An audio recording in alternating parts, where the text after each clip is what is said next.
This is the Northern Ireland Assembly Plenary Programme signed. This is the Northern Ireland Assembly Plenary Programme signed. This is the Northern Ireland Assembly Plenary Programme signed. This is the Northern Ireland Assembly Plenary Programme signed. This is the Northern Ireland Assembly Plenary Programme signed. This is the Northern Ireland Assembly Plenary Programme signed. This is the Northern Ireland Assembly Plenary Programme signed. This is the Northern Ireland Assembly Plenary Programme signed. This is the Northern Ireland Assembly Plenary Programme signed. This is the Northern Ireland Assembly Plenary Programme signed.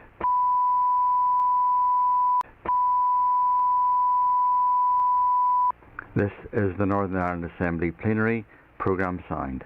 This is the Northern Ireland Assembly Plenary Programme signed. This is the Northern Ireland Assembly Plenary Programme signed. This is the Northern Ireland Assembly Plenary Programme signed. This is the Northern Ireland Assembly Plenary Programme signed.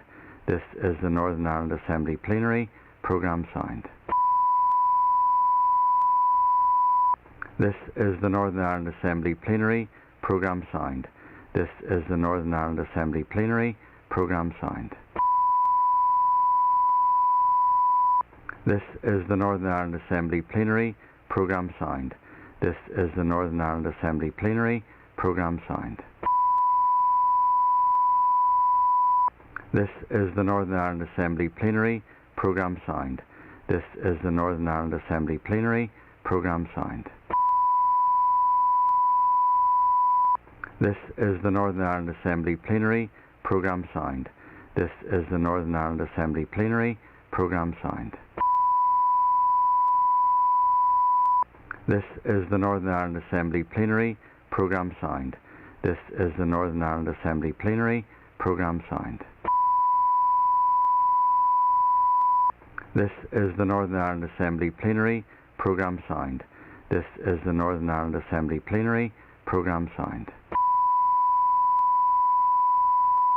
This is the Northern Ireland Assembly Plenary Programme signed. This is the Northern Ireland Assembly Plenary Programme signed. This is the Northern Ireland Assembly Plenary Programme signed. This is the Northern Ireland Assembly Plenary Programme signed. This is the Northern Ireland Assembly Plenary Programme signed. This is the Northern Ireland Assembly Plenary Programme signed. This is the Northern Ireland Assembly Plenary Programme signed. This is the Northern Ireland Assembly Plenary Programme signed. This is the Northern Ireland Assembly Plenary Programme signed. This is the Northern Ireland Assembly Plenary Programme signed. This is the Northern Ireland Assembly Plenary Programme signed. This is the Northern Ireland Assembly Plenary Programme signed.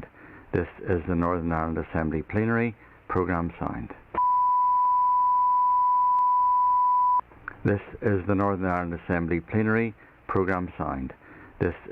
This is the Northern Ireland Assembly Plenary Programme signed. This is the Northern Ireland Assembly Plenary Programme signed. This is the Northern Ireland Assembly Plenary Programme signed. This is the Northern Ireland Assembly Plenary Programme signed. This is the Northern Ireland Assembly Plenary Programme signed. This is the Northern Ireland Assembly Plenary Programme signed. This is the Northern Ireland Assembly Plenary Programme signed. This is the Northern Ireland Assembly Plenary Programme signed. This is the Northern Ireland Assembly Plenary Programme signed. This is the Northern Ireland Assembly Plenary Programme signed. This is the Northern Ireland Assembly Plenary Programme signed. This is the Northern Ireland Assembly Plenary Programme signed. This is the Northern Ireland Assembly Plenary Programme signed. This is the Northern Ireland Assembly Plenary Programme signed. This is the Northern Ireland Assembly Plenary Programme signed. This is the Northern Ireland Assembly Plenary Programme signed. This is the Northern Ireland Assembly Plenary Programme signed. This is the Northern Ireland Assembly Plenary Programme signed. This is the Northern Ireland Assembly Plenary Programme signed. This is the Northern Ireland Assembly Plenary Programme signed. This is the Northern Ireland Assembly Plenary Programme signed. This is the Northern Ireland Assembly Plenary Programme signed. This is the Northern Ireland Assembly Plenary Programme signed. This is the Northern Ireland Assembly Plenary Programme signed. This is the Northern Ireland Assembly Plenary Programme signed. This is the Northern Ireland Assembly Plenary Programme signed. This is the Northern Ireland Assembly Plenary Programme signed. This is the Northern Ireland Assembly Plenary Programme signed. This is the Northern Ireland Assembly Plenary Programme signed. This is the Northern Ireland Assembly Plenary Programme signed. This is the Northern Ireland Assembly Plenary Programme signed. This is the Northern Ireland Assembly Plenary Programme signed. This is the Northern Ireland Assembly Plenary Programme signed. This is the Northern Ireland Assembly Plenary Programme signed. This is the Northern Ireland Assembly Plenary Programme signed. This is the Northern Ireland Assembly Plenary Programme signed. This is the Northern Ireland Assembly Plenary Programme signed. This is the Northern Ireland Assembly Plenary Programme signed. This is the Northern Ireland Assembly Plenary Programme signed. This is the Northern Ireland Assembly Plenary Programme signed. This is the Northern Ireland Assembly Plenary Programme signed. This is the Northern Ireland Assembly Plenary Programme signed. This is the Northern Ireland Assembly Plenary Programme signed. This is the Northern Ireland Assembly Plenary Programme signed. This is the Northern Ireland Assembly Plenary Programme signed. This is the Northern Ireland Assembly Plenary Programme signed. This is the Northern Ireland Assembly Plenary Programme signed.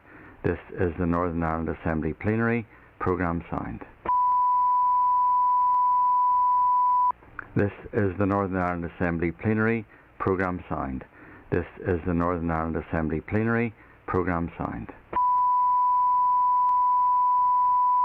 This is the Northern Ireland Assembly Plenary Programme signed. This is the Northern Ireland Assembly Plenary Programme signed. This is the Northern Ireland Assembly Plenary Programme signed. This is the Northern Ireland Assembly Plenary Programme signed. This is the Northern Ireland Assembly Plenary Programme signed. This is the Northern Ireland Assembly Plenary Programme signed. This is the Northern Ireland Assembly Plenary Programme signed. This is the Northern Ireland Assembly Plenary Programme signed. This is the Northern Ireland Assembly Plenary Programme signed. This is the Northern Ireland Assembly Plenary Programme signed. This is the Northern Ireland Assembly Plenary Programme signed. This is the Northern Ireland Assembly Plenary Programme signed.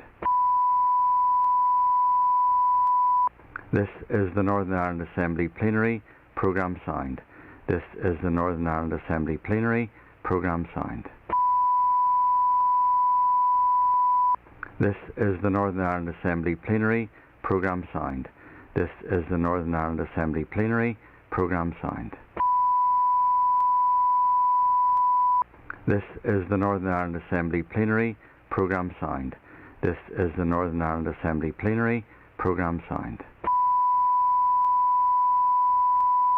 This is the Northern Ireland Assembly Plenary Programme signed. This is the Northern Ireland Assembly Plenary Programme signed. This is the Northern Ireland Assembly Plenary Programme signed. This is the Northern Ireland Assembly Plenary Programme signed. This is the Northern Ireland Assembly Plenary Programme signed. This is the Northern Ireland Assembly Plenary Programme signed. This is the Northern Ireland Assembly Plenary Programme signed. This is the Northern Ireland Assembly Plenary Programme signed. This is the Northern Ireland Assembly Plenary Programme signed. This is the Northern Ireland Assembly Plenary Programme signed. This is the Northern Ireland Assembly Plenary Programme signed. This is the Northern Ireland Assembly Plenary Programme signed. This is the Northern Ireland Assembly Plenary Programme signed. This is the Northern Ireland Assembly Plenary Programme signed. This is the Northern Ireland Assembly Plenary Programme signed. This is the Northern Ireland Assembly Plenary Programme signed. This is the Northern Ireland Assembly Plenary Programme signed. This is the Northern Ireland Assembly Plenary Programme signed. This is the Northern Ireland Assembly Plenary Programme signed. This is the Northern Ireland Assembly Plenary Programme signed. This is the Northern Ireland Assembly Plenary Programme signed. This is the Northern Ireland Assembly Plenary Programme signed. This is the Northern Ireland Assembly Plenary Programme signed. This is the Northern Ireland Assembly Plenary Programme signed. This is the Northern Ireland Assembly Plenary Programme signed. This is the Northern Ireland Assembly Plenary Programme signed. This is the Northern Ireland Assembly Plenary Programme signed. This is the Northern Ireland Assembly Plenary Programme signed. This is the Northern Ireland Assembly Plenary Programme signed. This is the Northern Ireland Assembly Plenary Programme signed. This is the Northern Ireland Assembly Plenary Programme signed. This is the Northern Ireland Assembly Plenary Programme signed. This is the Northern Ireland Assembly Plenary Programme signed. This is the Northern Ireland Assembly Plenary Programme signed. This is the Northern Ireland Assembly Plenary Programme signed. This is the Northern Ireland Assembly Plenary Programme signed. This is the Northern Ireland Assembly Plenary Programme signed. This is the Northern Ireland Assembly Plenary Programme signed.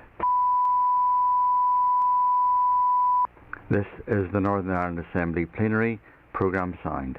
This is the Northern Ireland Assembly Plenary Programme signed. This is the Northern Ireland Assembly Plenary Programme signed. This is the Northern Ireland Assembly Plenary Programme signed. This is the Northern Ireland Assembly Plenary Programme signed. This is the Northern Ireland Assembly Plenary Programme signed. This is the Northern Ireland Assembly Plenary Programme signed. This is the Northern Ireland Assembly Plenary Programme signed. This is the Northern Ireland Assembly Plenary Programme signed. This is the Northern Ireland Assembly Plenary Programme signed. This is the Northern Ireland Assembly Plenary Programme signed. This is the Northern Ireland Assembly Plenary Programme signed. This is the Northern Ireland Assembly Plenary Programme signed. This is the Northern Ireland Assembly Plenary Programme signed. This is the Northern Ireland Assembly Plenary Programme signed. This is the Northern Ireland Assembly Plenary Programme signed.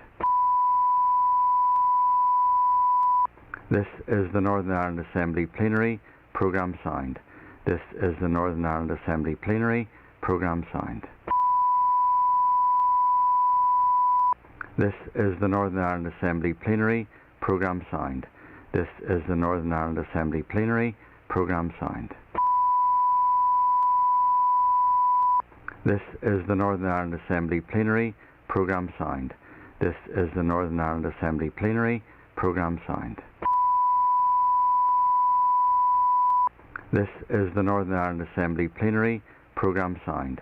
This is the Northern Ireland Assembly Plenary Programme signed. This is the Northern Ireland Assembly Plenary Programme signed. This is the Northern Ireland Assembly Plenary Programme signed. This is the Northern Ireland Assembly Plenary Programme signed. This is the Northern Ireland Assembly Plenary Programme signed. This is the Northern Ireland Assembly Plenary Programme signed. This is the Northern Ireland Assembly Plenary Programme signed. This is the Northern Ireland Assembly Plenary Programme signed. This is the Northern Ireland Assembly Plenary Programme signed. This is the Northern Ireland Assembly Plenary Programme signed. This is the Northern Ireland Assembly Plenary Programme signed. This is the Northern Ireland Assembly Plenary Programme signed. This is the Northern Ireland Assembly Plenary Programme signed. This is the Northern Ireland Assembly Plenary Programme signed. This is the Northern Ireland Assembly Plenary Programme signed. This is the Northern Ireland Assembly Plenary Programme signed. This is the Northern Ireland Assembly Plenary Programme signed. This is the Northern Ireland Assembly Plenary Programme signed. This is the Northern Ireland Assembly Plenary Programme signed. This is the Northern Ireland Assembly Plenary Programme signed. This is the Northern Ireland Assembly Plenary Programme signed. This is the Northern Ireland Assembly Plenary Programme signed. This is the Northern Ireland Assembly Plenary Programme signed. This is the Northern Ireland Assembly Plenary Programme signed. This is the Northern Ireland Assembly Plenary Programme signed. This is the Northern Ireland Assembly Plenary Programme signed. This is the Northern Ireland Assembly Plenary Programme signed. This is the Northern Ireland Assembly Plenary Programme signed. This is the Northern Ireland Assembly Plenary Programme signed. This is the Northern Ireland Assembly Plenary Programme signed. This is the Northern Ireland Assembly Plenary Programme signed. This is the Northern Ireland Assembly Plenary Programme signed. This is the Northern Ireland Assembly Plenary Programme signed.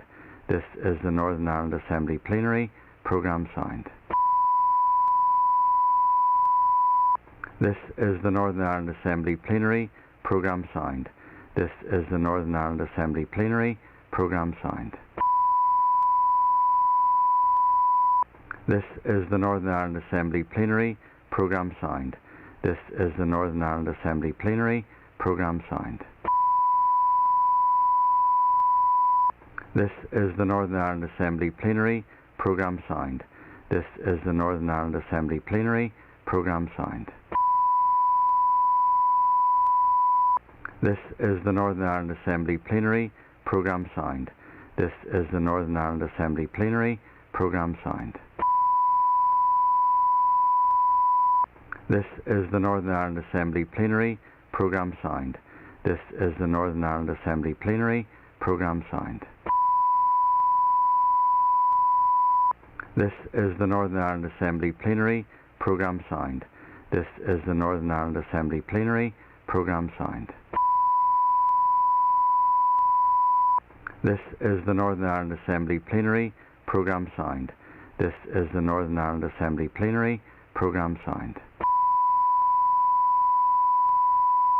This is the Northern Ireland Assembly Plenary Programme signed. This is the Northern Ireland Assembly Plenary Programme signed. This is the Northern Ireland Assembly Plenary Programme signed. This is the Northern Ireland Assembly Plenary Programme signed. This is the Northern Ireland Assembly Plenary Programme signed. This is the Northern Ireland Assembly Plenary Programme signed. This is the Northern Ireland Assembly Plenary Programme signed. This is the Northern Ireland Assembly Plenary Programme signed. This is the Northern Ireland Assembly Plenary Programme signed. This is the Northern Ireland Assembly Plenary Programme signed. This is the Northern Ireland Assembly Plenary Programme signed. This is the Northern Ireland Assembly Plenary Programme signed. This is the Northern Ireland Assembly Plenary Programme signed. This is the Northern Ireland Assembly Plenary Programme signed. This is the Northern Ireland Assembly Plenary Programme signed. This is the Northern Ireland Assembly Plenary Programme signed. This is the Northern Ireland Assembly Plenary Programme signed. This is the Northern Ireland Assembly Plenary Programme signed. This is the Northern Ireland Assembly Plenary Programme signed. This is the Northern Ireland Assembly Plenary Programme signed. This is the Northern Ireland Assembly Plenary Programme signed. This is the Northern Ireland Assembly Plenary Programme signed. This is the Northern Ireland Assembly Plenary Programme signed. This is the Northern Ireland Assembly Plenary Programme signed. This is the Northern Ireland Assembly Plenary Programme signed. This is the Northern Ireland Assembly Plenary Programme signed. This is the Northern Ireland Assembly Plenary Programme signed. This is the Northern Ireland Assembly Plenary Programme signed. This is the Northern Ireland Assembly Plenary Programme signed. This is the Northern Ireland Assembly Plenary Programme signed. This is the Northern Ireland Assembly Plenary Programme signed. This is the Northern Ireland Assembly Plenary Programme signed. This is the Northern Ireland Assembly Plenary Programme signed. This is the Northern Ireland Assembly Plenary Programme signed.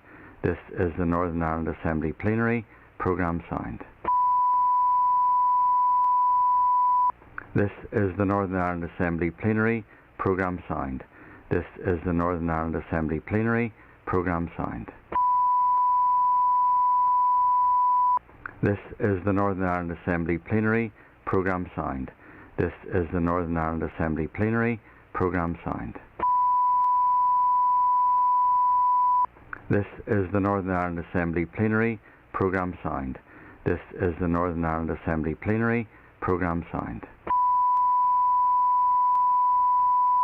This is the Northern Ireland Assembly Plenary Programme signed. This is the Northern Ireland Assembly Plenary Programme signed. This is the Northern Ireland Assembly Plenary Programme signed.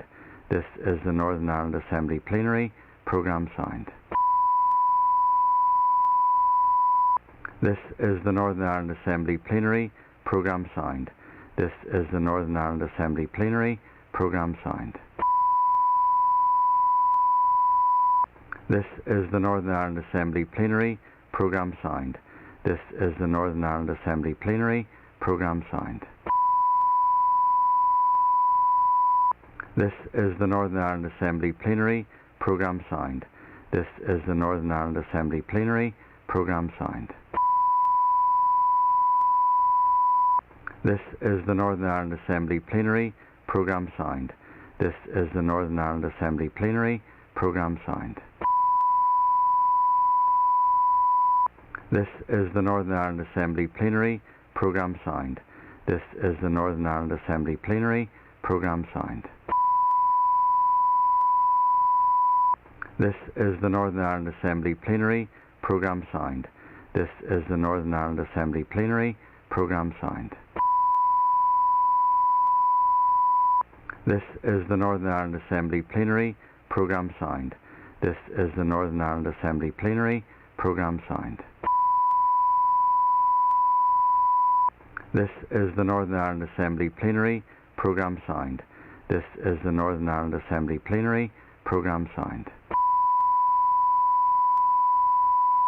This is the Northern Ireland Assembly Plenary Programme Sound. This is the Northern Ireland Assembly Plenary Programme Sound. This is the Northern Ireland Assembly Plenary Programme Sound. This is the Northern Ireland Assembly Plenary Programme Sound. This is the Northern Ireland Assembly Plenary Programme Sound. This is the Northern Ireland Assembly Plenary Programme Sound. This is the Northern Ireland Assembly Plenary Programme Sound.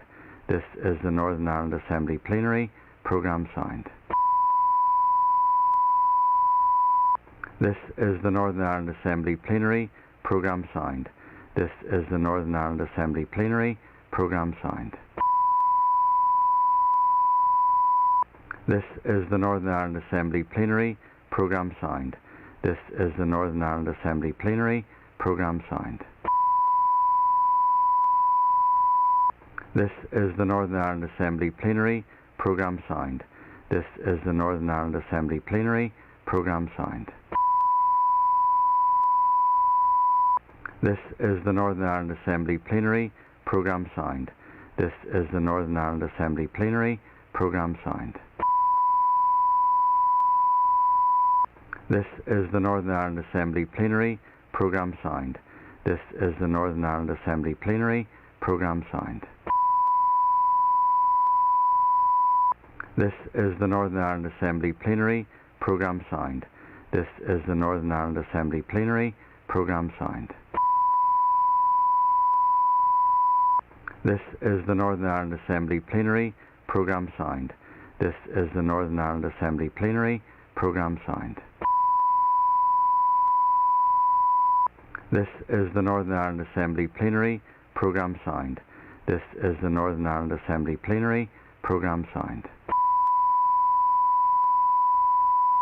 This is the Northern Ireland Assembly Plenary Programme Sound. This is the Northern Ireland Assembly Plenary Programme Sound.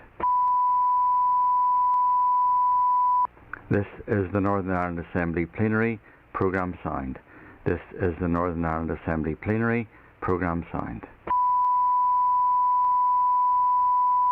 This is the Northern Ireland Assembly Plenary Programme Sound. This is the Northern Ireland Assembly Plenary Programme Sound. This is the Northern Ireland Assembly Plenary Programme Sound. This is the Northern Ireland Assembly Plenary Programme Sound. This is the Northern Ireland Assembly Plenary Programme Sound. This is the Northern Ireland Assembly Plenary Programme Sound.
Point of order.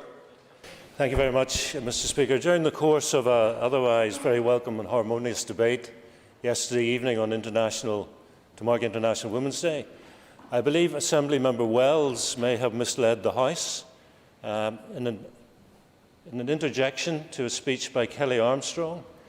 He claimed that some 20 years ago Patricia Loosley successfully introduced a private members' bill to this House. It's my understanding that it was her intention to introduce a private members' bill, but she was thwarted by the fact this House was suspended in 2002. I'd be grateful if you would examine the case and determine which narrative is accurate. Okay, I mean the member has raised that, and I will have a look at the Hansard report of it. I was here actually in the chair, as far as I remember, the exchange, so I will look into that as the member has requested. Thank you. Members, I have received notification from the First Minister and Deputy First Minister that Mr Gordon Lyons has resigned the office of Minister of Agriculture, Environment and Rural Affairs, and that Mr Gary Middleton has resigned the office of Junior Minister. I have also been informed by the nominating officer for the Democratic Unionist Party that Mr Edwin Poots has been nominated as Minister of Agriculture, Environment and Rural Affairs. Mr Poots accepted the nomination and affirmed the pledge of office in my presence and that of the Clerk and Chief Executive on the 8th of March. I have also received correspondence from the First Minister and Deputy First Minister that Mr Gordon Lyons has been appointed to the office of Junior Minister. Mr Lyons accepted the nomination and affirmed the pledge of office in my presence and that of the Clerk Chief Executive on the 8th of March. Next item on the agenda is a public petition. Mr Alex Easton has sought leave to present a public petition in accordance with Standing Order 22. The member will have up to 3 minutes to speak. Mr Easton. Thank you, Mr Speaker. Thank you for the opportunity to present this petition to the Northern Ireland Assembly today. It follows an incident in my constituency which should never have occurred and which I would like to prevent from happening again. The petition has over 5,750 signatures on it. A constituent of mine recently contacted me following the death of their uncle, Mr Mulholland. Mr Mulholland had purchased a burial plot years ago, well before 1992, for 3 people in Clandyboy Cemetery. His wife and child were already buried in the plot, and when he passed away, he had expressed his wish to be buried with them. However, the family was told only the day before the funeral that the grave could not be dug deep enough and that their uncle will have to be buried somewhere else. It is truly horrific for a grieving family to have to be put through this. Upon further investigation, it turns out that the burial ground regulations of 1992 changed the required depth of burial plots, meaning that some graves will no longer be able to legally hold the number of occupants that they were purchased for. However, the key problem here is that those that bought their burial plots prior to 1992 have not been informed of these changes by their councils. The council offers a depth testing service for graves, charging £110 for this service. This charge is scandalous. It is disgraceful that bereaved families have to pay such an amount of money when plots were purchased decades ago for a certain number of people. I find it deeply unfair that those affected should have to pay these costs and believe it should be available to those families free of charge. This money-making scheme needs to end. The Council has not attempted to contact those who may be impacted by this problem. Indeed, there has not even been a general publicity campaign. Hopefully, this petition and the publicity surrounding the passing of my constituent will go some way as to raise awareness. However, more is needed, and perhaps the Minister could also look into that aspect of this problem and the merits of an awareness campaign. I also believe an apology is owed to the impacted families for this oversight by Council. Thankfully, I can report to the Northern Ireland Assembly that urgent action was taken and Mr Mulholland was able to be buried in the burial plot with his family. The Council were able to change the soil to a lighter type, and a shallower coffin was used in order to facilitate the burial. However, these resolutions will not work for every burial. Therefore, it is my belief that the Minister for Communities needs to take urgent action on this issue. We do not know how many people have been impacted, but I would suggest it is quite large, with 15 other families coming forward to report the same experience. This is a very serious matter and it needs to be dealt with in a timely and sensitive manner. I would therefore ask that the Burial Ground Regulations 1992 are reviewed by the Minister and action is taken to allow those who purchased plots before this change are able to be buried in the plots that they purchased, and for an element of leeway introduced to allow burials to go ahead. Thank you, Mr. Speaker. Thank you. And in light of social distancing, I would ask the member to remain in his place and to make arrangements to submit the petition to my office later.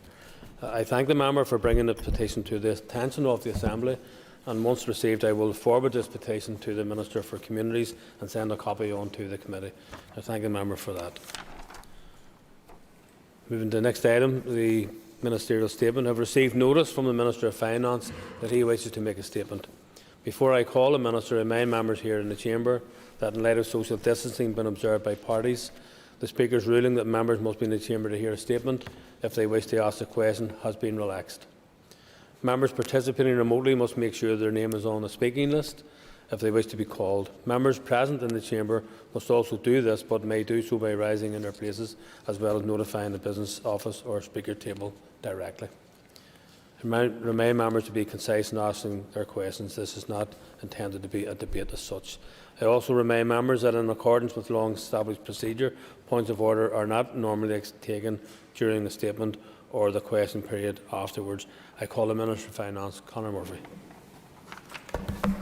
With your permission, I wish to make the following statement on the British Irish Council Digital Inclusion Work Sector Ministerial meeting, which took place in virtual format on Friday, the 5th of March 2021. Minister Dodds and I attended the meeting, and Minister Dodds has agreed that I make this statement to the Assembly on behalf of us both. The Isle of Man Government, which leads the digital inclusion work sector, hosted the ministerial meeting. Minister for Policy and Reform, Ray Harmer, MHK, welcomed the delegations. The Welsh Government delegation was led by Julie James, MS. The United Kingdom Government was led by Caroline Dinenage, MP. The Government of Guernsey was led by Deputy Andrea Dudley-Owen. The Government of Jersey was led by Senator Jeremy Masson. The Scottish Government was led by Ivan McKee, MSP, and the Irish Government was led by Eamon Ryan, TD. This was the second ministerial meeting of the digital inclusion work sector. It was an excellent opportunity to engage with ministers from the other member administrations on an area that is as relevant and important today as it has ever been, especially in the current climate of rapid advancement of new technology, digitisation and, of course, more public services being accessible online. The meeting last Friday focused on the benefits derived from being online, as well as overcoming the disadvantages that come from a lack of access. There are still significant groups who remain excluded due to their socio-economic status and a lack of digital skills. With the introduction of COVID-19 measures across member administrations, there has been an increased requirement to access vital services online, including track and trace, remote learning, online healthcare consultations and universal credit claims. Those who have limited access to devices and low levels of ability to interact online are in danger of being excluded. Closing this digital divide has genuine measurable benefits for individuals, the broader community, business and government. Locally, the Digital Inclusion Unit within my department continues to promote a digitally inclusive society through a range of projects working in partnership with a number of local organisations. One such example is cont'd, a pilot project that will provide free digital skills training and the loan of an internet-enabled tablet device for a minimum of 6 months to a limited number of elderly or vulnerable people. I am encouraged to see that the forward work plan will now encompass elements of online safety as well as digital skills provision. The Council discussed at length how we could learn from experiences of other administrations, and there was a commitment to making collaboration a key part of addressing these challenges.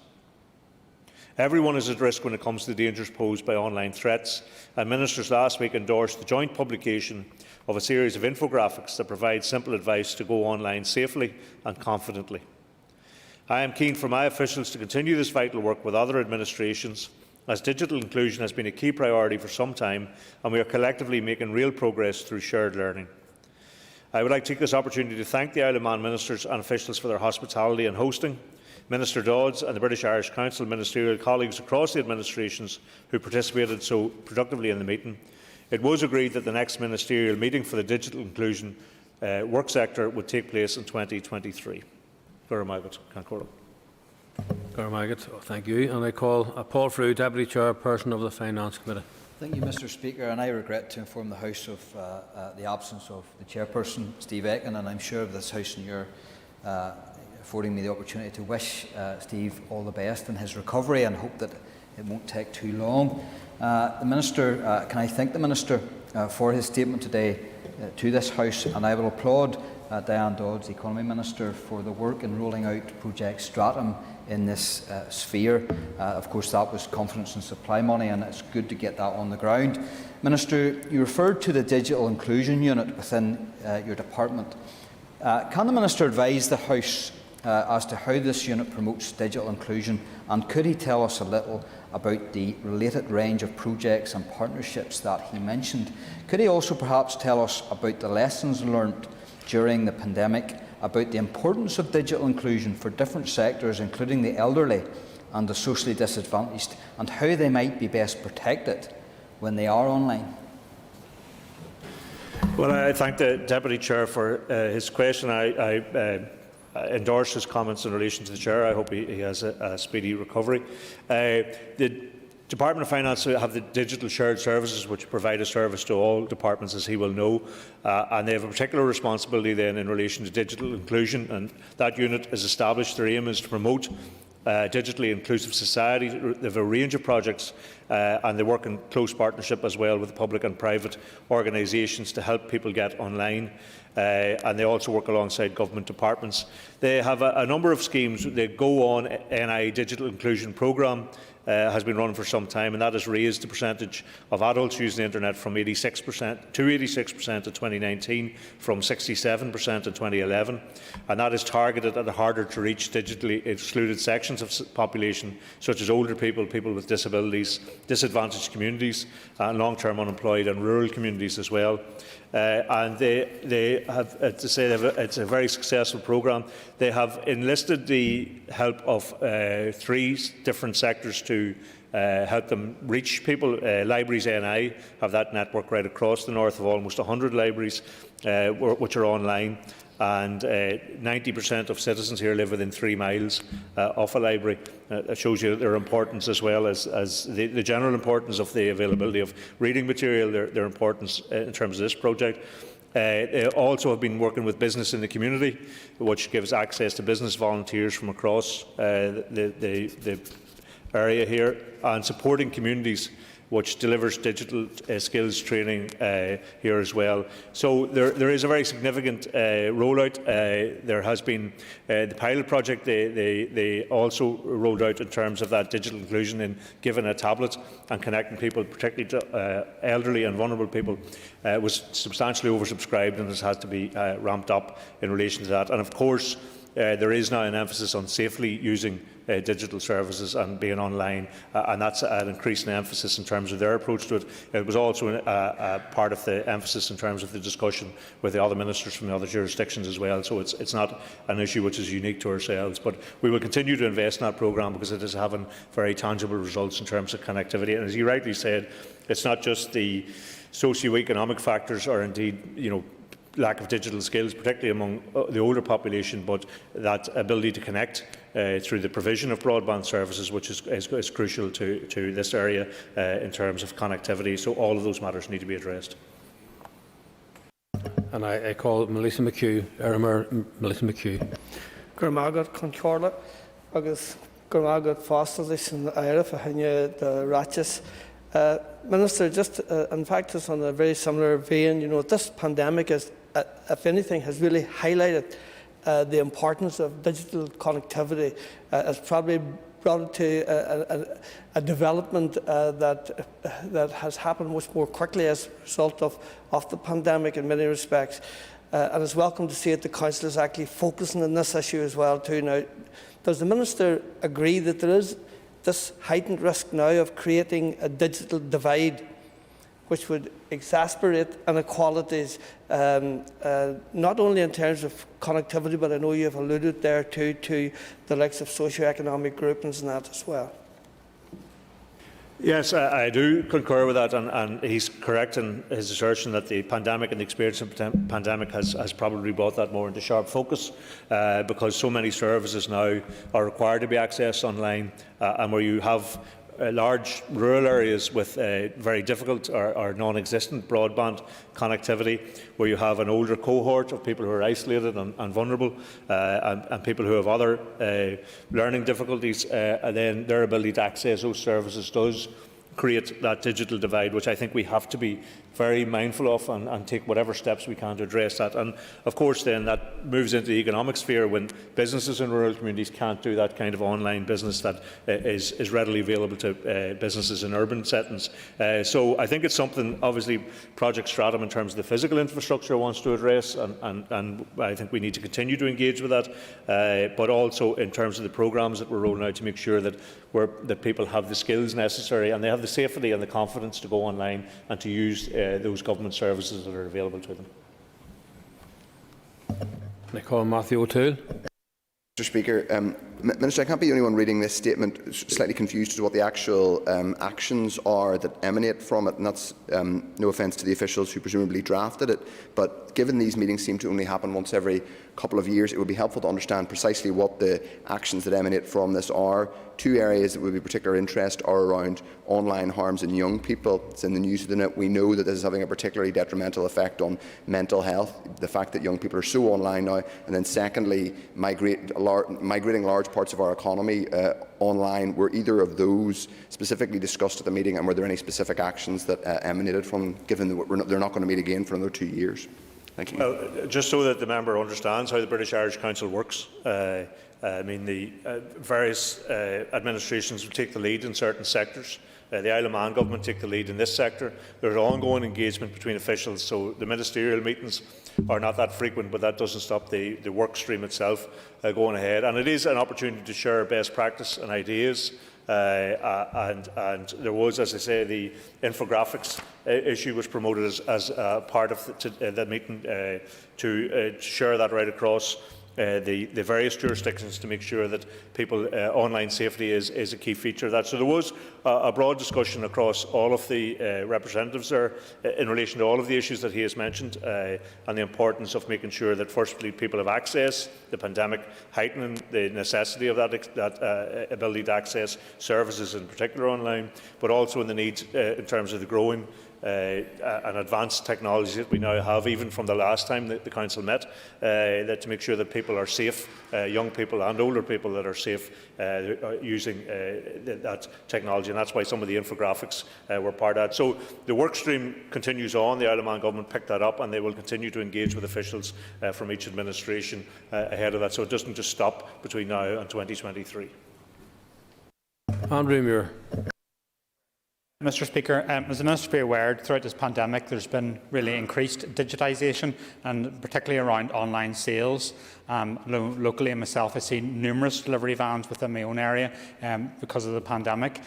The Chancellor was meant to announce a tax last week in relation to rebalancing the costs associated with this, and that wasn't forthcoming. Is there any consideration being given by the Minister in terms of reviewing our non-domestic rating system to ensure that that balance is more fairly shared? Because currently it's very heavily felt by those bricks and mortar industries which are not online.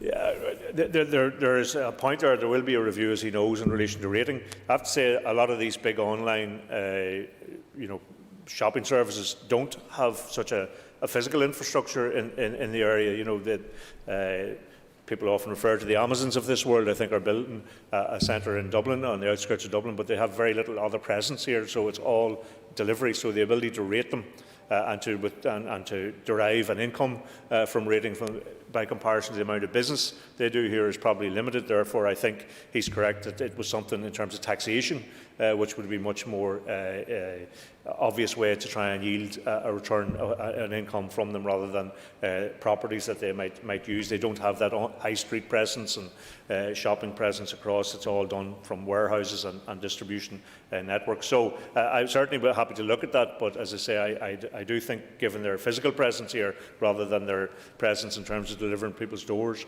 that they might not yield that much, but happy to look at that anyway as part of the race review. I call Paul Given. Mr. Speaker, the statement refers to the online digital dynamic in the context of COVID, and colleagues have talked about that. No more so has that been felt in our education system, and the divide between those that can afford a series of computers, iPads and so on, and indeed then the broadband connections, and those that can't, and the impact that's having. In that context, will the Minister this week at the Executive encourage his colleagues and the rest of the Executive to support the Education Minister and have our children return to school before the Easter recess, and that secondary children, all of them, get back? That would be the best way to deal with the digital divide.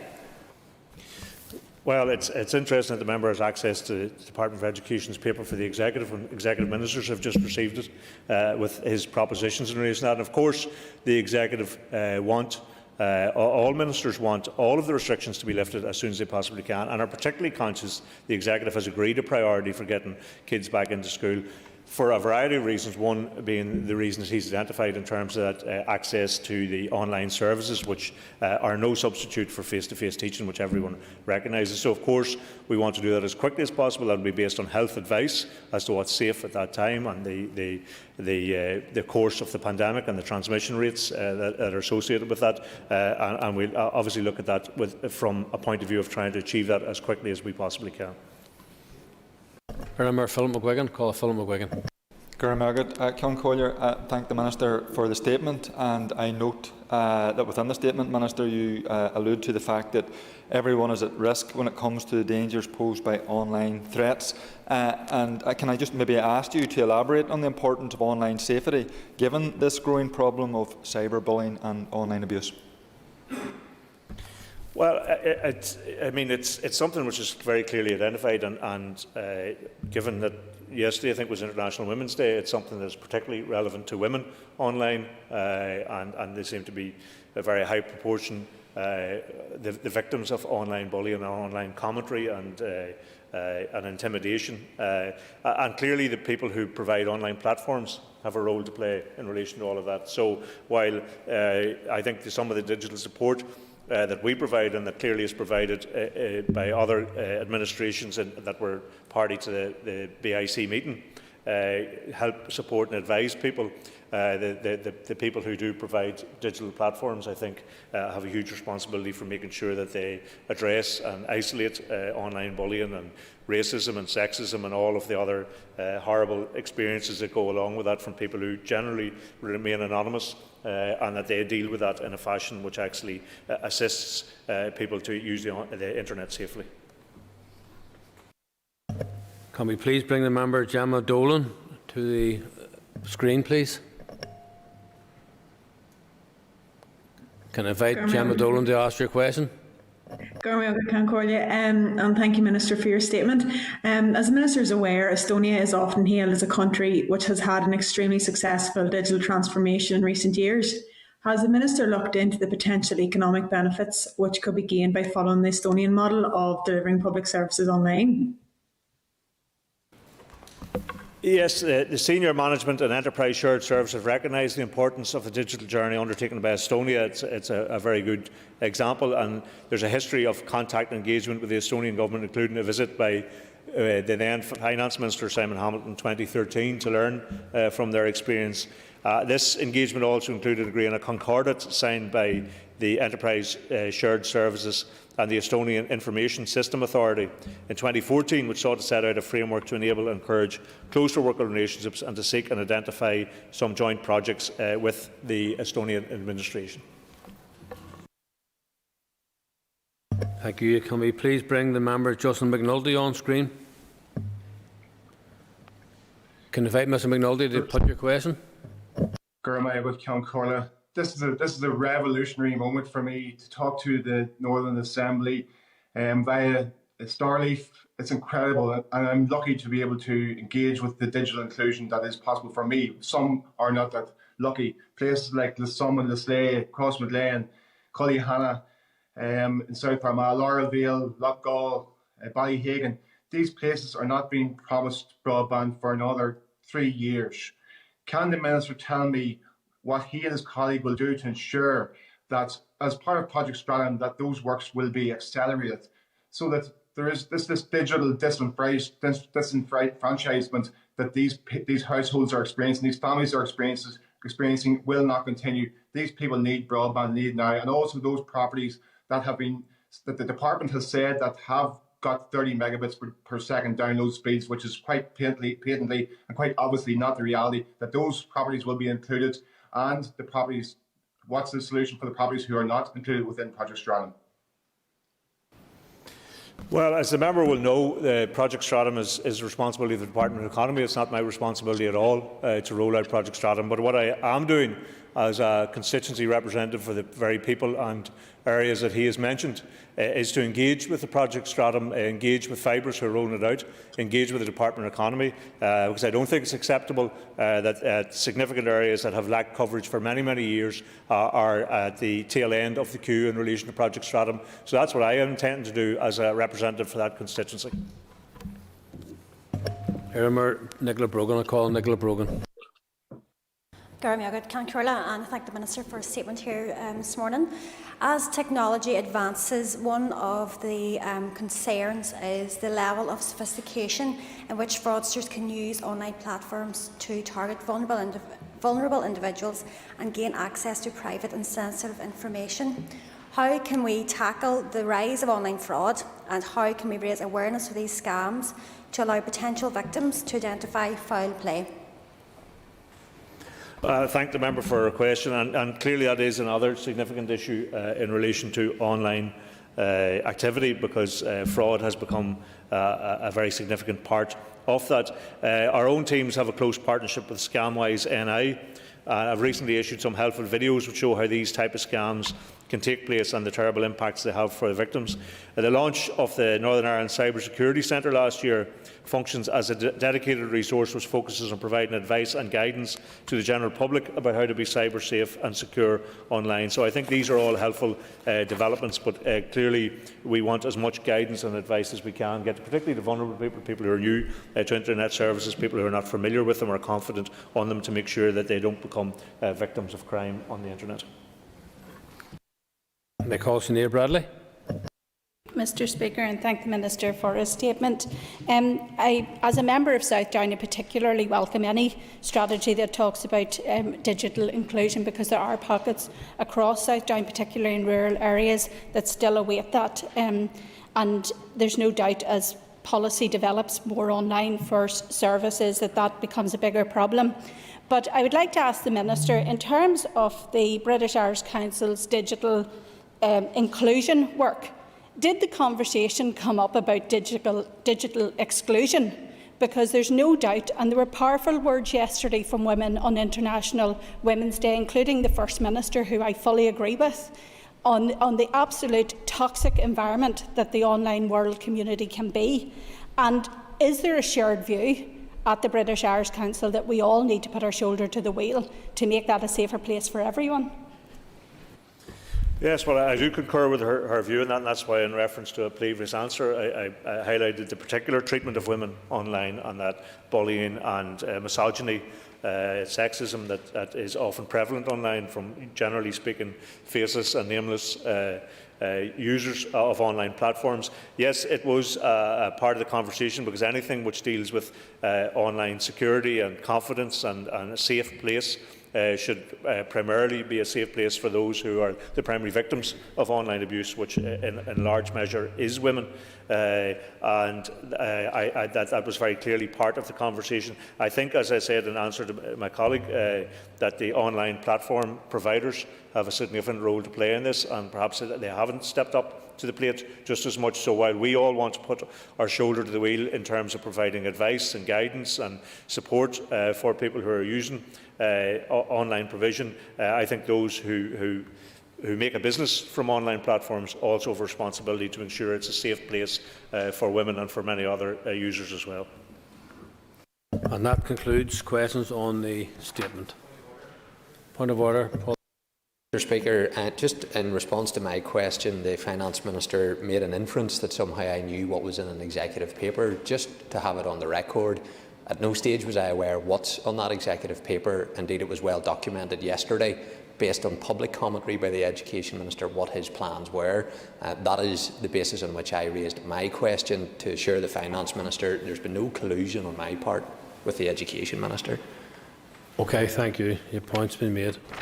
The next item on the agenda is the further consideration stage of the budget bill, and I call the Minister of Finance, Conor Murphy, to move the bill.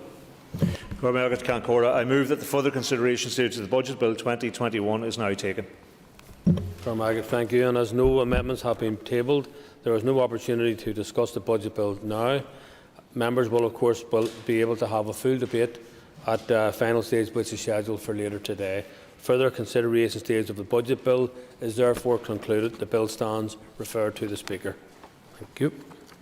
Members, take your ease for a moment or two.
All right, members. The next item of business is the second stage of the Damages Return on Investment Bill, and I call the Minister of Justice to move the motion. I beg to move, Mr. Speaker. The second stage of the bill has been moved. In accordance with convention, the Business Committee hasn't allocated any time limit on this debate, so I call on the Minister to open debate on the bill. Please. Thank you, Mr. Deputy Speaker. It is a well-established principle of our law that someone who is injured as a result of the negligence of another should be fully compensated for any financial losses resulting from their injuries, but without being under or overcompensated. This is called the 100% rule, and that is what this bill aims to deliver. Compensation for financial losses would include compensation for loss of earnings and for the cost of care, and can run for many years into the future, often for the injured person's lifetime. When compensation for future financial losses is awarded as a lump sum, the sum is adjusted by a percentage rate, known as the personal injury discount rate. This is to take account of the return a claimant can earn by investing that sum. The purpose of applying a discount rate is to give effect to the 100% rule. This bill changes how the discount rate is set so that claimants are fully compensated, whilst also ensuring fairness for defendants. Currently, the discount rate in Northern Ireland is set under the Damages Act 1996 by the Department of Justice after consultation with the Government Actuary and the Department of Finance. The rate has to be set in accordance with the decision of the House of Lords in the case of Wells and Wells. The current rate of 2.5% was set on this basis in 2001, led by the Lord Chancellor, before justice functions were devolved. Under Wells and Wells, the Department is required to assume that a claimant will invest all of their lump sum in very low-risk investments. The only investment that meets this criterion is index-linked gilts. These are government bonds that protect against inflation, but because they are so low risk, they deliver poor returns. However, evidence indicates that, in reality, claimants would not be advised to invest solely in index-linked gilts, but rather in a diversified portfolio of low-risk investments. In practice, therefore, setting the rate based on index-linked gilts under Wells and Wells does not satisfy the 100% compensation rule. The Department recognises that changes in the market since 2001 means that the current rate seriously risks undercompensating claimants. However, if a new rate were to be set under the current framework, it would most likely result in overcompensation. Overcompensation is unfair to defendants whose costs are normally covered by insurance or by the public sector. The other jurisdictions in the UK have already legislated to change how their discount rates are set to better deliver the 100% rule. The rates in both England and Wales and Scotland are now set on the assumption that a claimant invests in a diversified portfolio of low-risk investments. Last year, my department consulted on proposals to replace Wells and Wells with a new legal framework, suggesting either the model in England and Wales or the model in Scotland as options. At this point, I should advise the House that I have a conflict of interest in relation to the personal injury discount rate on account of my husband's membership of a medical defence union. Medical defence unions, which indemnify their members against claims of negligence in private medical practice, have an interest in the level of the discount rate, as it may affect the cost of indemnity and consequently the cost of membership. In view of this, I delegated key policy decisions in relation to the discount rate to my Permanent Secretary, including those made on the foot of the consultation on changing how the discount rate is set. However, the decision that the Department should bring forward this legislation, having been made by him and subsequently agreed by the Executive, I am now able to take the bill through the Assembly as normal. A large majority of respondents to the Department's consultation agreed that the legal framework for setting the rate should be changed, and that investment decisions by claimants in Northern Ireland are likely to be similar to those made by claimants in other jurisdictions. The majority of respondents to the consultation preferred the England and Wales model, under which the rate is set by the Lord Chancellor, and the low-risk investments assumed to be made by the claimant are a matter for his discretion. The Department, however, after careful reflection, believes that the transparency and clarity offered by the Scottish model are important and valuable features for a new framework, along with the control and oversight which that will give to the Assembly. Under the Scottish model, which our bill adopts, the investments that a claimant is assumed to make are specified on the face of the legislation, providing upfront information to everybody about how the discount rate is calculated. Also, under the Scottish model, the rate is set by the Government Actuary, reflecting that, once the parameters for how the rate is to be set are detailed in legislation, setting the rate is an actuarial rather than a political exercise. Turning now to the content of the bill. The bill will amend the Damages Act 1996 as it applies to Northern Ireland, and is a short and tightly focused bill with just 6 clauses and a schedule. Much of the detail is technical, but in summary there are 3 key elements. Firstly, the bill provides for the task of reviewing and determining the discount rate to be carried out by the Government Actuary. Secondly, it prescribes a new statutory methodology to be applied by the Government Actuary to calculate the rate. The methodology is based on a notional portfolio of investments which a claimant is assumed to invest over a period of 43 years. The portfolio, for example, provides for investment in 10% index-linked gilts and 5% in property, and so on.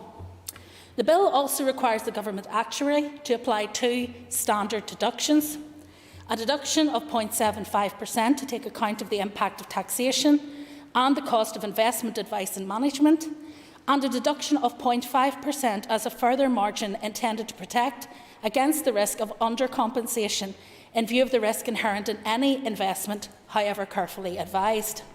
Thirdly, it provides for regular reviews of the rate. The first review will begin as soon as the legislation is commenced and is to be a review of the current rate of 2.5%. The next review will be in July 2024 to align with the cycle of reviews of the discount rate in Scotland, and the rate will then be reviewed every 5 years. The Department can require an earlier review, but this would not affect the cycle of 5 yearly reviews. The introduction of regular reviews of the rate, at least every 5 years, will ensure that in future the rate does not become out of touch with the changing financial conditions, while the provision for the rate to be reviewed in a 5-year cycle gives flexibility for the rate to be adjusted if required in response to sudden and unexpected changes in the market. Bringing us into line with the Scottish cycle of reviews will allow for efficiencies for the Government Actuary, as much of the preparatory work will be shared with Scotland. The Government Actuary is required to complete a review of the rate within 90 days. Although we have opted for the Scottish model, one particular difference is that we have decided on a 43-year investment period rather than the Scottish 30 years. This is on the basis of evidence that 43 years reflects the average period over which claimants invest. England and Wales also used a 43-year period when setting the rate under their new framework.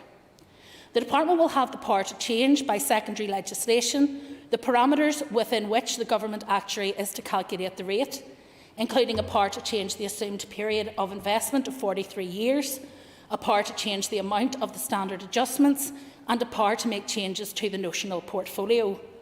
The Department will be required to review the notional portfolio prior to each 5-yearly review. Any regulations made under these powers will be subject to approval by this Assembly.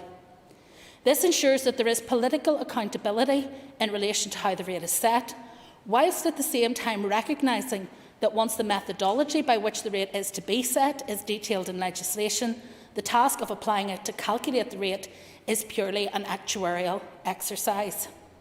The Government Actuary will be required to send a report of his review to the Department, which the Department must then lay before this Assembly. The discount rate, as determined by the Government Actuary, will come into effect on the day after the report is laid. This may be a short and technical bill, but it is an important one in order to deliver certainty, stability and fairness for all parties to personal injury litigation. At present, the settlement of personal injury cases is being delayed. Claimants do not want to settle their cases now because they risk being undercompensated. However, if the rate was changed under the current framework, it would risk overcompensation, and so then defendants would seek to defer.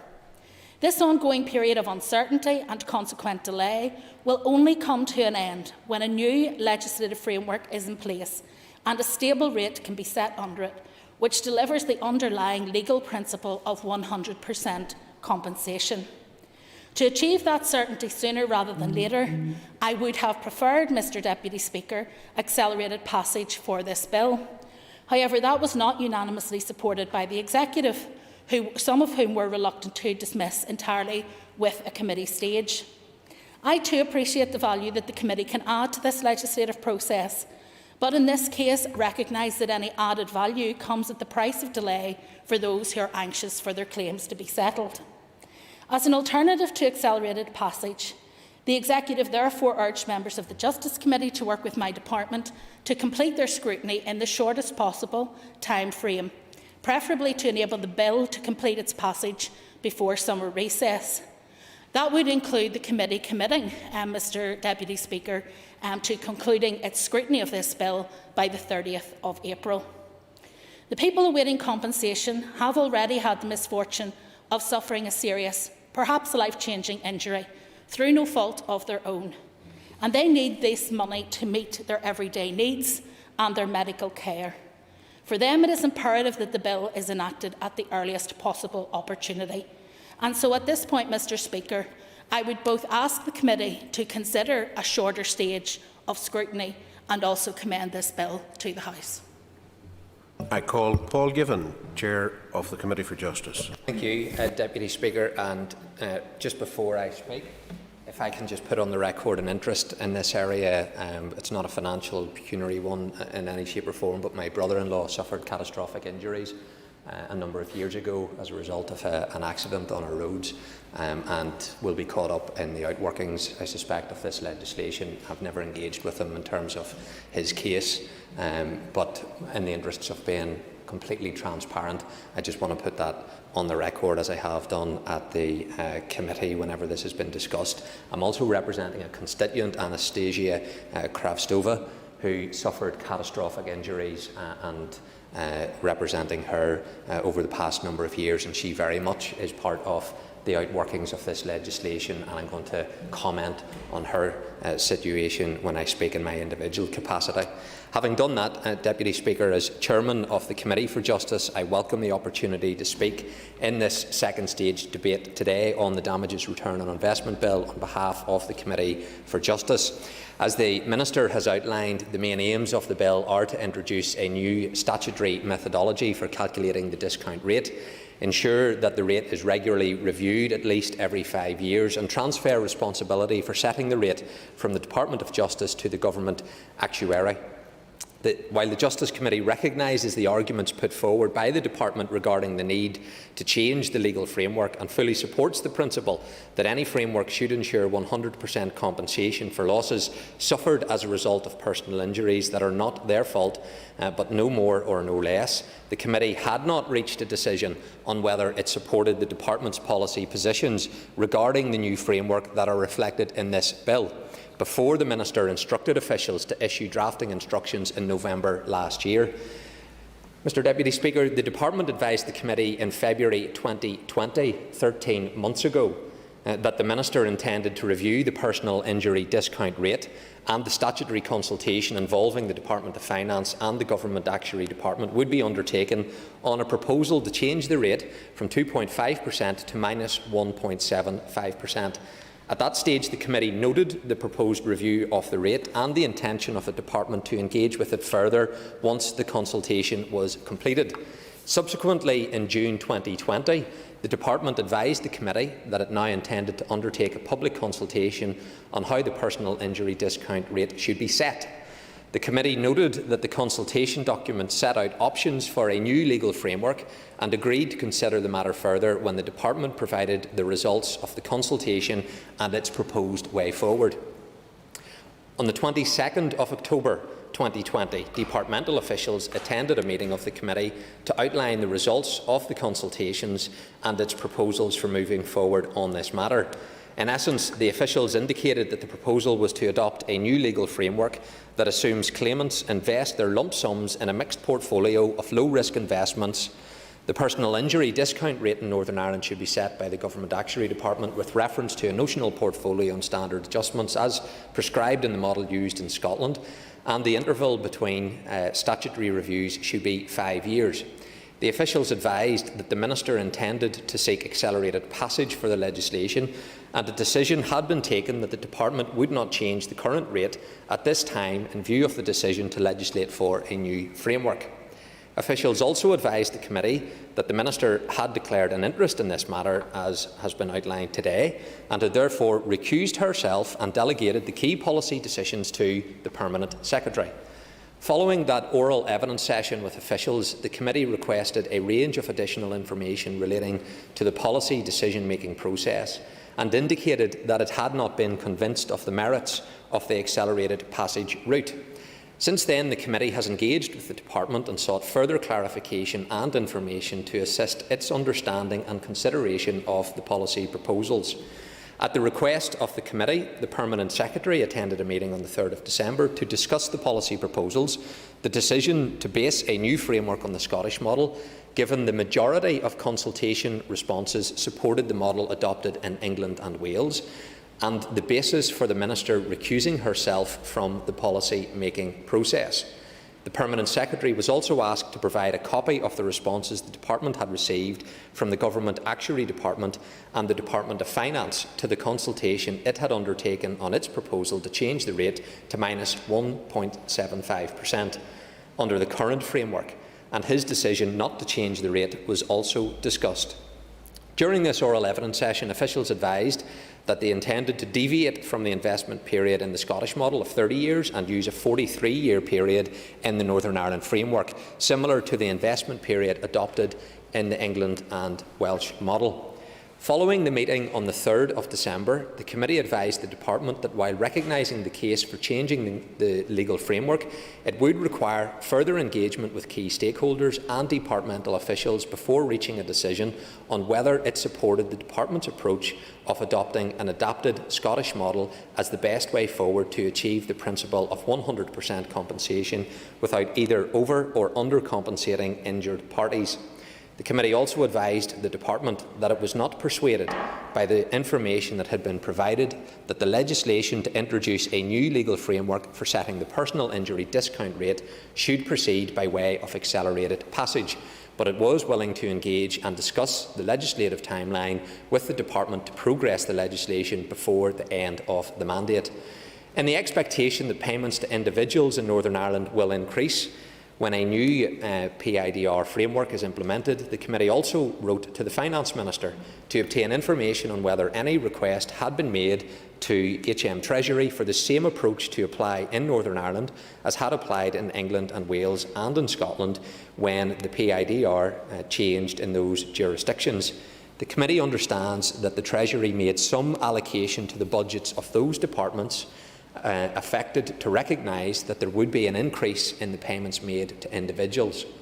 The Committee subsequently welcomed the response from the Minister of Finance, in which he outlined that upon receipt of the Committee's correspondence, he had highlighted the issue to the Chief Secretary of the Treasury and advised that if the legislation is brought forward, access to the reserve would be sought in line with that afforded to Whitehall departments and other devolved administrations.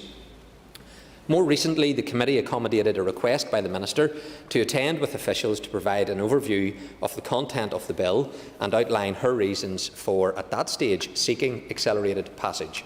During the meeting on the 28th of January this year, the Minister indicated that it was her decision to authorise officials to proceed to issue drafting instructions for the bill before she had an indication from the Committee on whether it supported the Department's policy approach of basing a new legal framework for setting the personal injury discount rate on the Scottish model. Following the oral evidence session, the Committee discussed the information provided on the proposed framework, noted the reasons for changing the legal framework that sets out the personal injury discount rate in Northern Ireland, and agreed that it fully supports the principle that the rate should achieve 100% compensation. However, in relation to whether the framework being proposed to achieve this objective is the most appropriate way forward, members in general indicated that they did not have enough information to properly and fully assess this and come to a decision on whether they supported the approach being adopted by the Department. In light of this, members were also not in a position to indicate if they supported the case for accelerated passage of the bill at that stage. Now, I leave it to individual committee members to set out their position. Areas of concern that were highlighted as needing further clarification and consideration included whether the proposed framework had the potential to veer towards overcompensation, which would have significant financial implications, and ministerial accountability in terms of striking the rate. The Committee subsequently wrote to the Minister setting out the views of members and to fully understand the potential impact of the proposed new framework, requested that the Department ask the Government Actuary Department to run a notional settlement amount through the system based on the proposed model for Northern Ireland, with the investment period extended from 30 to 43 years and based on the Scottish model, to enable a comparison of the outcome to be made and what differential, if any, there is, including whether extending the investment period has the potential to move further away from the 100% principle. The Committee also indicated that it would consider any additional information when available and would continue to engage in the matter, but recognised that ultimately any decision regarding accelerated passage for the legislation rests with the Assembly. The Committee also noted the Minister's view that the Justice Department had to consider the legal framework only within the very narrow remit of ensuring claimants receive 100% compensation, and agreed to write to the Minister of Finance for his view and comments on the potential wider implications of adopting the proposed framework and what consideration has been given to these by the relevant ministers and or indeed the Executive as a whole. The Finance Minister has recently responded to the committee, indicating that it would be for the Department of Justice to lead on any analysis needed to understand the financial impact of policy or legislation changes as the Department bringing forward the legislation, and that his officials are continuing to engage with colleagues in the Justice Department on the matter. In response to the letter setting out the committee position, the Justice Minister provided additional information, including an example of a hypothetical case based on a 0.25% rate change, and outlined her reasons why the Department could not ask the Government Actuary to run a notional settlement through the system to enable a comparison between the proposed model for Northern Ireland and the Scottish model to be made. The Minister also advised the committee that the Executive had agreed to the introduction of the damages bill with a condensed committee stage that would need to conclude by the 30th of April for the bill to pass all its stages before summer recess, and outlined an indicative timeline for the bill, providing for 27 working days for the committee stage, based on the expectation that the bill would be introduced to the Assembly on the 1st of March. Mr. Speaker, Deputy Speaker, the importance of getting any new framework to set the personal injury discount rate correctly is very clear. It will set the rate for the foreseeable future, and this matters greatly to those who have been injured through no fault of their own. However, we also have a responsibility to those organisations, including the Department of Health, who are paying the awards made under this framework. We must ensure that claimants receive 100% compensation and that they are not undercompensated. However, we must also be sure, as far as possible, that the model we adopt in Northern Ireland does not overcompensate either. The model brought forward by the Department of Justice is an adaptation of the Scottish model, and the committee wants to clearly understand the implications of it and the likely level of compensation that it will deliver, as well as considering the other issues that I have already highlighted. While the issue of access to the reserve has been raised with the Treasury, confirmation that the Executive will have such access when a new framework is put in place has not been received, and that would be welcome to receive it. The committee appreciates that the Minister wants this legislation through the Assembly as quickly as possible and before the summer recess, and she has said so on numerous occasions, and indeed the correspondence dated the 16th of February to the committee set out an indicative timeline for this, providing 27 working days for the committee stage. However, the committee needs to consider and decide the time it requires to properly scrutinise this bill, assuming it passes second stage today, in the way that we have scrutinised and intend to scrutinise the other pieces of justice legislation that are referred to us. While this is a technical bill, we must ensure the underlying policy aims of the new framework are the right approach for Northern Ireland. Before this bill was introduced, the committee had already been contacted by a number of key stakeholders, highlighting a range of issues regarding both the current position in relation to the personal injury discount rate and the proposed new legislative framework. This is a relatively specialised area. However, there are a range of organisations and experts that wish to engage with the committee on the bill. We also are all aware of the heartbreaking cases of individuals who, through no fault of their own, have suffered personal injuries, some of which are life-changing, and as a result depend on the lump sum compensation awarded to cover future financial losses, such as loss of earnings and the cost of the care they need. It is in everyone's interests to get this right. So, Mr. Deputy Speaker, while I can confirm, as I set out at the beginning of my speech, that the committee supports the principle of 100% compensation, I am not in a position at this stage to advise the House of the committee's position in relation to the Department's policy decisions regarding how the rate should be calculated and transferring responsibility for setting the rate to the Government Actuary that are reflected in the legislation. Concludes comments, Mr. Deputy Speaker, in my role as Chairman of the Committee. Just to make some individual comments, and my colleague Mr. Frew will elaborate a little bit further in terms of what I regard as highly irregular activity in respect of this, and he will allude to that. But can I first start with a constituent of mine that I first met a number of years ago, and that's Anastasia Kravstova. In 2015, Anastasia was left paralysed from the waist down as a result of a driving incident of her then boyfriend, who was subsequently convicted of causing grievous bodily harm and served a prison sentence for that. However, in the course of that court case, having been arrested, wasn't held on remand, escaped, left this jurisdiction. The police processes left a lot to be desired in terms of tracking him down and issuing European arrest warrants and so on, and the family felt very much aggrieved at what they regard as the failures of the justice system in terms of how that was being handled. Nevertheless, eventually was brought back, conviction was secured. However, the charges were subsequently reduced, and again the family felt let down by the Public Prosecution Service as to how the case was managed, and I facilitated meetings, and I was appreciative of that with the director of the PPS, and we went through that case in respect of it. But at the age of 16, this girl has been left paralysed, lives in a housing executive property within my constituency, which has had to fight tooth and nail to get adaptations to it. I was the then Communities Minister and had to intervene in terms of getting the housing executive and the appropriate housing association to carry out very modest adaptations. And indeed, in the course of being advised around these adaptations, commentary was made, sure, there's a swimming pool nearby, could you not go there? This is an appalling case of how this one individual has been let down on numerous occasions by the state and by the Justice Department when it came to how this case was being handled. And her life-changing injuries are now being compounded by the fact that the interim rate, which was consulted upon, that process was carried out, that the government actuary approved, has not been changed.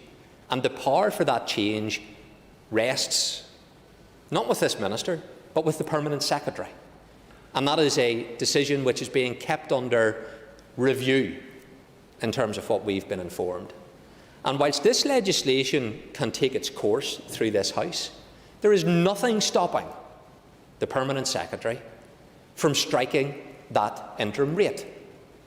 I've heard the arguments made that that then presents the risk under the Wales v Wales system that we have, that could lead to overcompensation and that somehow then people wouldn't settle. However, that rate that we currently have disadvantages people like my constituent Anastasia more than any other part of these islands, and they are being disadvantaged while this continues to take place. And so members should listen carefully, and the Permanent Secretary should listen carefully.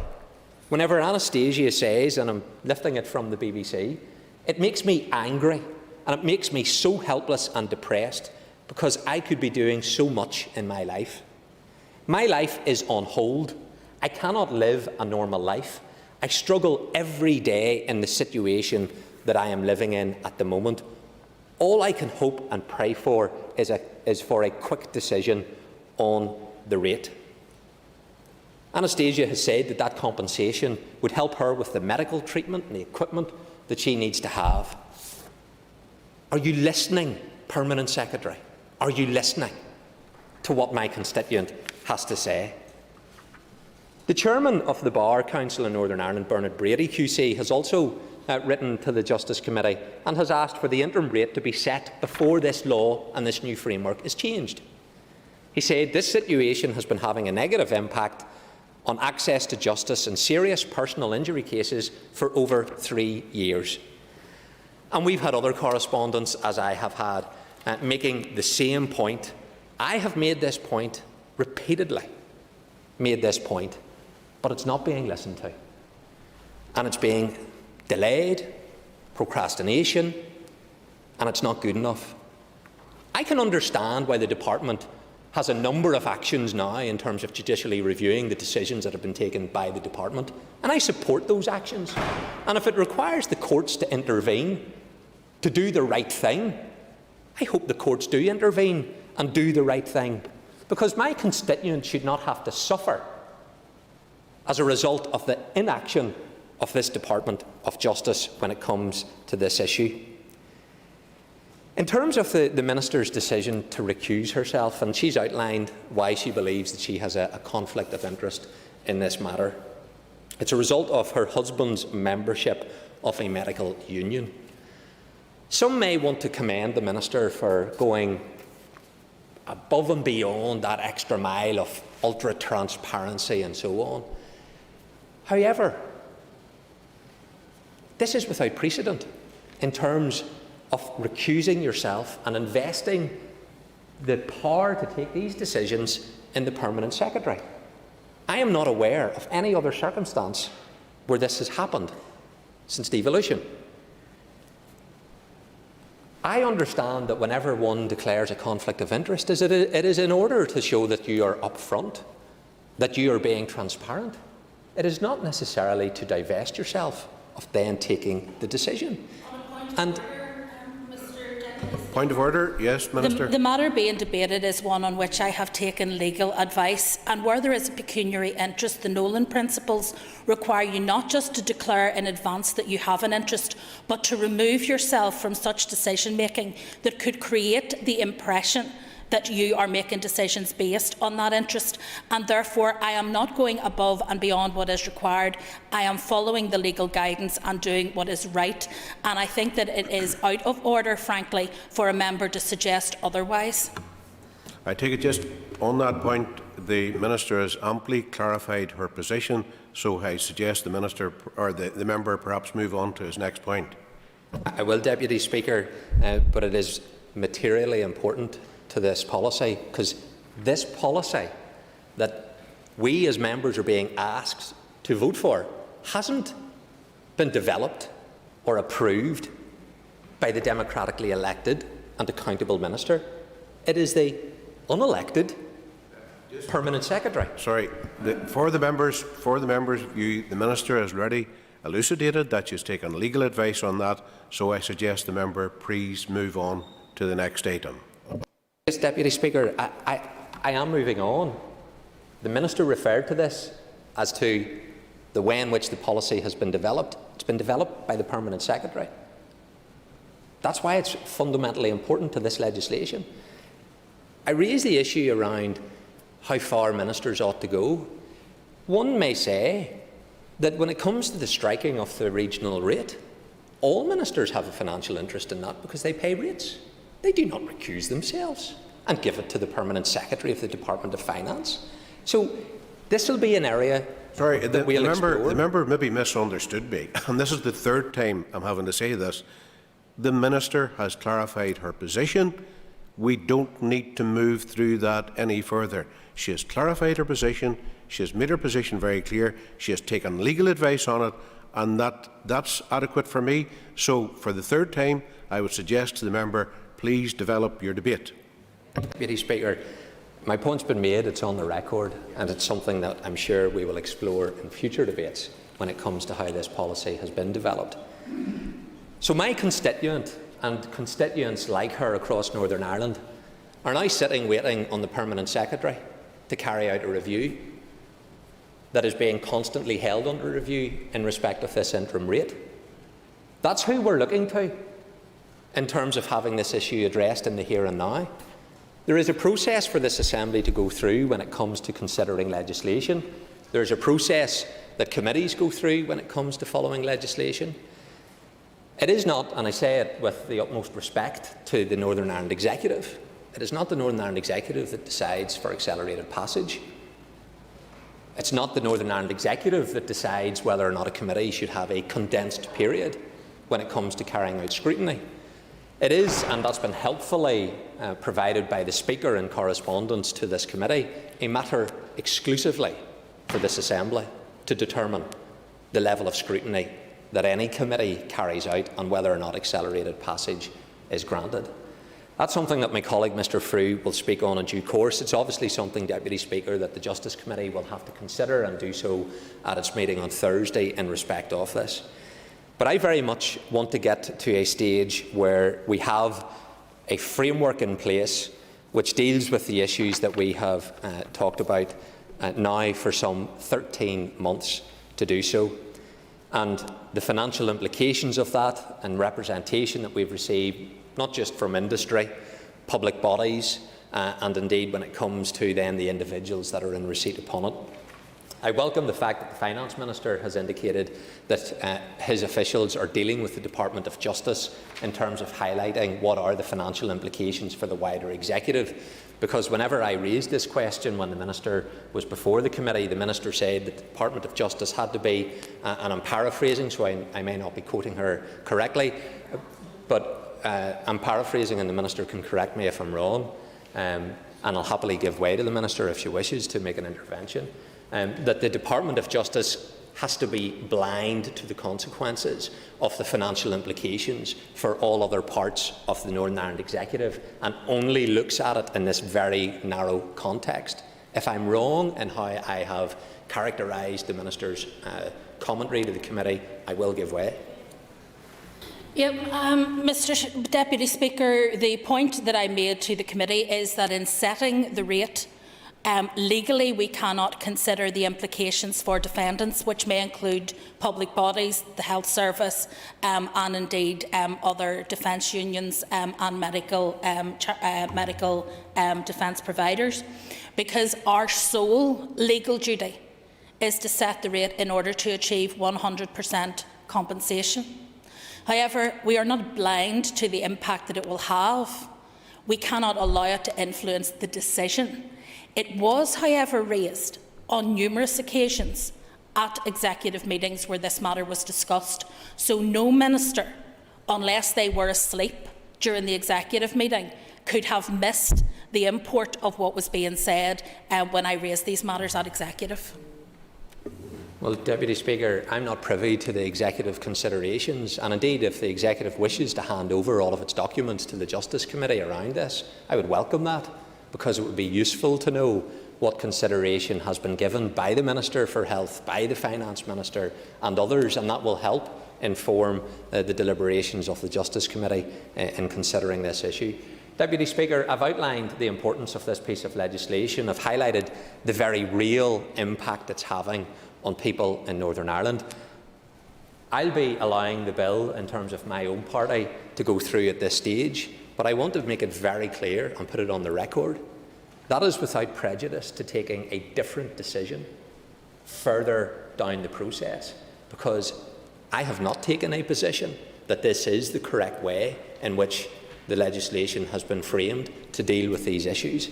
So it will go to the committee for detailed scrutiny and consideration, and then my colleagues on these benches will reach its view at latter stages of the legislative process, because the Minister has taken this forward in the absence of having agreement from the Justice Committee that this is indeed the correct way to go forward. Thank you, Deputy Speaker. Sir Linda Dillon on Cancha. I call Linda Dillon. Thank you to the Minister for bringing this to the House today. I'm not going to elaborate on some of the issues that have been raised by the Chair of the Committee. I suppose for me there are just a small number of points that I feel are really important, not least the issue that the Chair has raised around those claimants who are awaiting payouts on claims that will actually make a massive difference to their lives.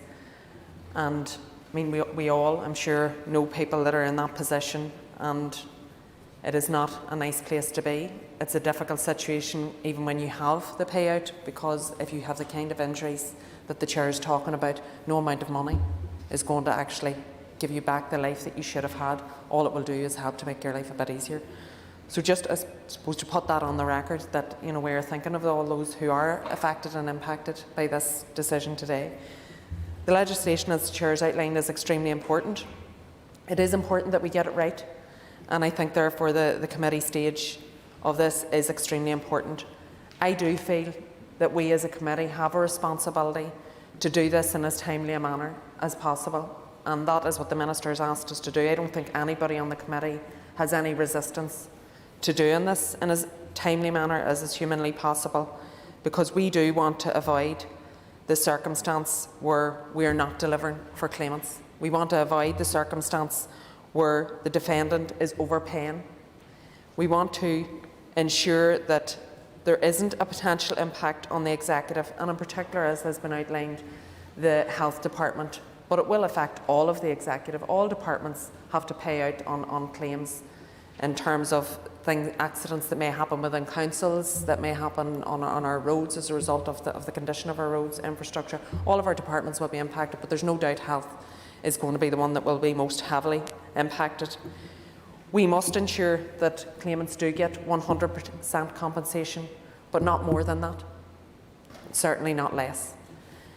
And for me, that is why the committee stage is important, first to ensure that we get all the facts. But I think that this is a narrow piece of legislation. That doesn't take away from the importance of the information that we do have to gather, but it is a narrow piece of legislation, and we need to endeavour to look at the issues as speedily as possible and to hear from those interested parties and stakeholders as soon as possible so that we can reach a decision in relation to this. I'm concerned that any delay in progressing this will have a knock-on effect for other pieces of legislation also. That doesn't diminish the importance of this legislation in any way, but every single piece of legislation that's coming through justice is equally as important. We obviously have the committal bill, which has big implications for our justice system. We have the stalking bill, again, massive implications for those who are suffering as a result of stalking. And we have the miscellaneous provisions bill, which there will be many, many issues dealt with. But for me, some of the important stuff, and I've outlined this already in the committee, and my big fear would be that because the miscellaneous provisions bill is such a broad bill and will take in so many different issues, that it's the one that will fall off the edge. But there are very important issues to be dealt with in that, not least around the domestic abuse legislation and the Gillen review. So for me, it's important that the committee does endeavour to do this in as timely a manner as possible, but we will do it right. That's what we've done with every piece of legislation that's come before us, with every issue that has come before us. We will ensure to do it right, but we will work closely with the Minister, with the Permanent Secretary and with the Department, because whilst the Minister has outlined that she has recused herself in relation to this, she has not held back from coming to the committee to respond to questions. She's obviously in this chamber here today to do the same, and I think that that is only but right. And I think that we have to work with the Department, with the Minister, in order to achieve the right outcome in this for both claimants and defendants, but most importantly for those claimants that are waiting and that are in serious positions in terms of their own lifestyle and their own ability to have a normal standard of life. Thank you. Agus Éireann Sir Sinead Bradley hon cancha I call Sinead Bradley. Thank you, Mr Deputy Speaker. As the SDLP spokesperson on Justice and a member of the Justice Committee, I rise at this second stage of the Damages Return on Investment Bill. I thank the Chair of the Committee and the Deputy Chair for putting on record a very clear timeline and order of events as they happened leading into this. The legislation seeks to ensure that those who have been unfortunate enough to have an accident that's caused life-changing injuries and are seeking financial compensation receive 100% of the compensation due to them. We can all acknowledge in this House that the irrecoverable personal damage that takes place in these cases cannot be repaired, and that this crude instrument of financial compensation is used in an effort to honour the claimant's potential life earnings, as well as covering those additional expenses that they could have been created by the injury, such as adaptations, medical expenses and caring costs. Compensation can be paid to those individuals in two forms. There is the option of a periodic payment order, which I understand is a very less common type of payment, or there is the lump sum. Those who opt for the lump sum, and as it has been heard, will realise that a financial return on that lump sum could be realised, and therefore an effort has to be made to ensure that the desired 100% compensation is reached, and that is done by introducing the discount rate, and that has to be struck. The Department is compelled in its duty to deliver on this rate and the legislation as we understand. The 100% rate is without doubt in everyone's interest. It compensates the victim fairly and allows the industry scope for further insurance offers that, sadly, as we all know, will be the basis for future claimants in the future. The only fair and workable way forward is that we reach the 100% target. The argument around the interim rate has been had at committee, and having listened carefully to the debate for and against the interim rate, I have yet to be convinced that this proposal will offer any significant change to the problem currently being faced. We are aware that cases are reluctant to settle, as it may be to their disadvantage when the final rate is eventually set in legislation. So regardless of who the party is who holds the view on the settlement, both parties will inevitably run a calculation on any comparison to the final legislative rate that they believe may be set. And it only takes one party not to be in agreement to a settlement. And this is, I fear, an inevitable outcome of an interim rate. While I appreciate the details of the calculations and proposed procedures for arriving at methods is complex, and it is the issue this bill endeavours to address. Yes, I will. On the specific point of the interim rate, and I thank the member for her understanding of the specific issues with respect to an interim rate, because it is an area where I don't believe we will get certainty. But would the member also accept that whilst we talk about settlements and agreements, that there is also the risk with an interim rate, of course, and I mean it's not one that we can consider in setting the rate, that these cases will actually go to court and the judges will instruct a settlement based on the interim rate. So it does place, for example, the Health Service, the Department of Finance and others in jeopardy at that point. And whilst that isn't something that I can consider in setting the rate, an interim rate doesn't actually protect against that. I thank the Minister for her intervention, and I think it's a fair risk to have on the record.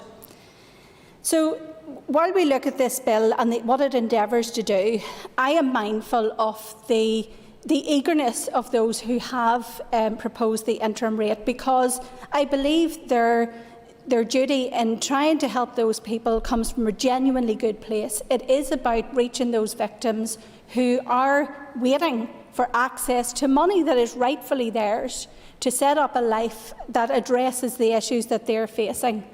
That said, I genuinely believe that there has to be a more honest and open conversation around the potential of claimants having access to an interim payment.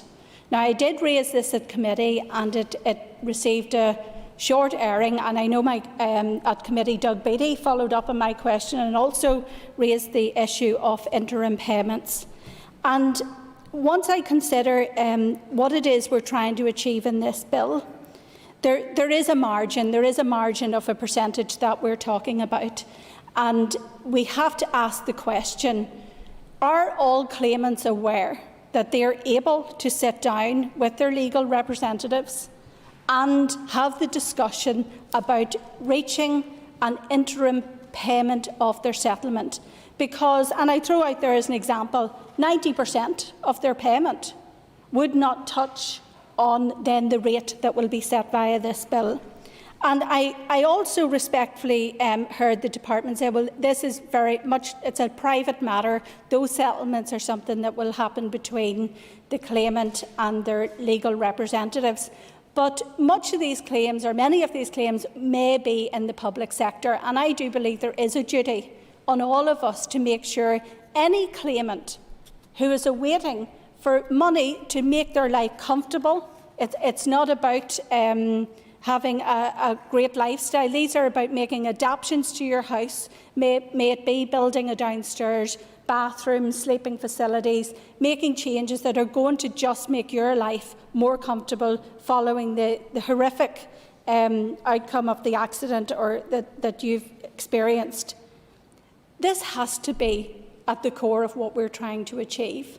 And while we will, and I have no doubt we will go into committee and we will scrutinise this and we will go through the detail of it, and that is only right and just that we do that, the weight of pressure that should be on all of us is, do those people have access to the money they need today? And what are the barriers to preventing them accessing that money?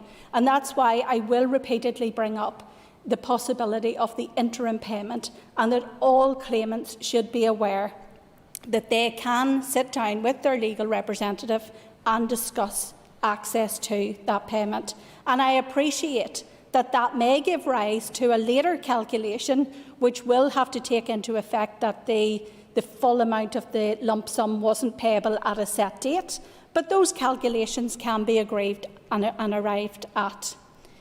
No victim should be making do. No victim should be trying to bridge this gap while we go through the politics of what has to happen here.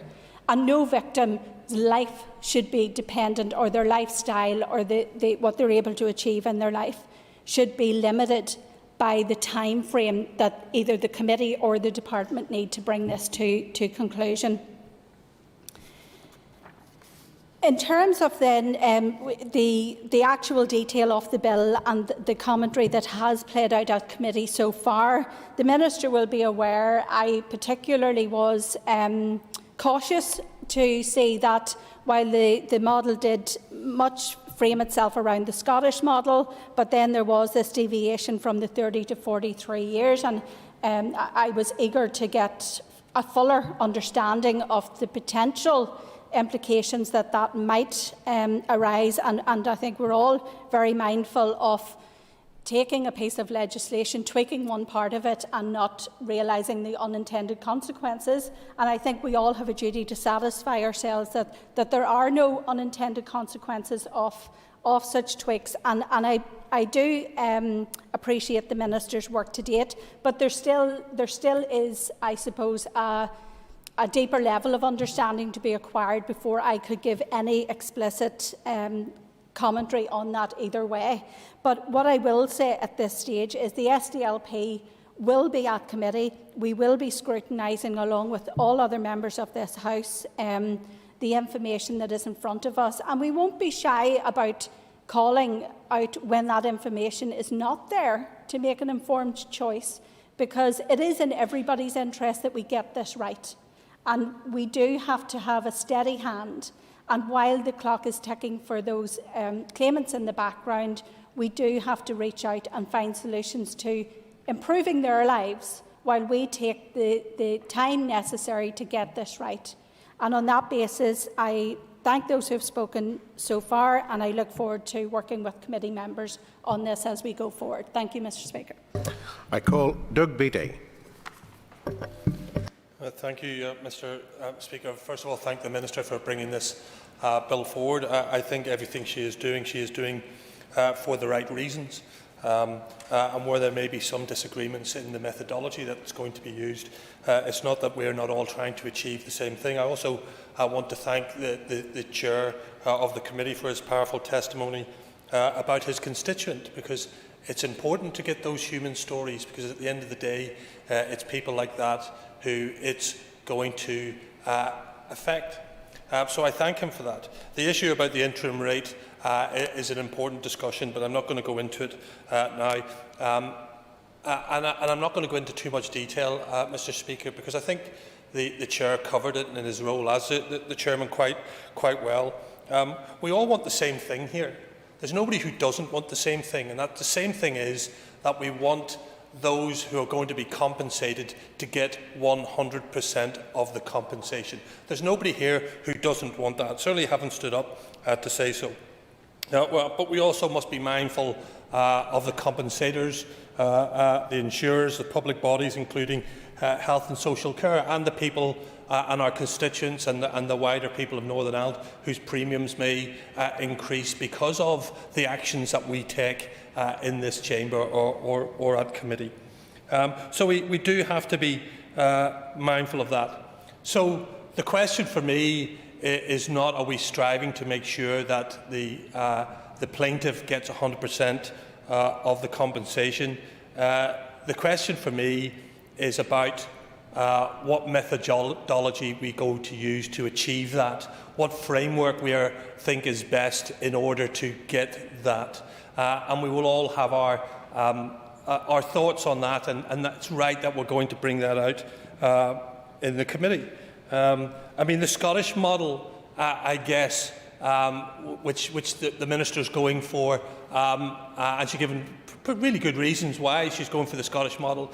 This issue of 0.5 added to the discount rate as a margin adjustment to counter the chance of undercompensation.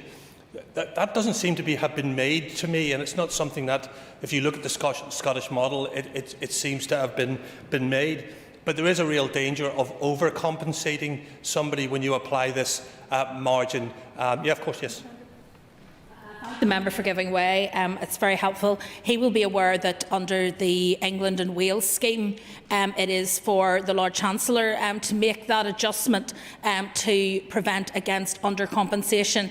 And in actual fact, the settlement figure that he has for this round is also 0.5. So it is based on it is a consistent figure with that used in other jurisdictions in order to prevent undercompensation. It isn't one that we've simply pulled from the air. I thank the Minister, and I'll be clear, I don't think you pulled it from the air, and I wasn't suggesting that you pulled it from the air. I think that the point is that needs to be examined, that needs to be scrutinised, that needs to be talked through, that needs to be understood, and that's why the scrutiny at the committee stage is extremely important.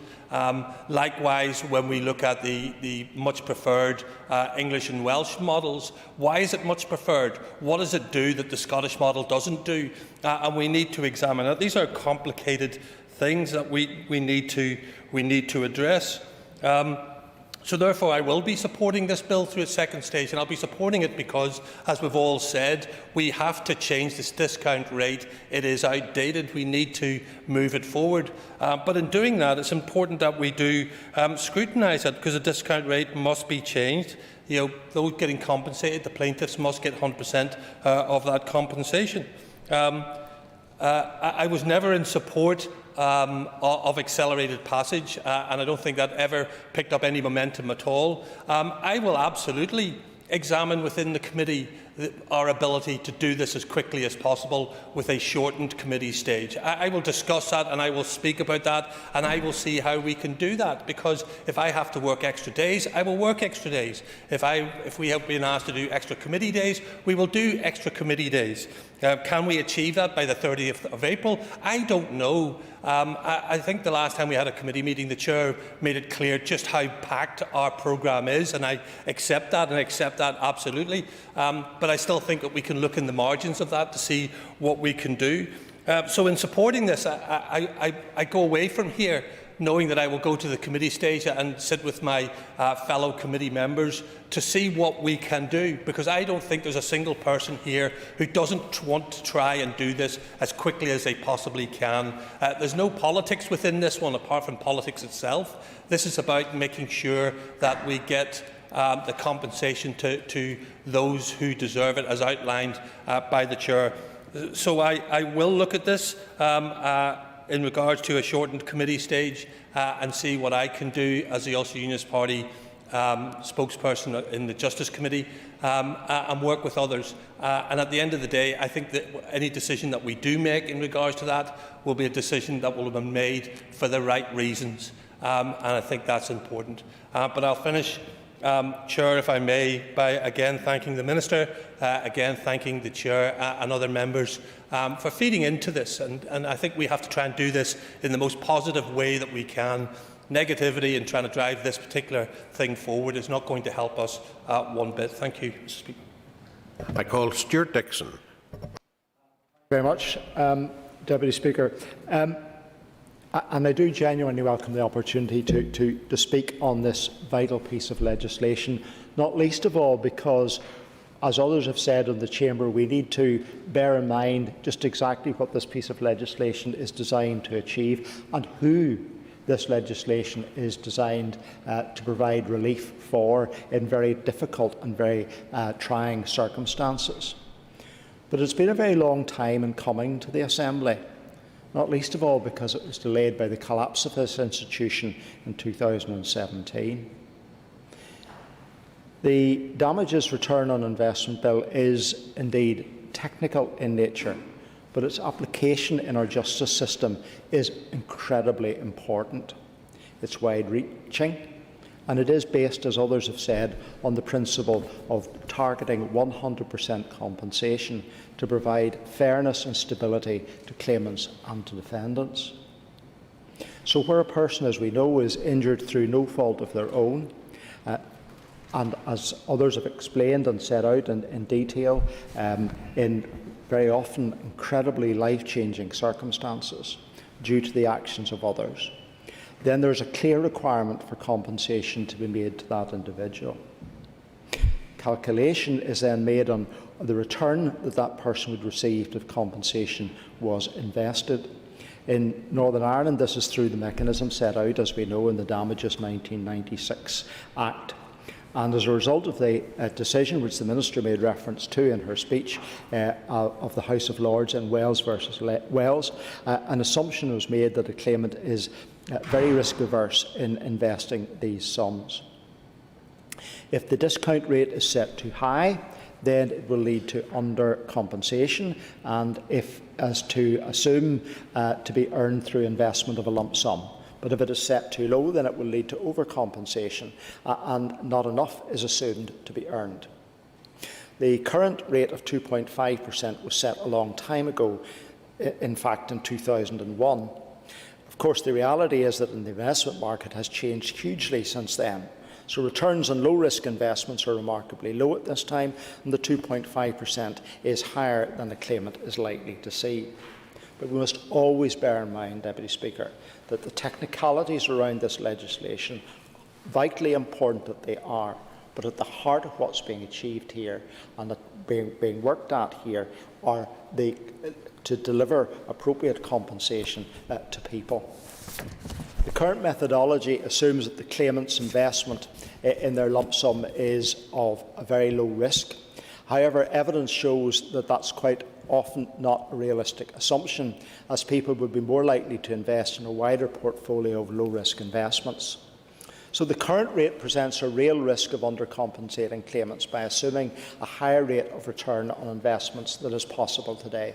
And of course, conversely, if a new rate was set under the Wales versus Wales mechanism, we would see it likely to overcompensate, which would be unfair to defendants and would undermine the 100% compensation principle. So dealing with this issue has been on the agenda for many years. And unfortunately, as with so many key priorities, it has been shelved during the 3 years that this Assembly chamber stood empty. Well, you wish to give way? Yes. Thank the member for taking the intervention. Sorry, I should have spoke a bit louder. Just to highlight to the member, I think for people's understanding that what is important in terms of this legislation is that we will not actually set the rate. What we will do is set the framework by which the rate will be set in the future, and I think that that's vitally important that people understand that this is the framework, and it's extremely important that we get it right for that reason.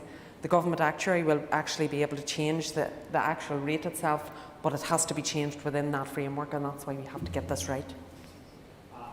Thank you, Deputy Speaker, and I'd like to thank the member for her intervention. And she makes a very important point, one which the Minister has made absolutely clear in her introduction of this legislation, and as I understand listening to her today, in the way in which she has been working with the committee to make it absolutely clear that this is not a political decision. This has to be the decision-making around the process has to be handled in a totally open and fair way, and it has to be determined in that technical manner.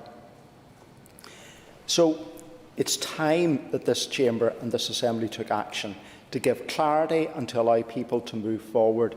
The longer the legislation is delayed, the longer it will be before a fair framework is in place for those to have suffered often life-changing injuries.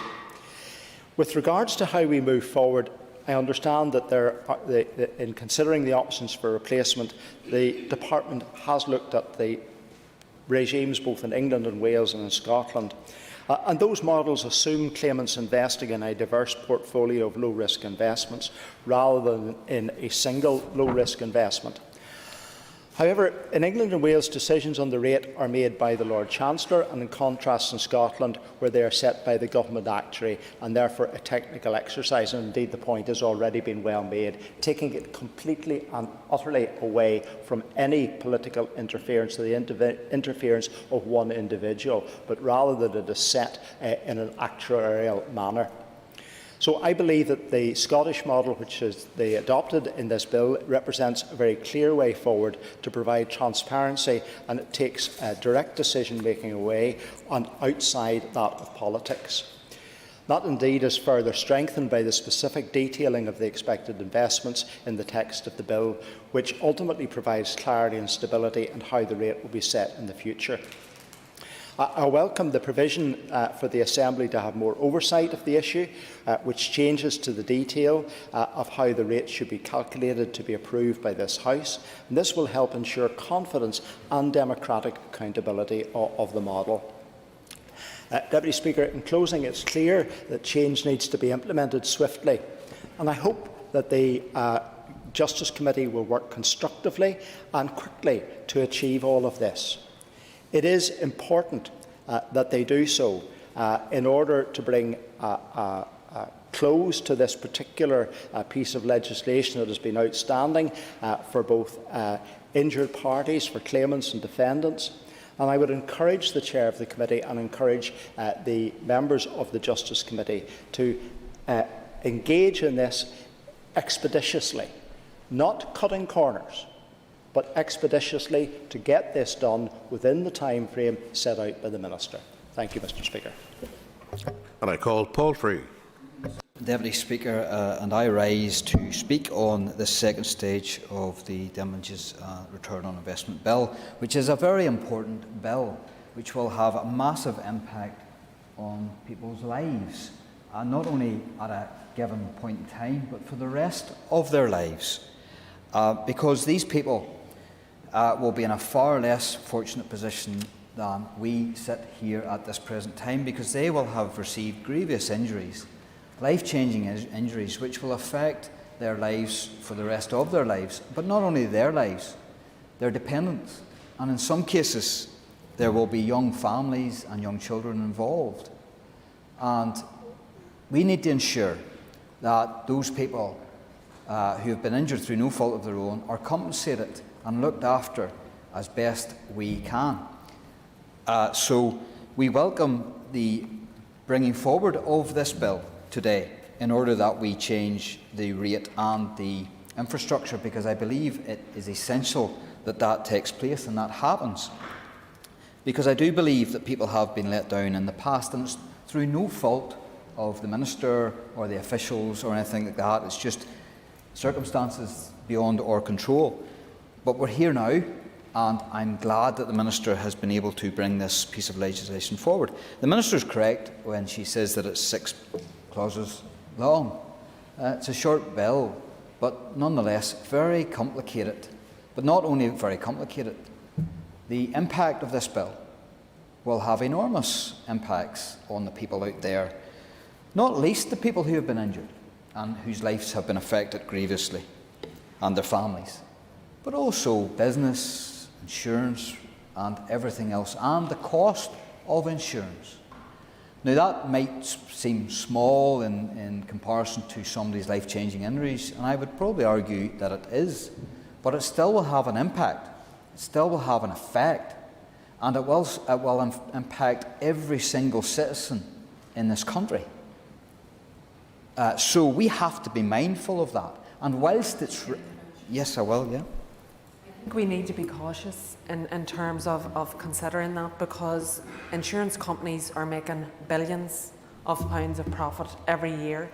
They have not increased insurance premiums in England and Wales. I am waiting on information in relation to Scotland, because that's obviously the model we're looking at.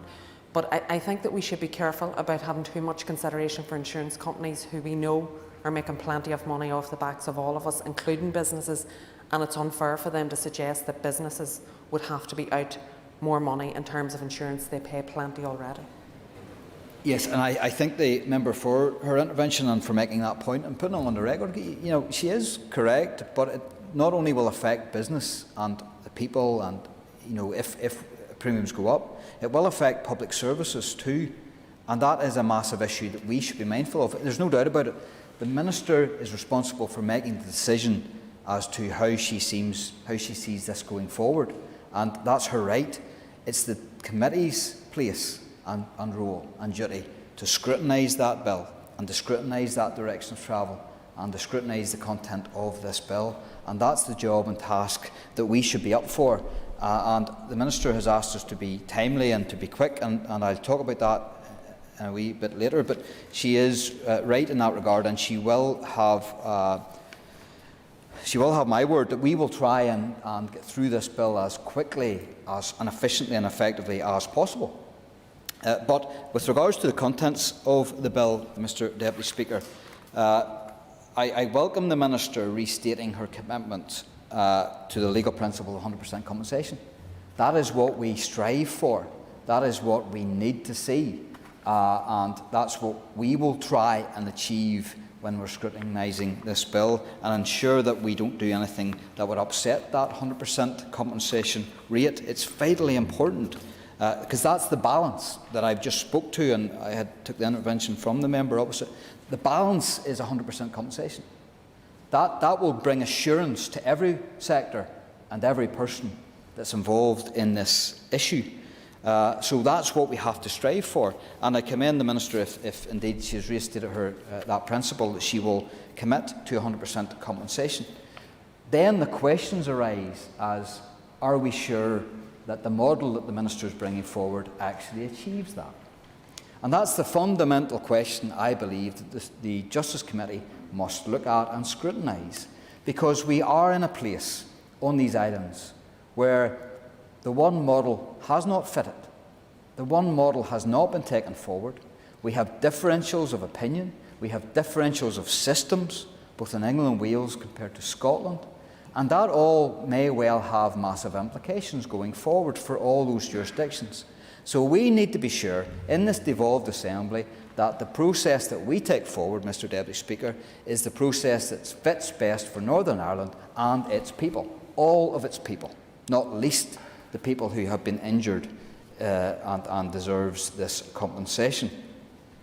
And we've had, and I thank the Minister for engagement with the committee and her officials. They have been very good and diligent at coming before the committee to talk about this bill, and I welcome that. I welcome that engagement, and I thank the Minister for that and the officials who have been involved. It has been very good for us to hear first-hand from the officials on the mechanisms of this bill and to try and understand as best we can how this actually works. And I would hazard to guess that it's been a learning curve for all of our members on that committee. But we're pretty good at getting to grips with things, and I have every confidence with the committee going forward that we will be able to scrutinise this very well and good and proper. But there have been questions that have been posed to the Minister and officials and have caused concern and alarm, and have just been questions that we have been able to put to the officials. And there is an issue where it seems to be the case that the Scottish legislation specifically recognises that there is a risk of overcompensation. And in that basis, and with their knowledge of that happening, they are, with their legislation, at risk of having a burden placed on their devolved legislation. Now, that might be well and good. That might be the decision that the Scottish Parliament has came to. But then we have to ensure in this place that if there is a further burden being placed in any of our public services or any of our departments, that we know about that we are sure about that, and then that we know how to balance that going forward, because that will have an impact on budgets. Yes, I will. I've been listening carefully to this debate, and I've heard many members mention this risk of overcompensation and resulting burden on departments. I've yet to hear anyone mention the other side of that coin. Undercompensation, money running out, creates a burden on the state through benefits. So it's not a one-sided process, and therefore it is important to get it right, not just because that's the necessary thing to do, but because we also need to protect the taxpayer from future underfunded cases where insurance companies are getting off too light. I thank the member for his intervention, Mr Deputy Speaker, and he's perfectly right, and I thank the member for raising that, because that is the balance. That is the balance that we're trying to strike here with regards to compensation and overcompensation, and how that impacts on every single citizen in this country. And that's why we need to be very careful how we proceed in the committee. And there are other issues and concerns that we would have with regards, and I know the Minister has stated... Will the member give way? Yes, I will. Given way, and it's just to pick up on this overcompensation, undercompensation, and that comes back to the point that I have made repeatedly. Under Wales v Wales, the reason we're not going forward is because the Department are saying that they believe that that creates a risk of overcompensation. If there's no concern about the impact on insurance industry, upon public bodies, why not move and keep Wales v Wales, irrespective of how others have removed it? We keep it and we move forward on the rate that's been consulted upon if there is no concern about overcompensation. Let us stick with what we've got and strike the rate. I thank the member for giving it. I think the Minister wants to. Yeah, well, sir. Yes. For giving way, because I realise I'm actually responding to a point by somebody else who made an intervention, and I apologise for that. But no one said there was no concern about overcompensation or undercompensation. We are concerned about both, because there is a legal principle that we must 100% compensate victims. So, to be clear, it's not a policy of the Department with which you can agree or disagree. It is a long-standing legal principle by which we are bound. The issue of overcompensation has significant implications for public finances and for the insurance industry. We cannot take that into account when we make consideration of setting the rate, but it is nevertheless a fact. The issue of undercompensation has implications for claimants. We cannot take that into account when setting the rate. The only thing, as things stand, that we can take into account is the issue of Wales versus Wales. And the only way we can move to a position where we are, which we know does not represent 100% compensation, which is why all of the other jurisdictions in the United Kingdom have moved away from it. So the only way we can return to 100% compensation, which is our legal duty, is for us to set a new mechanism by which the rate will be set so that we reach 100% compensation. It is not an exact science, but we know for a fact that we would currently be either over or under compensating if we don't do so. And I thank the Minister for giving way, and I'm glad to be a conduit in this place, Mr Deputy Speaker, for a good debate, and I facilitate that at all times where I can. And because it's good for the members of this place, even members that aren't on the Justice Committee, to understand or try and understand this, because ultimately it will be this Assembly that chooses how we proceed and what we vote on and what succeeds and what fails. But the Minister rightly states, Mr Deputy Speaker, that she cannot take the impacts into consideration for all the other sectors and public services and departments. But I think we as a committee have to take that into consideration. I think we have to look at the impacts on the Department of Finance. I think that we have to look at the impacts on the Department of Health, with the effect that this could well have. I'll finish my point and I will give way. The effect that this could well have on GPs with regards to the work and operation that they do.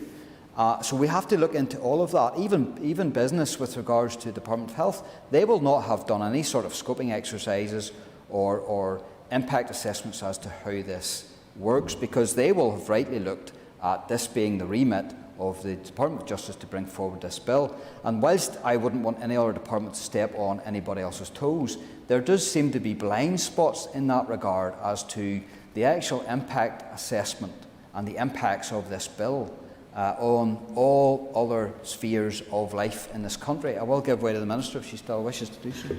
Mr Deputy Speaker, this is a matter of law, not opinion, that we must 100% compensate. And the duty that I am bound by in terms of setting of the rate to achieve the 100% compensation is also therefore binding on the committee as it scrutinises legislation which is to do that. So if the committee departs from that and brings forward proposals that do not at their core set out to achieve 100% compensation, irrespective of the impact, the wider impact, then any such proposals would be struck down by judicial review. And I would ask you, Mr Deputy Speaker, on that point, to seek guidance for the committee and indeed this House before this bill comes back to the Chamber, because it is incredibly important that there is a legal principle at stake here, not simply a matter of difference of opinion, but a legal duty on us to provide for 100% compensation, irrespective of the impact on the insurance industry, the health service and others. I have already made very clear that the Health Minister, the Department of Finance and the insurance industry are fully aware of the potential consequences of any change to the rate. So they are well aware and able to prepare for that. However, it cannot influence us in the making of the rate and the setting of the rate, nor can it influence us in how we structure the actuarial information on which any rate would be based in future. Just by way of clarity on that, and I appreciate what the Minister is saying around compliance with the law, that would obviously be a matter for the committee and the clerk of the committee. I served on the committee myself, and I'm sure the clerk of the committee, who's a person of a lot of experience, will ensure that anything that would come before the committee would be, or that the committee would initiate, would be compliant with any relevant legislation. I thank Mr Deputy Speaker for your ruling. I appreciate the Minister's intervention, but here we go again, Mr Deputy Speaker, where we have an executive minister trying to dictate to the committee how it does its business. And Mr Deputy Speaker, I am getting sick of it, I really am, and I will bring this point up later on. I agree with the Minister 100% that we need 100% compensation, and that is set by law. But it is very clear, Mr Deputy Speaker, that there are many ways to get to that point, and that has been proven both in these aisles. So let's see if our model, if our infrastructure is the best way of obtaining 100% compensation, which is what we all strive for. And of course, I don't think this committee will do anything that may well damage that potential, because every single person, a member of that committee, has recited that line in this debate even, with regards to 100% compensation. No way would we want to see anybody disadvantaged in any shape or form. It's the model of getting to that point and making sure that that model is the best model for Northern Ireland and its citizens.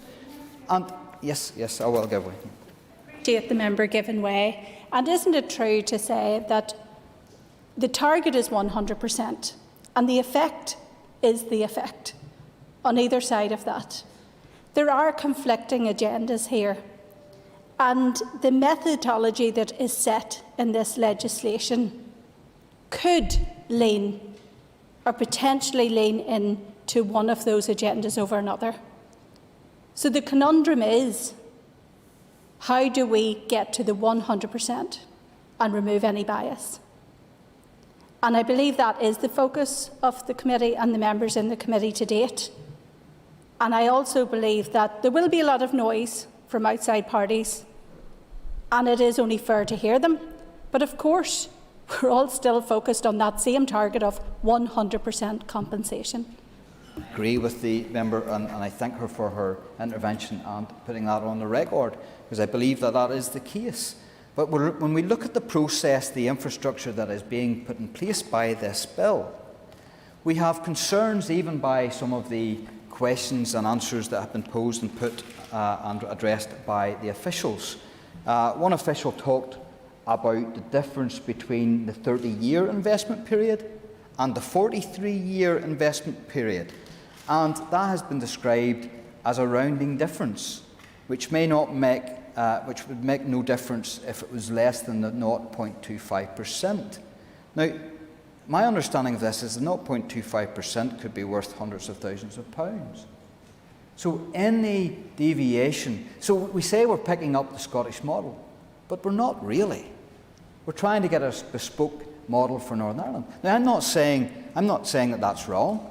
I'm not saying it's right. I'm saying we'll have to scrutinise it and make sure that it is fit for purpose for Northern Ireland and its citizens. But these are the questions that have been posed by the committee already.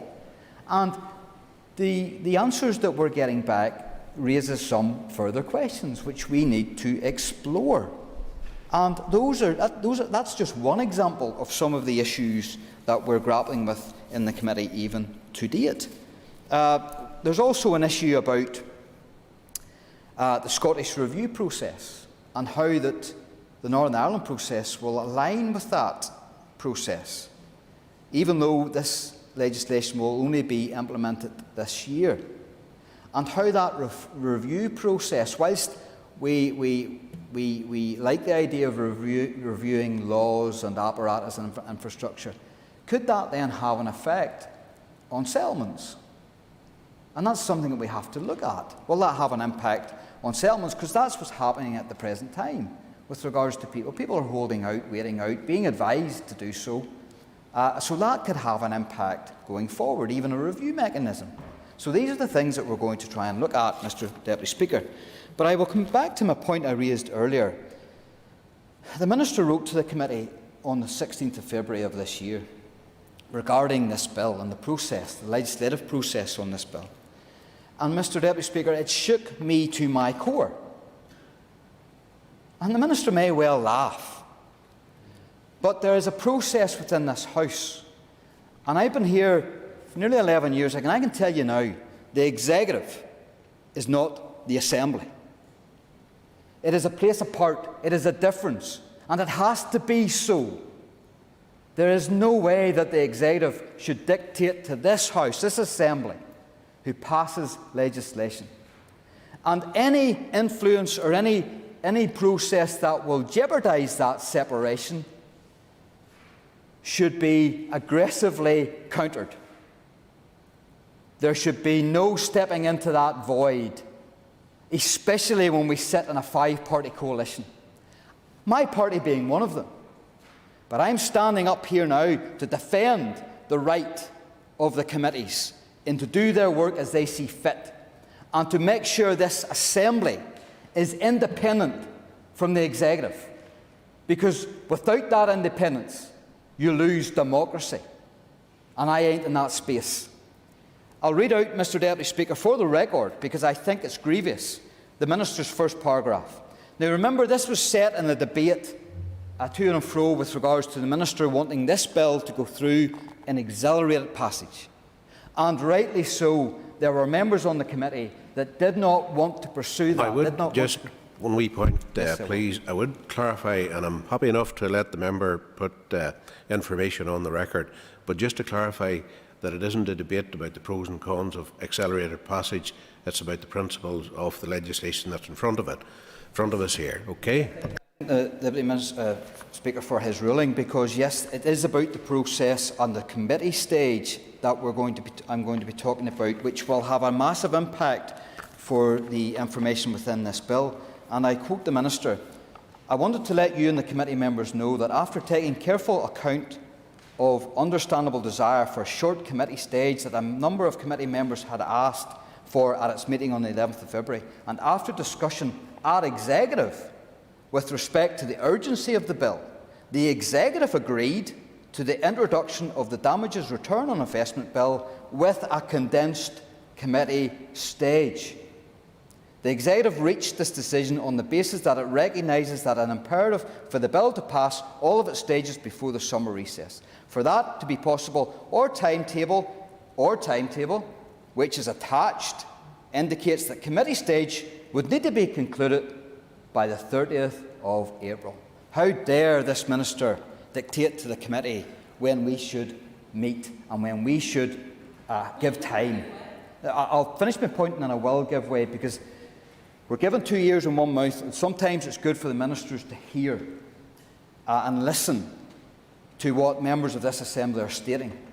It is not for any Executive Minister to dictate how long a committee should consider and scrutinise legislation being brought before it by that Minister.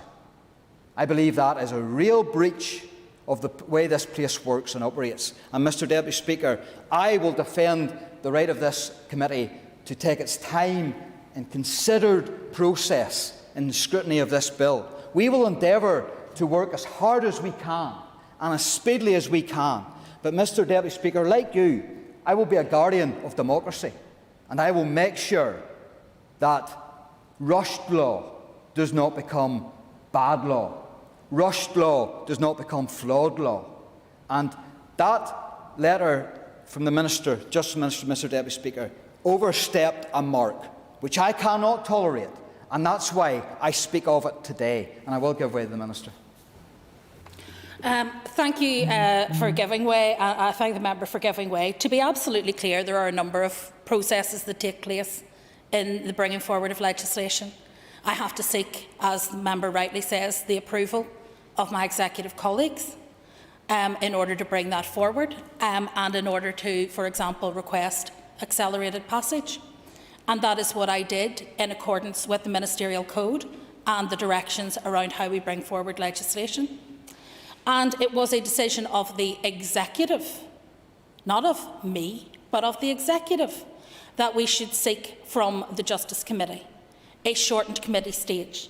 That proposal was put because members of the DUP on the committee objected to accelerated passage, and it was brought forward by their own party leader as a potential way of resolving that conflict.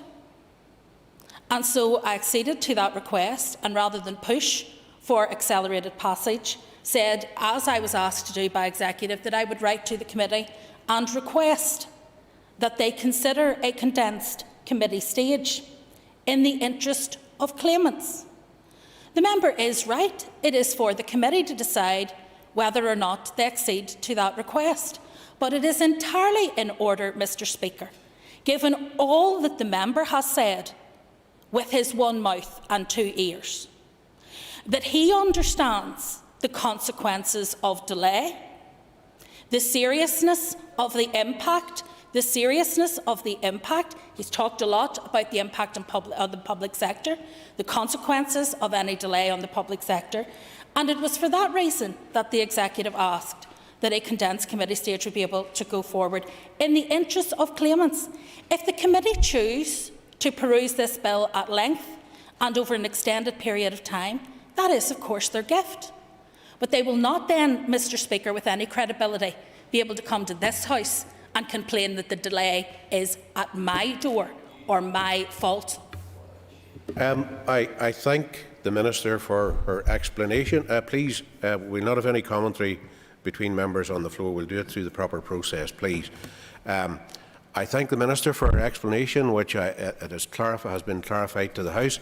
I also know she will respect the right of committees to fully scrutinise all legislation that goes through. And I have to say I have some sympathy with Mr Prue's point, having sat through on another committee some difficult stuff which probably, had we been given enough information, could have resulted in a much better outcome on RHI, but that's another place and another time. So I have sympathy with the point he's making, but I'm hearing very clearly from the Minister the route that it was taken and the process that was gone into. Thank you.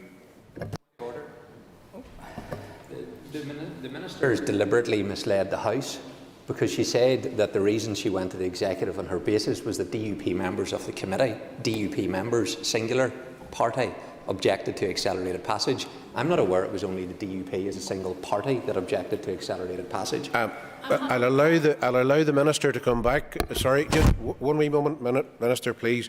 I'll allow you to come back, but I'm not going to allow the debate to get distracted into items that I have no knowledge of. I'll allow you to come back and clarify the point, Minister. For the record, Mr Deputy Speaker, it was not only the DUP who raised concern around accelerated passage, however it was at the executive. No more commentary on this one. Both aspects of this argument have been fully ventilated and clarified, and I've allowed ample latitude for that to happen. So, Mr Frew, I'll return back to you. Thank you, Mr Deputy Speaker, and I put that point on record. And again, I'm not privy to any executive business, nor should I be as an MLA, because again, that is a separation that we should protect. But Mr Deputy Speaker, you will know well that in this history of this place, I think there's only been one committee that has entered into a scrutiny period that has taken up the 30 days that is set down in our statute. I think that all committees have asked for an extension in order to do their work diligently and appropriately, and I believe that we will not be able to meet the Minister's expectations here, and nor should we, because I think we need to take this bill very seriously and to make sure that we hear from all the witnesses and all the stakeholders that would wish to speak to the committee. I won't put the issue of delay at the Minister's feet, but I will not have the Minister in a year's time or 2 years' time saying, oh, well, you know, the Justice Committee approved this, they passed this, they allowed this to go. We will do our job, and we will do our job as diligently as we can with the people that's on that committee, with the tools that we have at our disposal in order to scrutinise this bill to the appropriate measure and level that it deserves for everyone involved, not least the people who are grievously injured through no fault of their own. So this is a very important bill, Mr Deputy Speaker. It's one that we should look at seriously, not only the members of the committee, which I've centred on, but all of the members of this Assembly, because it will affect people that we know. It will affect people we know in the future, and it will affect every single citizen in this place. So we should look at this very, very carefully. I'll leave it there, Mr Deputy Speaker. Yes, I will. Yeah. I thank the member for giving way, because I'm mulling over the comments made by the Minister earlier, and twice at the outset the Minister quite rightly framed this in terms of this is a very technical piece that aims at 100%, and that should be our only motivation. But twice in her previous comments the Minister then referred to the request for accelerated passage being motivated by the need to reach claimants. And that contradicts what we're trying to wholly focus on, the 100%, because is accelerated passage then motivated by the intention of reaching claimants, but then to park an element of blame with the committee really sits uncomfortably with me, that we are trying to do our very best in scrutinising and reaching that 100% target, and yet claimants are brought into the equation, and we're now being told that if we take too long in scrutinising, that's on us and we can answer to claimants. And taking that from it is quite offensive, Minister, and I just want to place that on record.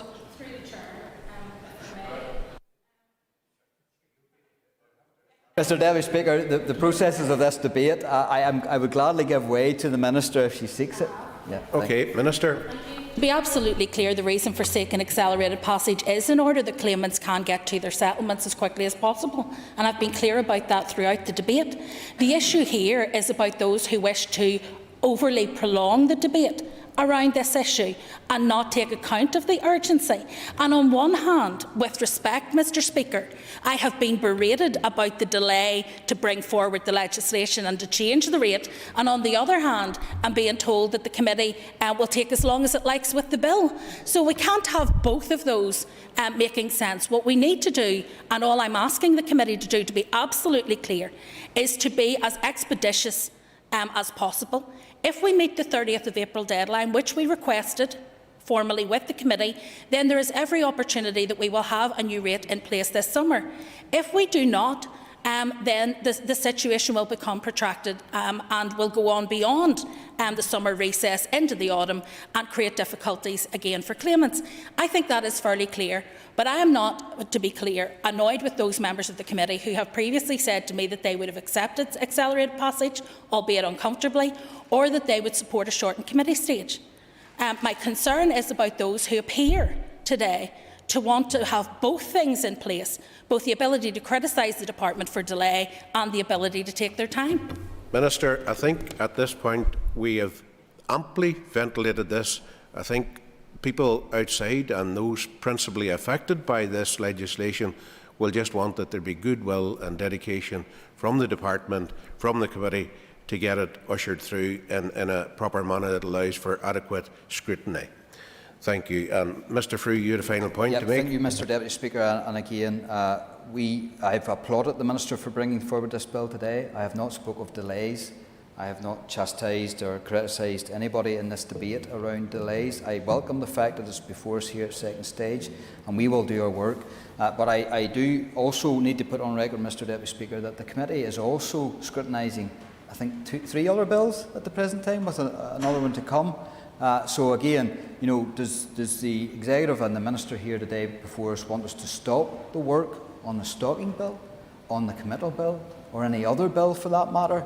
And no, the Minister will have ample time at the end to proceed. But there is a lot of work that this committee is doing, and rightly so. And we have said to the Minister before, bring it to us and we work through it. But please do not dictate to us a timetable when you think that we should be finished that scrutiny, because we do not know, even today, what may well come out of the evidence that the interviewees and the people who come to present us will give to us. And that in itself may need further scrutiny and time. I leave it there, Mr Deputy Speaker. I thank you for your rulings today. I know it's not been easy for you to be in the chair, but not having said that, we've had a good, robust debate, and I thank you for that. Thank you. Now, in light of the fact that we're probably going to be winding up slightly before 1 o'clock, if Ms Cameron wants to come on and deliver her bit to the debate now, is that okay? In other words, you have up until 1 o'clock, if you can manage it within that. Yes, for this here, your name's down to contribute to this. No? Oh, sorry, right, okay. Right, that's grand. Sorry about that confusion. I don't know where that arose from. It's on our list here, but that's okay, sure. You got off late today, Pam. Okay, I come then to Rachel Woods. If you can manage it just to conclude before 1 o'clock, Rachel, I will guarantee I will be finished before 1 o'clock, Mr Deputy Speaker, and I do thank the Minister for bringing this to the House today. The Chair had outlined the process by which we've got to, and a number of issues that the committee has already considered, including the setting of an interim rate, the issues of certainty about a legal framework or without one, amongst others, and I'm not going to go over that or replicate much of what has been said, but I do want to welcome the fact that we are here today at the second stage. Proposed changes have been much needed for years, as we know, and have already been highlighted by other members here today. And again, I'm not going to labour those points, but for those who have been waiting to conclude their cases, and it is those people who have suffered a personal injury who deserve 100% compensation, and that must take centre stage in getting a correct framework and correct rate set. This is, at the end of the day, about people, and compensation does not in any way make up for what has happened to them. This is a difficult and complex area of law, and one that I do not even pretend to know every detail about, and having said that throughout much of the committee discussions on this, and I believe it's a position shared by others too, but I will give the Minister and the Department and the committee members my absolute assurance for the record, for what it's worth, that I will not protract or delay any scrutiny of this bill longer than I need, but I honestly need time to consider this because I need to understand it properly. But in terms of the financial impact, there's been much said about the impact of compensation. So can I just ask the Minister to maybe touch upon this in summing up, or I'd be happy to take an intervention, but I'm mindful of the time, perhaps to clarify the position on budgets and the impact.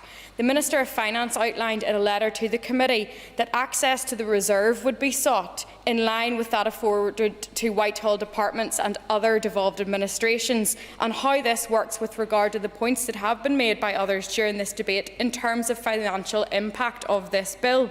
Perhaps I have confused myself. It would not be the first time, but it brings me back to a point that this is difficult and complex and requires scrutiny. The overriding legal principle is that injured people should receive 100% of the compensation they are entitled to, no more and no less, as has been outlined, and this is key for ensuring the proposal meets the relevant legal requirements. The best route to achieve this differs depending on the jurisdiction, and I note that there has been some debate over which model is best and which model, if we're using England or Wales or Scotland, to base ours on. There was no clear, real consensus evident in the consultation responses, and the bill we have here today seems to be somewhat of a mix between the English and Welsh and the Scottish one too. But setting the new legal framework around the rate will require scrutiny and questions to be asked, and most here in the Chamber will know my position on any legislation being rushed in this House. And given that I am one of the very few non-executive party MLAs in this House, I welcome that we will have the opportunity as a committee for further scrutiny, even shorter scrutiny than normal, for the reasons outlined. And I am confident that the committee will be able to expedite the passage of this legislation in order to get the rate set as soon as possible. But we must, however, provide the appropriate level of scrutiny that this proposal requires, and that goes for every piece of legislation that comes through this House. And we have heard from some personal injury lawyers and from departmental officials on the main aspects of the bill, but I do believe that there is more work to be done and further detail to explore, and it will take time, as much as the committee and the Assembly deems is needed, and it is important that this happens. And I look forward to continuing engagement with interested parties, representatives, the Department, the Permanent Secretary and the Minister as part of the committee stage, and getting the most appropriate and legal framework in place. The committee has a job to do to ask the difficult questions around the new proposed model, how the rate is calculated and monitored, and then how to get the new rate in place as quickly as possible for those who are waiting. Thank you, Mr Deputy Speaker. Thank you very much indeed. Now, the Business Committee has arranged to meet at 1 p.m. today, so I propose therefore by leave of the Assembly to suspend the sitting until 2 p.m. When we'll have questions to the Minister for the Economy. We'll return at 2:45 to this item of business, and the next contribution will be from Mr Jim Allister. Okay, thanks very much indeed, members.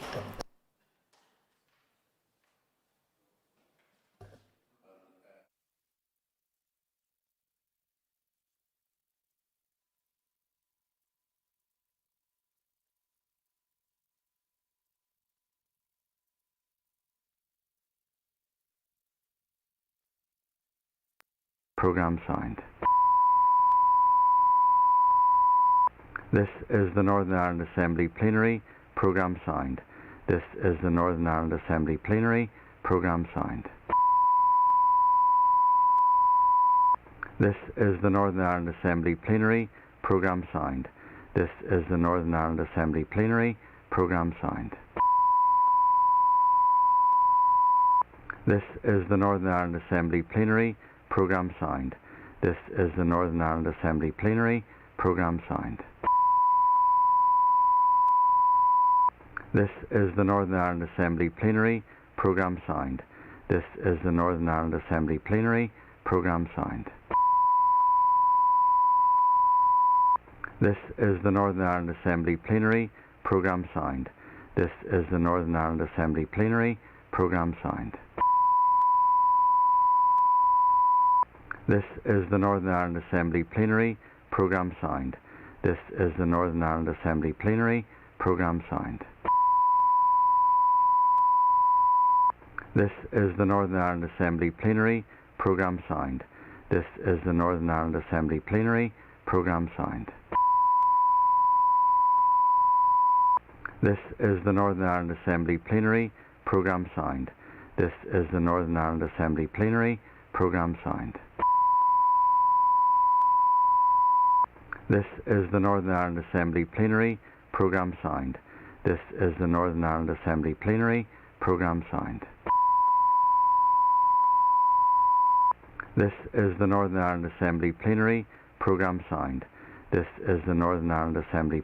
This is the Northern Ireland Assembly Plenary. Programme signed. This is the Northern Ireland Assembly Plenary. Programme signed.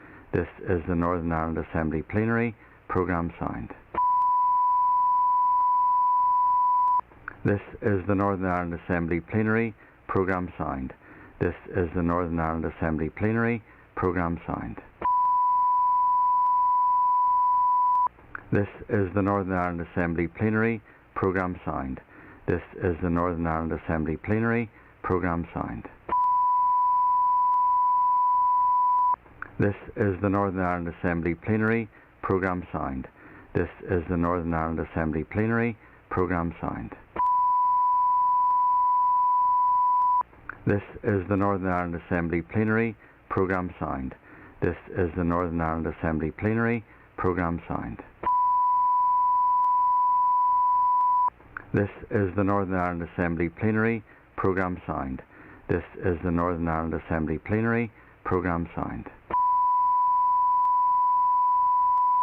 This is the Northern Ireland Assembly Plenary. Programme signed.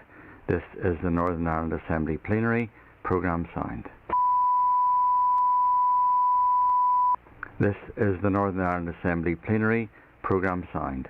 This is the Northern Ireland Assembly Plenary Programme Signed. This is the Northern Ireland Assembly Plenary Programme Signed. This is the Northern Ireland Assembly Plenary Programme Signed. This is the Northern Ireland Assembly Plenary Programme Signed. This is the Northern Ireland Assembly Plenary Programme Signed. This is the Northern Ireland Assembly Plenary Programme Signed. This is the Northern Ireland Assembly Plenary Programme Signed. This is the Northern Ireland Assembly Plenary Programme Signed. This is the Northern Ireland Assembly Plenary Programme Signed. This is the Northern Ireland Assembly Plenary Programme Signed. This is the Northern Ireland Assembly Plenary Programme Signed. This is the Northern Ireland Assembly Plenary Programme Signed. This is the Northern Ireland Assembly Plenary Programme Signed. This is the Northern Ireland Assembly Plenary Programme Signed. This is the Northern Ireland Assembly Plenary Programme Signed. This is the Northern Ireland Assembly Plenary Programme Signed. This is the Northern Ireland Assembly Plenary Programme Signed. This is the Northern Ireland Assembly Plenary Programme Signed. This is the Northern Ireland Assembly Plenary Programme Signed. This is the Northern Ireland Assembly Plenary Programme Signed. This is the Northern Ireland Assembly Plenary Programme Signed. This is the Northern Ireland Assembly Plenary Programme Signed.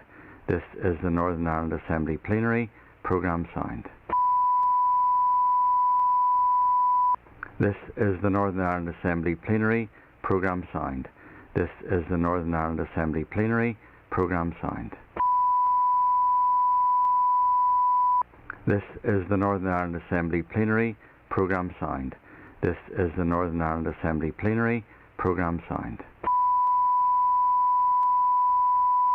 This is the Northern Ireland Assembly Plenary Programme Signed. This is the Northern Ireland Assembly Plenary Programme Signed. This is the Northern Ireland Assembly Plenary Programme Signed. This is the Northern Ireland Assembly Plenary Programme Signed. This is the Northern Ireland Assembly Plenary Programme Signed. This is the Northern Ireland Assembly Plenary Programme Signed. This is the Northern Ireland Assembly Plenary Programme Signed. This is the Northern Ireland Assembly Plenary Programme Signed. This is the Northern Ireland Assembly Plenary Programme Signed. This is the Northern Ireland Assembly Plenary Programme Signed. This is the Northern Ireland Assembly Plenary Programme Signed. This is the Northern Ireland Assembly Plenary Programme Signed. This is the Northern Ireland Assembly Plenary Programme Signed. This is the Northern Ireland Assembly Plenary Programme Signed. This is the Northern Ireland Assembly Plenary Programme Signed.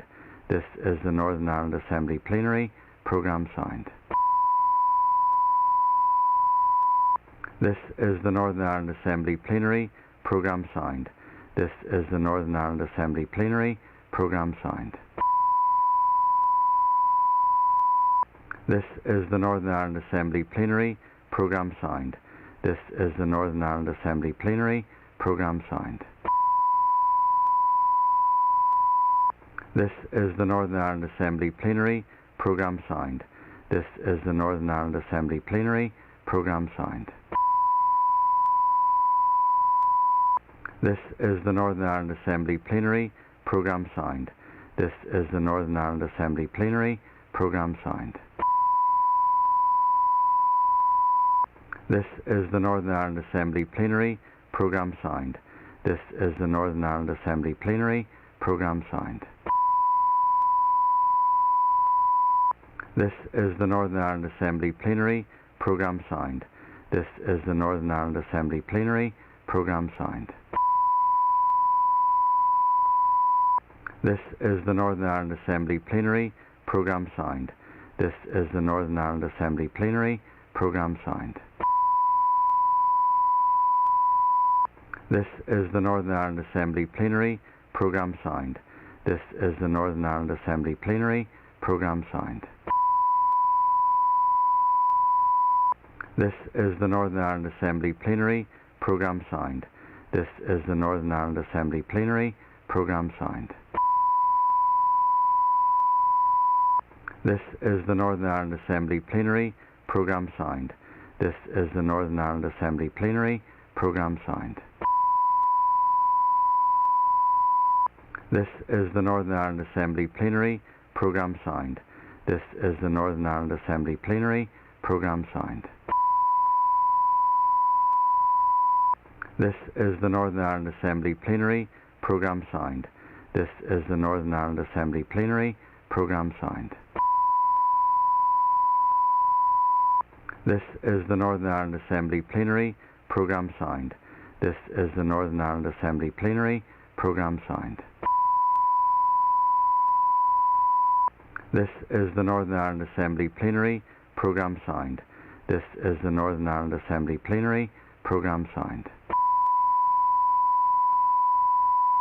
This is the Northern Ireland Assembly Plenary Programme signed. This is the Northern Ireland Assembly Plenary Programme signed. This is the Northern Ireland Assembly Plenary Programme signed. This is the Northern Ireland Assembly Plenary Programme signed. This is the Northern Ireland Assembly Plenary Programme signed. This is the Northern Ireland Assembly Plenary Programme signed. This is the Northern Ireland Assembly Plenary Programme signed. This is the Northern Ireland Assembly Plenary Programme signed. This is the Northern Ireland Assembly Plenary Programme signed.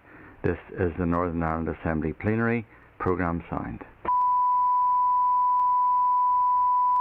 This is the Northern Ireland Assembly Plenary Programme signed. This is the Northern Ireland Assembly Plenary Programme signed. This is the Northern Ireland Assembly Plenary Programme signed. This is the Northern Ireland Assembly Plenary Programme signed. This is the Northern Ireland Assembly Plenary Programme signed. This is the Northern Ireland Assembly Plenary Programme signed. This is the Northern Ireland Assembly Plenary Programme signed. This is the Northern Ireland Assembly Plenary Programme signed. This is the Northern Ireland Assembly Plenary Programme signed.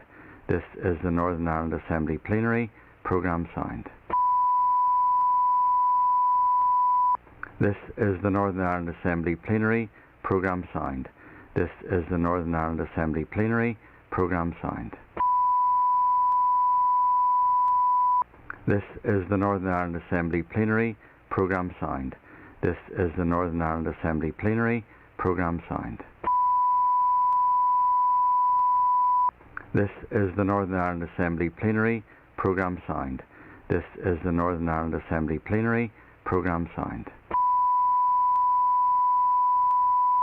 This is the Northern Ireland Assembly Plenary Programme signed. This is the Northern Ireland Assembly Plenary Programme signed. This is the Northern Ireland Assembly Plenary Programme signed. This is the Northern Ireland Assembly Plenary Programme signed. This is the Northern Ireland Assembly Plenary Programme signed. This is the Northern Ireland Assembly Plenary Programme signed. This is the Northern Ireland Assembly Plenary Programme signed. This is the Northern Ireland Assembly Plenary Programme signed. This is the Northern Ireland Assembly Plenary Programme signed. This is the Northern Ireland Assembly Plenary Programme signed. This is the Northern Ireland Assembly Plenary Programme signed. This is the Northern Ireland Assembly Plenary Programme signed. This is the Northern Ireland Assembly Plenary Programme signed. This is the Northern Ireland Assembly Plenary Programme signed. This is the Northern Ireland Assembly Plenary Programme signed. This is the Northern Ireland Assembly Plenary Programme signed. This is the Northern Ireland Assembly Plenary Programme signed. This is the Northern Ireland Assembly Plenary Programme signed. This is the Northern Ireland Assembly Plenary Programme signed. This is the Northern Ireland Assembly Plenary Programme signed. This is the Northern Ireland Assembly Plenary Programme signed. This is the Northern Ireland Assembly Plenary Programme signed. This is the Northern Ireland Assembly Plenary Programme signed. This is the Northern Ireland Assembly Plenary Programme signed. This is the Northern Ireland Assembly Plenary Programme signed. This is the Northern Ireland Assembly Plenary Programme signed. This is the Northern Ireland Assembly Plenary Programme signed. This is the Northern Ireland Assembly Plenary Programme signed. This is the Northern Ireland Assembly Plenary Programme signed. This is the Northern Ireland Assembly Plenary Programme signed. This is the Northern Ireland Assembly Plenary Programme signed. This is the Northern Ireland Assembly Plenary Programme signed. This is the Northern Ireland Assembly Plenary Programme signed. This is the Northern Ireland Assembly Plenary Programme signed. This is the Northern Ireland Assembly Plenary Programme signed. This is the Northern Ireland Assembly Plenary Programme signed. This is the Northern Ireland Assembly Plenary Programme signed. This is the Northern Ireland Assembly Plenary Programme signed. This is the Northern Ireland Assembly Plenary Programme signed. This is the Northern Ireland Assembly Plenary Programme signed. This is the Northern Ireland Assembly Plenary Programme signed. This is the Northern Ireland Assembly Plenary Programme signed. This is the Northern Ireland Assembly Plenary Programme signed. This is the Northern Ireland Assembly Plenary Programme signed. This is the Northern Ireland Assembly Plenary Programme signed. This is the Northern Ireland Assembly Plenary Programme signed. This is the Northern Ireland Assembly Plenary Programme signed. This is the Northern Ireland Assembly Plenary Programme signed. This is the Northern Ireland Assembly Plenary Programme signed. This is the Northern Ireland Assembly Plenary Programme signed. This is the Northern Ireland Assembly Plenary Programme signed. This is the Northern Ireland Assembly Plenary Programme signed. This is the Northern Ireland Assembly Plenary Programme signed. This is the Northern Ireland Assembly Plenary Programme signed. This is the Northern Ireland Assembly Plenary Programme signed. This is the Northern Ireland Assembly Plenary Programme signed. This is the Northern Ireland Assembly Plenary Programme signed. This is the Northern Ireland Assembly Plenary Programme signed. This is the Northern Ireland Assembly Plenary Programme signed. This is the Northern Ireland Assembly Plenary Programme signed. This is the Northern Ireland Assembly Plenary Programme signed. This is the Northern Ireland Assembly Plenary Programme signed. This is the Northern Ireland Assembly Plenary Programme signed. This is the Northern Ireland Assembly Plenary Programme signed. This is the Northern Ireland Assembly Plenary Programme signed. This is the Northern Ireland Assembly Plenary Programme signed. This is the Northern Ireland Assembly Plenary Programme signed. This is the Northern Ireland Assembly Plenary Programme signed. This is the Northern Ireland Assembly Plenary Programme signed. This is the Northern Ireland Assembly Plenary Programme signed. This is the Northern Ireland Assembly Plenary Programme signed. This is the Northern Ireland Assembly Plenary Programme signed. This is the Northern Ireland Assembly Plenary Programme signed. This is the Northern Ireland Assembly Plenary Programme signed. This is the Northern Ireland Assembly Plenary Programme signed. This is the Northern Ireland Assembly Plenary Programme signed. This is the Northern Ireland Assembly Plenary Programme signed. This is the Northern Ireland Assembly Plenary Programme signed. This is the Northern Ireland Assembly Plenary Programme signed. This is the Northern Ireland Assembly Plenary Programme signed. This is the Northern Ireland Assembly Plenary Programme signed. This is the Northern Ireland Assembly Plenary Programme signed. This is the Northern Ireland Assembly Plenary Programme signed. This is the Northern Ireland Assembly Plenary Programme signed. This is the Northern Ireland Assembly Plenary Programme signed. This is the Northern Ireland Assembly Plenary Programme signed. This is the Northern Ireland Assembly Plenary Programme signed. This is the Northern Ireland Assembly Plenary Programme signed. This is the Northern Ireland Assembly Plenary Programme signed.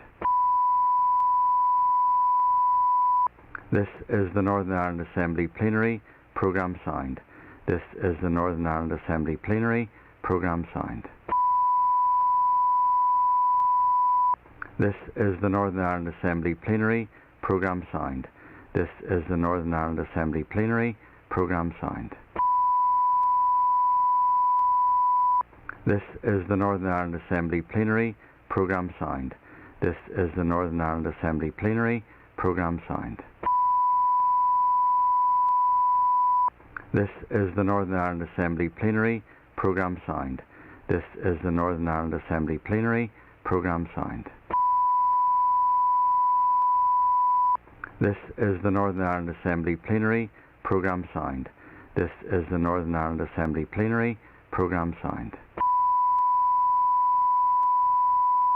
This is the Northern Ireland Assembly Plenary Programme signed. This is the Northern Ireland Assembly Plenary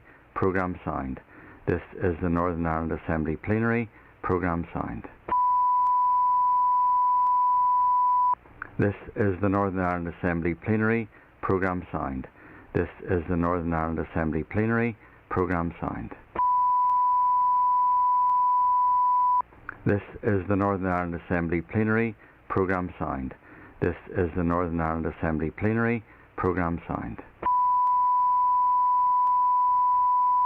This is the Northern Ireland Assembly Plenary Programme signed. This is the Northern Ireland Assembly Plenary Programme signed. This is the Northern Ireland Assembly Plenary Programme signed. This is the Northern Ireland Assembly Plenary Programme signed. This is the Northern Ireland Assembly Plenary Programme signed. This is the Northern Ireland Assembly Plenary Programme signed. This is the Northern Ireland Assembly Plenary Programme signed. This is the Northern Ireland Assembly Plenary Programme signed. This is the Northern Ireland Assembly Plenary Programme signed. This is the Northern Ireland Assembly Plenary Programme signed. This is the Northern Ireland Assembly Plenary Programme signed. This is the Northern Ireland Assembly Plenary Programme signed. This is the Northern Ireland Assembly Plenary Programme signed. This is the Northern Ireland Assembly Plenary Programme signed. This is the Northern Ireland Assembly Plenary Programme signed. This is the Northern Ireland Assembly Plenary Programme signed. This is the Northern Ireland Assembly Plenary Programme signed. This is the Northern Ireland Assembly Plenary Programme signed. This is the Northern Ireland Assembly Plenary Programme signed. This is the Northern Ireland Assembly Plenary Programme signed. This is the Northern Ireland Assembly Plenary Programme signed. This is the Northern Ireland Assembly Plenary Programme signed. This is the Northern Ireland Assembly Plenary Programme signed. This is the Northern Ireland Assembly Plenary Programme signed. This is the Northern Ireland Assembly Plenary Programme signed. This is the Northern Ireland Assembly Plenary Programme signed. This is the Northern Ireland Assembly Plenary Programme signed. This is the Northern Ireland Assembly Plenary Programme signed. This is the Northern Ireland Assembly Plenary Programme signed. This is the Northern Ireland Assembly Plenary Programme signed. This is the Northern Ireland Assembly Plenary Programme signed. This is the Northern Ireland Assembly Plenary Programme signed. This is the Northern Ireland Assembly Plenary Programme signed. This is the Northern Ireland Assembly Plenary Programme signed. This is the Northern Ireland Assembly Plenary Programme signed. This is the Northern Ireland Assembly Plenary Programme signed. This is the Northern Ireland Assembly Plenary Programme signed. This is the Northern Ireland Assembly Plenary Programme signed. This is the Northern Ireland Assembly Plenary Programme signed. This is the Northern Ireland Assembly Plenary Programme signed. This is the Northern Ireland Assembly Plenary Programme signed. This is the Northern Ireland Assembly Plenary Programme signed. This is the Northern Ireland Assembly Plenary Programme signed. This is the Northern Ireland Assembly Plenary Programme signed. This is the Northern Ireland Assembly Plenary Programme signed. This is the Northern Ireland Assembly Plenary Programme signed. This is the Northern Ireland Assembly Plenary Programme signed. This is the Northern Ireland Assembly Plenary Programme signed. This is the Northern Ireland Assembly Plenary Programme signed. This is the Northern Ireland Assembly Plenary Programme signed. This is the Northern Ireland Assembly Plenary Programme signed. This is the Northern Ireland Assembly Plenary Programme signed. This is the Northern Ireland Assembly Plenary Programme signed. This is the Northern Ireland Assembly Plenary Programme signed. This is the Northern Ireland Assembly Plenary Programme signed. This is the Northern Ireland Assembly Plenary Programme signed.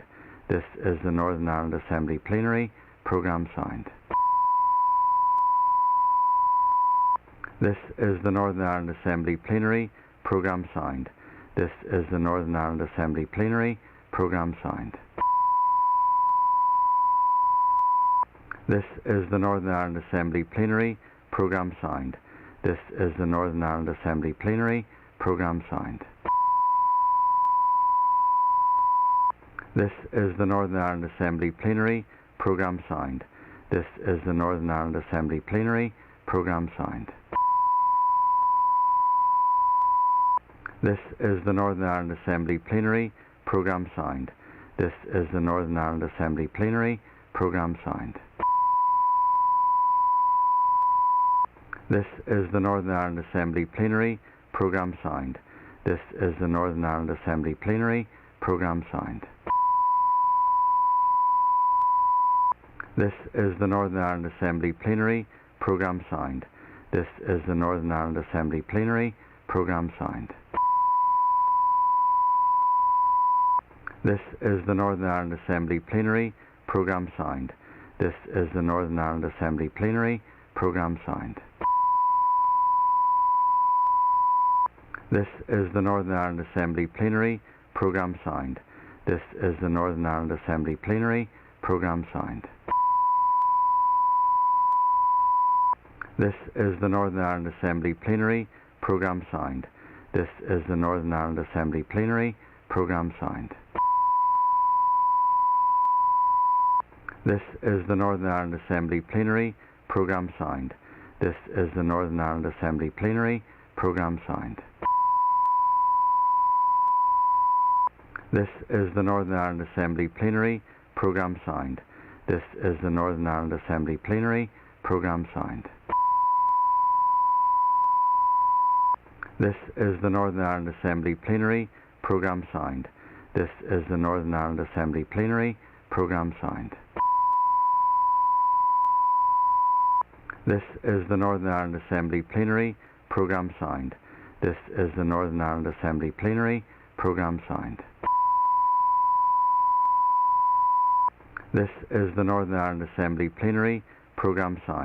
This is the Northern Ireland Assembly Plenary Programme signed. This is the Northern Ireland Assembly Plenary Programme signed. This is the Northern Ireland Assembly Plenary Programme signed. This is the Northern Ireland Assembly Plenary Programme signed. This is the Northern Ireland Assembly Plenary Programme signed. This is the Northern Ireland Assembly Plenary Programme signed. This is the Northern Ireland Assembly Plenary Programme signed. This is the Northern Ireland Assembly Plenary Programme signed. This is the Northern Ireland Assembly Plenary Programme signed. This is the Northern Ireland Assembly Plenary Programme signed. This is the Northern Ireland Assembly Plenary Programme signed. This is the Northern Ireland Assembly Plenary Programme signed. This is the Northern Ireland Assembly Plenary Programme signed. This is the Northern Ireland Assembly Plenary Programme signed. This is the Northern Ireland Assembly Plenary Programme signed. This is the Northern Ireland Assembly Plenary Programme signed. This is the Northern Ireland Assembly Plenary Programme signed. This is the Northern Ireland Assembly Plenary Programme signed. This is the Northern Ireland Assembly Plenary Programme signed. This is the Northern Ireland Assembly Plenary Programme signed. This is the Northern Ireland Assembly Plenary Programme signed. This is the Northern Ireland Assembly Plenary Programme signed. This is the Northern Ireland Assembly Plenary Programme signed.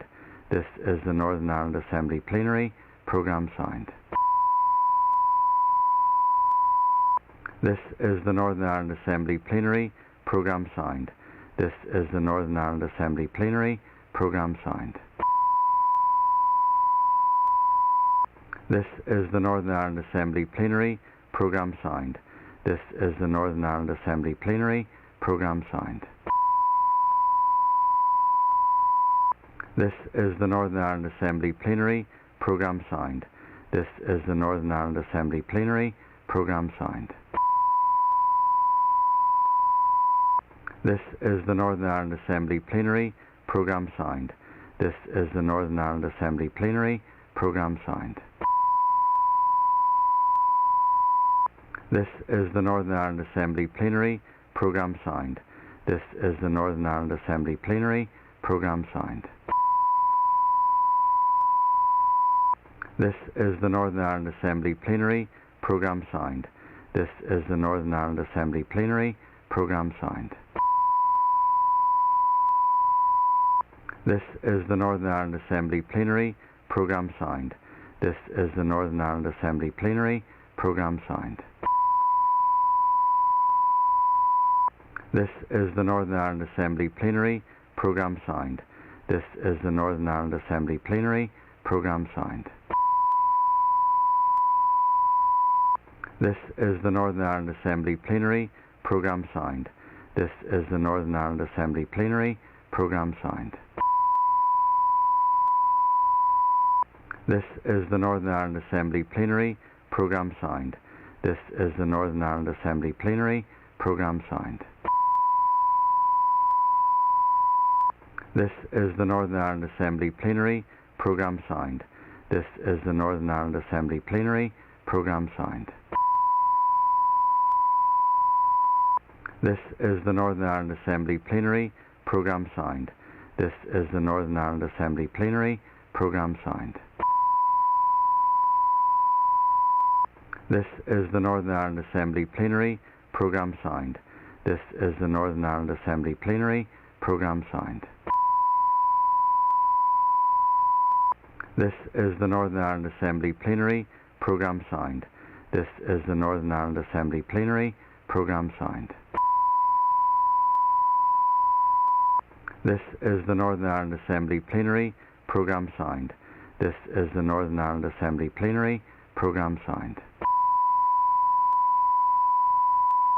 This is the Northern Ireland Assembly Plenary Programme signed. This is the Northern Ireland Assembly Plenary Programme signed. This is the Northern Ireland Assembly Plenary Programme signed. This is the Northern Ireland Assembly Plenary Programme signed. This is the Northern Ireland Assembly Plenary Programme signed. This is the Northern Ireland Assembly Plenary Programme signed. This is the Northern Ireland Assembly Plenary Programme signed. This is the Northern Ireland Assembly Plenary Programme signed. This is the Northern Ireland Assembly Plenary Programme signed. This is the Northern Ireland Assembly Plenary Programme signed. This is the Northern Ireland Assembly Plenary Programme signed. This is the Northern Ireland Assembly Plenary Programme signed. This is the Northern Ireland Assembly Plenary Programme signed. This is the Northern Ireland Assembly Plenary Programme signed. This is the Northern Ireland Assembly Plenary Programme signed. This is the Northern Ireland Assembly Plenary Programme signed. This is the Northern Ireland Assembly Plenary Programme signed. This is the Northern Ireland Assembly Plenary Programme signed. This is the Northern Ireland Assembly Plenary Programme signed. This is the Northern Ireland Assembly Plenary Programme signed. This is the Northern Ireland Assembly Plenary Programme signed. This is the Northern Ireland Assembly Plenary Programme signed. This is the Northern Ireland Assembly Plenary Programme signed. This is the Northern Ireland Assembly Plenary Programme signed. This is the Northern Ireland Assembly Plenary Programme signed. This is the Northern Ireland Assembly Plenary Programme signed. This is the Northern Ireland Assembly Plenary Programme signed.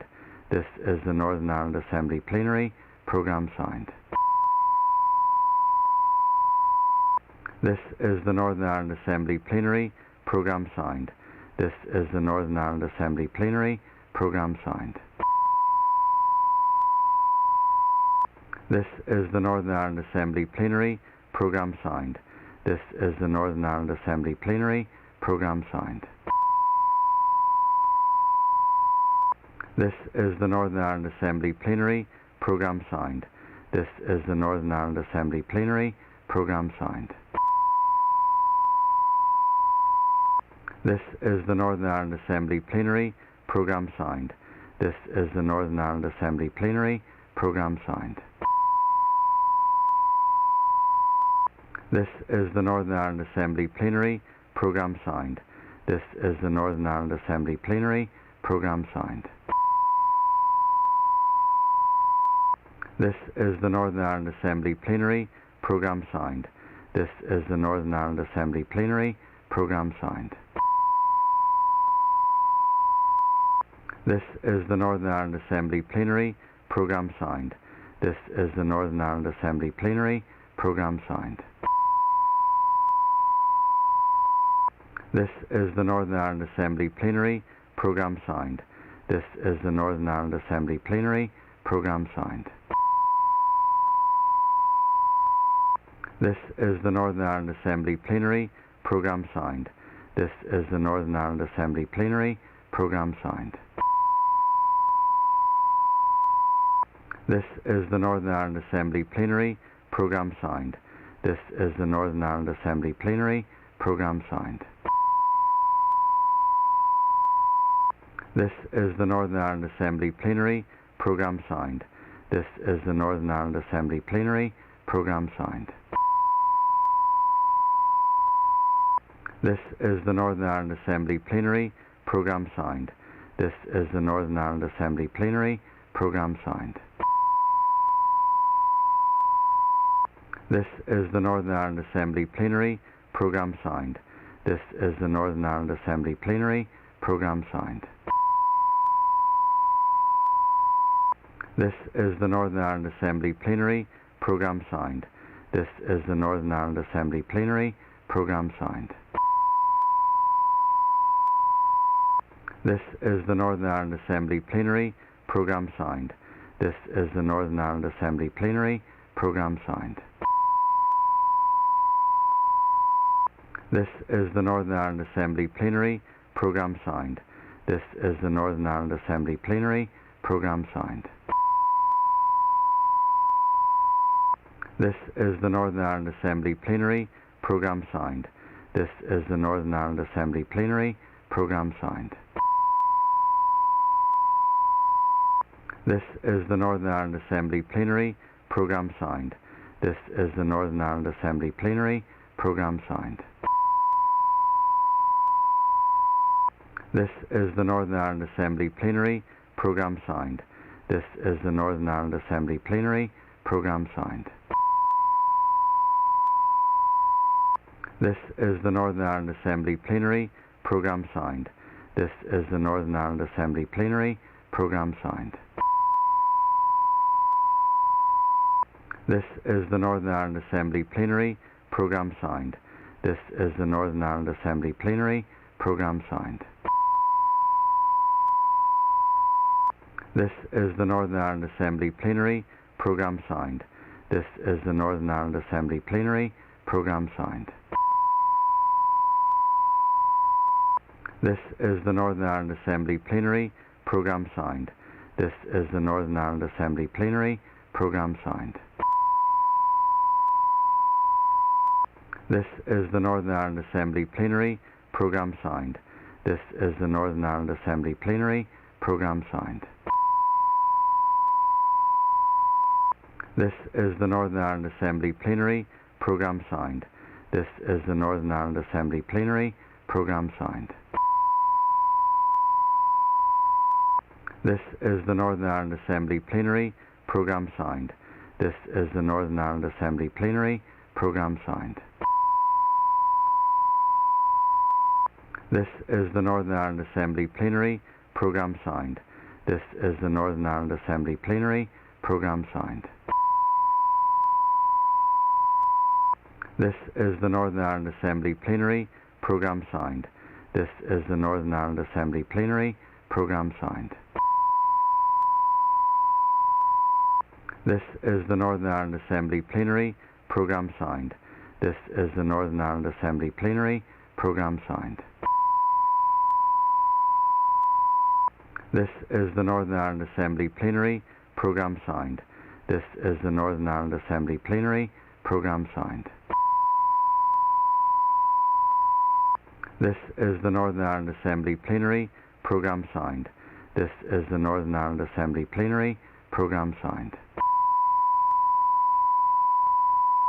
This is the Northern Ireland Assembly Plenary Programme signed. This is the Northern Ireland Assembly Plenary Programme signed. This is the Northern Ireland Assembly Plenary Programme signed. This is the Northern Ireland Assembly Plenary Programme signed. This is the Northern Ireland Assembly Plenary Programme signed. This is the Northern Ireland Assembly Plenary Programme signed. This is the Northern Ireland Assembly Plenary Programme signed. This is the Northern Ireland Assembly Plenary Programme signed. This is the Northern Ireland Assembly Plenary Programme signed. This is the Northern Ireland Assembly Plenary Programme signed. This is the Northern Ireland Assembly Plenary Programme signed. This is the Northern Ireland Assembly Plenary Programme signed. This is the Northern Ireland Assembly Plenary Programme signed. This is the Northern Ireland Assembly Plenary Programme signed. This is the Northern Ireland Assembly Plenary Programme signed. This is the Northern Ireland Assembly Plenary Programme signed. This is the Northern Ireland Assembly Plenary Programme signed. This is the Northern Ireland Assembly Plenary Programme signed. This is the Northern Ireland Assembly Plenary Programme signed. This is the Northern Ireland Assembly Plenary Programme signed. This is the Northern Ireland Assembly Plenary Programme signed. This is the Northern Ireland Assembly Plenary Programme signed. This is the Northern Ireland Assembly Plenary Programme signed. This is the Northern Ireland Assembly Plenary Programme signed. This is the Northern Ireland Assembly Plenary Programme signed. This is the Northern Ireland Assembly Plenary Programme signed. This is the Northern Ireland Assembly Plenary Programme signed. This is the Northern Ireland Assembly Plenary Programme signed. This is the Northern Ireland Assembly Plenary Programme signed. This is the Northern Ireland Assembly Plenary Programme signed. This is the Northern Ireland Assembly Plenary Programme signed. This is the Northern Ireland Assembly Plenary Programme signed. This is the Northern Ireland Assembly Plenary Programme signed. This is the Northern Ireland Assembly Plenary Programme signed. This is the Northern Ireland Assembly Plenary Programme signed. This is the Northern Ireland Assembly Plenary Programme signed. This is the Northern Ireland Assembly Plenary Programme signed. This is the Northern Ireland Assembly Plenary Programme signed. This is the Northern Ireland Assembly Plenary Programme signed. This is the Northern Ireland Assembly Plenary Programme signed. This is the Northern Ireland Assembly Plenary Programme signed. This is the Northern Ireland Assembly Plenary Programme signed.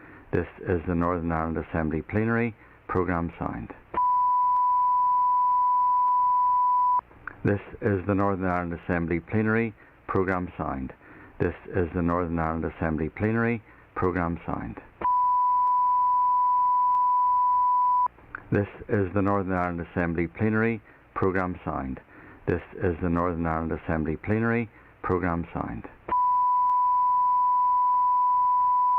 This is the Northern Ireland Assembly Plenary Programme signed. This is the Northern Ireland Assembly Plenary Programme signed. This is the Northern Ireland Assembly Plenary Programme signed. This is the Northern Ireland Assembly Plenary Programme signed. This is the Northern Ireland Assembly Plenary Programme signed. This is the Northern Ireland Assembly Plenary Programme signed. This is the Northern Ireland Assembly Plenary Programme signed. This is the Northern Ireland Assembly Plenary Programme signed. This is the Northern Ireland Assembly Plenary Programme signed. This is the Northern Ireland Assembly Plenary Programme signed. This is the Northern Ireland Assembly Plenary Programme signed. This is the Northern Ireland Assembly Plenary Programme signed. This is the Northern Ireland Assembly Plenary Programme signed. This is the Northern Ireland Assembly Plenary Programme signed. This is the Northern Ireland Assembly Plenary Programme signed. This is the Northern Ireland Assembly Plenary Programme signed. This is the Northern Ireland Assembly Plenary Programme signed. This is the Northern Ireland Assembly Plenary Programme signed. This is the Northern Ireland Assembly Plenary Programme signed. This is the Northern Ireland Assembly Plenary Programme signed. This is the Northern Ireland Assembly Plenary Programme signed. This is the Northern Ireland Assembly Plenary Programme signed. This is the Northern Ireland Assembly Plenary Programme signed. This is the Northern Ireland Assembly Plenary Programme signed. This is the Northern Ireland Assembly Plenary Programme signed. This is the Northern Ireland Assembly Plenary Programme signed. This is the Northern Ireland Assembly Plenary Programme signed.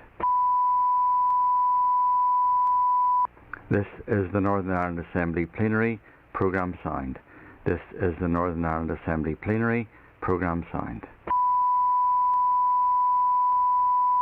This is the Northern Ireland Assembly Plenary Programme signed. This is the Northern Ireland Assembly Plenary Programme signed. This is the Northern Ireland Assembly Plenary Programme signed. This is the Northern Ireland Assembly Plenary Programme signed. This is the Northern Ireland Assembly Plenary Programme signed. This is the Northern Ireland Assembly Plenary Programme signed. This is the Northern Ireland Assembly Plenary Programme signed. This is the Northern Ireland Assembly Plenary Programme signed. This is the Northern Ireland Assembly Plenary Programme signed. This is the Northern Ireland Assembly Plenary Programme signed. This is the Northern Ireland Assembly Plenary Programme signed. This is the Northern Ireland Assembly Plenary Programme signed. This is the Northern Ireland Assembly Plenary Programme signed. This is the Northern Ireland Assembly Plenary Programme signed. This is the Northern Ireland Assembly Plenary Programme signed.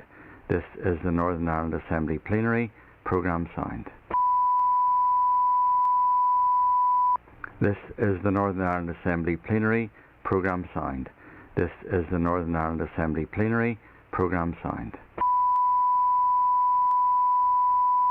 This is the Northern Ireland Assembly Plenary Programme signed. This is the Northern Ireland Assembly Plenary Programme signed. This is the Northern Ireland Assembly Plenary Programme signed. This is the Northern Ireland Assembly Plenary Programme signed. This is the Northern Ireland Assembly Plenary Programme signed. This is the Northern Ireland Assembly Plenary Programme signed. This is the Northern Ireland Assembly Plenary Programme signed. This is the Northern Ireland Assembly Plenary Programme signed. This is the Northern Ireland Assembly Plenary Programme signed. This is the Northern Ireland Assembly Plenary Programme signed. This is the Northern Ireland Assembly Plenary Programme signed. This is the Northern Ireland Assembly Plenary Programme signed. This is the Northern Ireland Assembly Plenary Programme signed. This is the Northern Ireland Assembly Plenary Programme signed. This is the Northern Ireland Assembly Plenary Programme signed. This is the Northern Ireland Assembly Plenary Programme signed. This is the Northern Ireland Assembly Plenary Programme signed. This is the Northern Ireland Assembly Plenary Programme signed. This is the Northern Ireland Assembly Plenary Programme signed. This is the Northern Ireland Assembly Plenary Programme signed. This is the Northern Ireland Assembly Plenary Programme signed. This is the Northern Ireland Assembly Plenary Programme signed. This is the Northern Ireland Assembly Plenary Programme signed. This is the Northern Ireland Assembly Plenary Programme signed. This is the Northern Ireland Assembly Plenary Programme signed. This is the Northern Ireland Assembly Plenary Programme signed. This is the Northern Ireland Assembly Plenary Programme signed. This is the Northern Ireland Assembly Plenary Programme signed. This is the Northern Ireland Assembly Plenary Programme signed. This is the Northern Ireland Assembly Plenary Programme signed. This is the Northern Ireland Assembly Plenary Programme signed. This is the Northern Ireland Assembly Plenary Programme signed. This is the Northern Ireland Assembly Plenary Programme signed. This is the Northern Ireland Assembly Plenary Programme signed. This is the Northern Ireland Assembly Plenary Programme signed. This is the Northern Ireland Assembly Plenary Programme signed. This is the Northern Ireland Assembly Plenary Programme signed. This is the Northern Ireland Assembly Plenary Programme signed. This is the Northern Ireland Assembly Plenary Programme signed. This is the Northern Ireland Assembly Plenary Programme signed. This is the Northern Ireland Assembly Plenary Programme signed. This is the Northern Ireland Assembly Plenary Programme signed.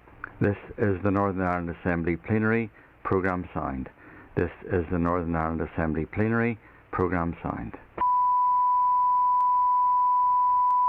This is the Northern Ireland Assembly Plenary Programme signed. This is the Northern Ireland Assembly Plenary Programme signed. This is the Northern Ireland Assembly Plenary Programme signed. This is the Northern Ireland Assembly Plenary Programme signed. This is the Northern Ireland Assembly Plenary Programme signed. This is the Northern Ireland Assembly Plenary Programme signed. This is the Northern Ireland Assembly Plenary Programme signed. This is the Northern Ireland Assembly Plenary Programme signed.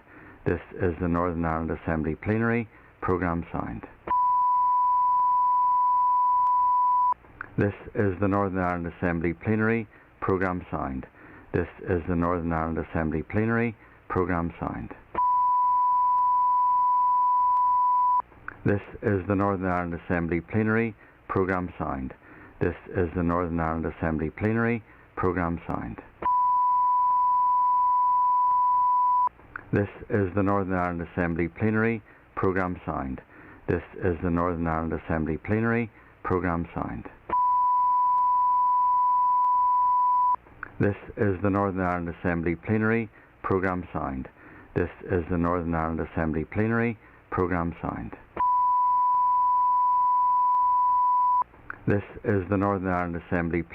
Programme signed. This is the Northern Ireland Assembly Plenary Programme signed. This is the Northern Ireland Assembly Plenary Programme signed. This is the Northern Ireland Assembly Plenary Programme signed. This is the Northern Ireland Assembly Plenary Programme signed. This is the Northern Ireland Assembly Plenary Programme signed. This is the Northern Ireland Assembly Plenary Programme signed. This is the Northern Ireland Assembly Plenary Programme signed. This is the Northern Ireland Assembly Plenary Programme signed.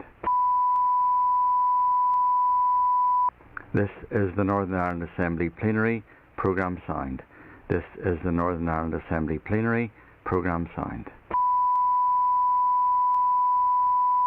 This is the Northern Ireland Assembly Plenary Programme signed. This is the Northern Ireland Assembly Plenary Programme signed. This is the Northern Ireland Assembly Plenary Programme Signed. This is the Northern Ireland Assembly Plenary Programme Signed. This is the Northern Ireland Assembly Plenary Programme Signed. This is the Northern Ireland Assembly Plenary Programme Signed. This is the Northern Ireland Assembly Plenary Programme Signed. This is the Northern Ireland Assembly Plenary Programme Signed. This is the Northern Ireland Assembly Plenary Programme Signed. This is the Northern Ireland Assembly Plenary Programme Signed.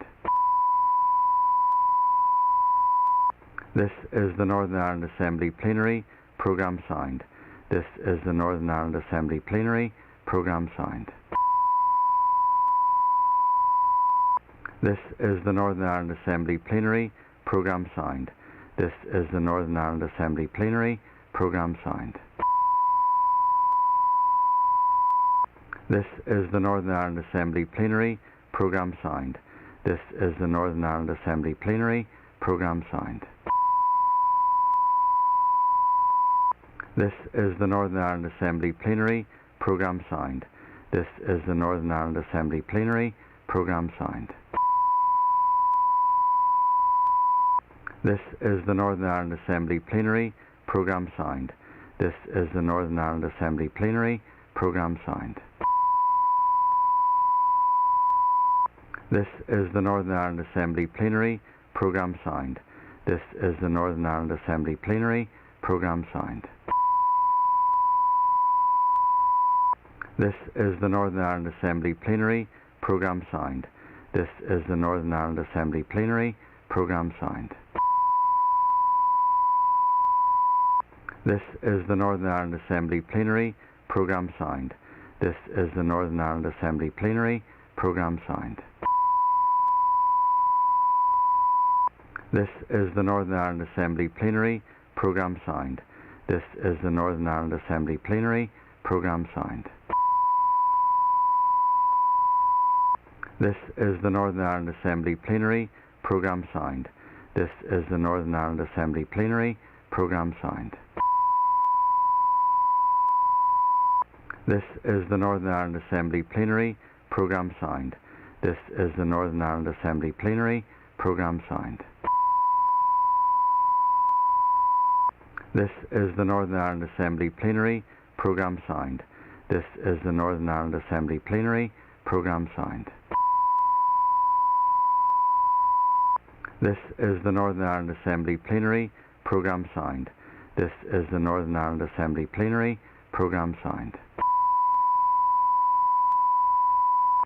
This is the Northern Ireland Assembly Plenary Programme Signed. This is the Northern Ireland Assembly Plenary Programme Signed. This is the Northern Ireland Assembly Plenary Programme Signed. This is the Northern Ireland Assembly Plenary Programme Signed. This is the Northern Ireland Assembly Plenary Programme Signed. This is the Northern Ireland Assembly Plenary Programme Signed. This is the Northern Ireland Assembly Plenary Programme Signed. This is the Northern Ireland Assembly Plenary Programme Signed. This is the Northern Ireland Assembly Plenary Programme Signed. This is the Northern Ireland Assembly Plenary Programme Signed. This is the Northern Ireland Assembly Plenary Programme Signed. This is the Northern Ireland Assembly Plenary Programme Signed. This is the Northern Ireland Assembly Plenary Programme Signed. This is the Northern Ireland Assembly Plenary Programme Signed. This is the Northern Ireland Assembly Plenary Programme Signed.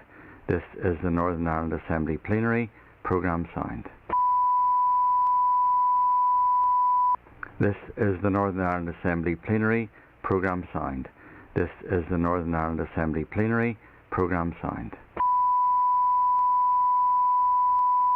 This is the Northern Ireland Assembly Plenary Programme Signed. This is the Northern Ireland Assembly Plenary Programme Signed. This is the Northern Ireland Assembly Plenary Programme Sound. This is the Northern Ireland Assembly Plenary Programme Sound. This is the Northern Ireland Assembly Plenary Programme Sound. This is the Northern Ireland Assembly Plenary Programme Sound. This is the Northern Ireland Assembly Plenary Programme Sound. This is the Northern Ireland Assembly Plenary Programme Sound. This is the Northern Ireland Assembly Plenary Programme Sound. This is the Northern Ireland Assembly Plenary Programme Sound. This is the Northern Ireland Assembly Plenary Programme Sound. This is the Northern Ireland Assembly Plenary Programme Sound. This is the Northern Ireland Assembly Plenary Programme Sound. This is the Northern Ireland Assembly Plenary Programme Sound. This is the Northern Ireland Assembly Plenary Programme Sound. This is the Northern Ireland Assembly Plenary Programme Sound.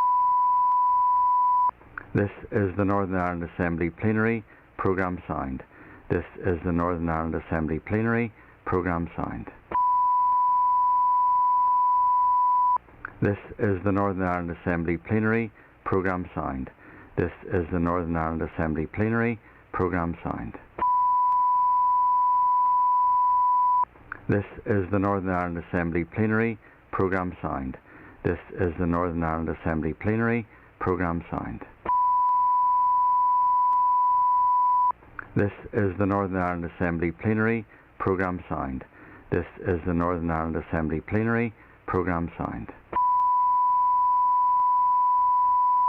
This is the Northern Ireland Assembly Plenary Programme Sound. This is the Northern Ireland Assembly Plenary Programme Sound. This is the Northern Ireland Assembly Plenary Programme Sound. This is the Northern Ireland Assembly Plenary Programme Sound. This is the Northern Ireland Assembly Plenary Programme Sound.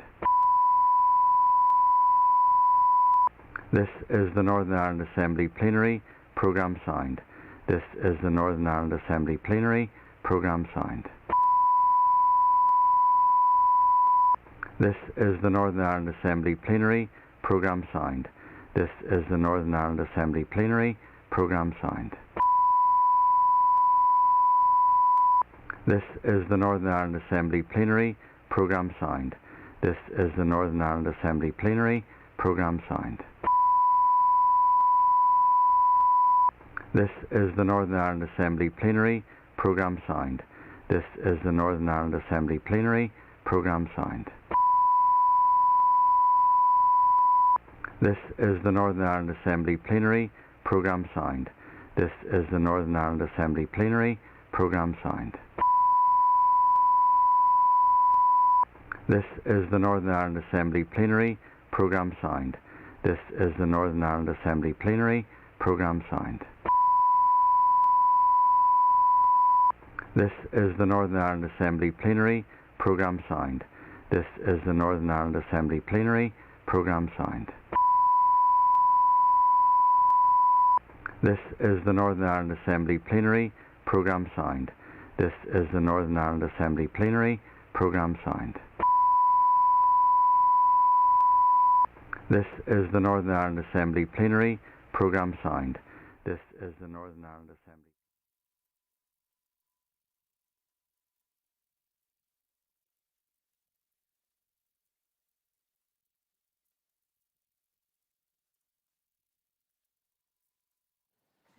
Okay, members, the sitting is resumed. It's time for questions to the Minister for the Economy, and I call Jerry Kelly. I'll get Concordia Kirsty here in question 1, please.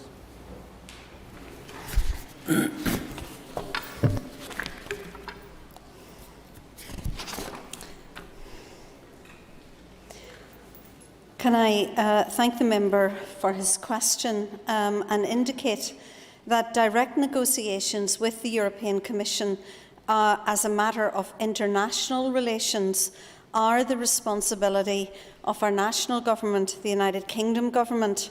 I therefore have had no engagement with the European Commission on establishing a European office in Belfast. My work with our government has focused on the issues facing businesses. This is informed by the issues businesses raise with me or my officials. Businesses have not raised this issue with me. Supplementary, Jerry Kelly. I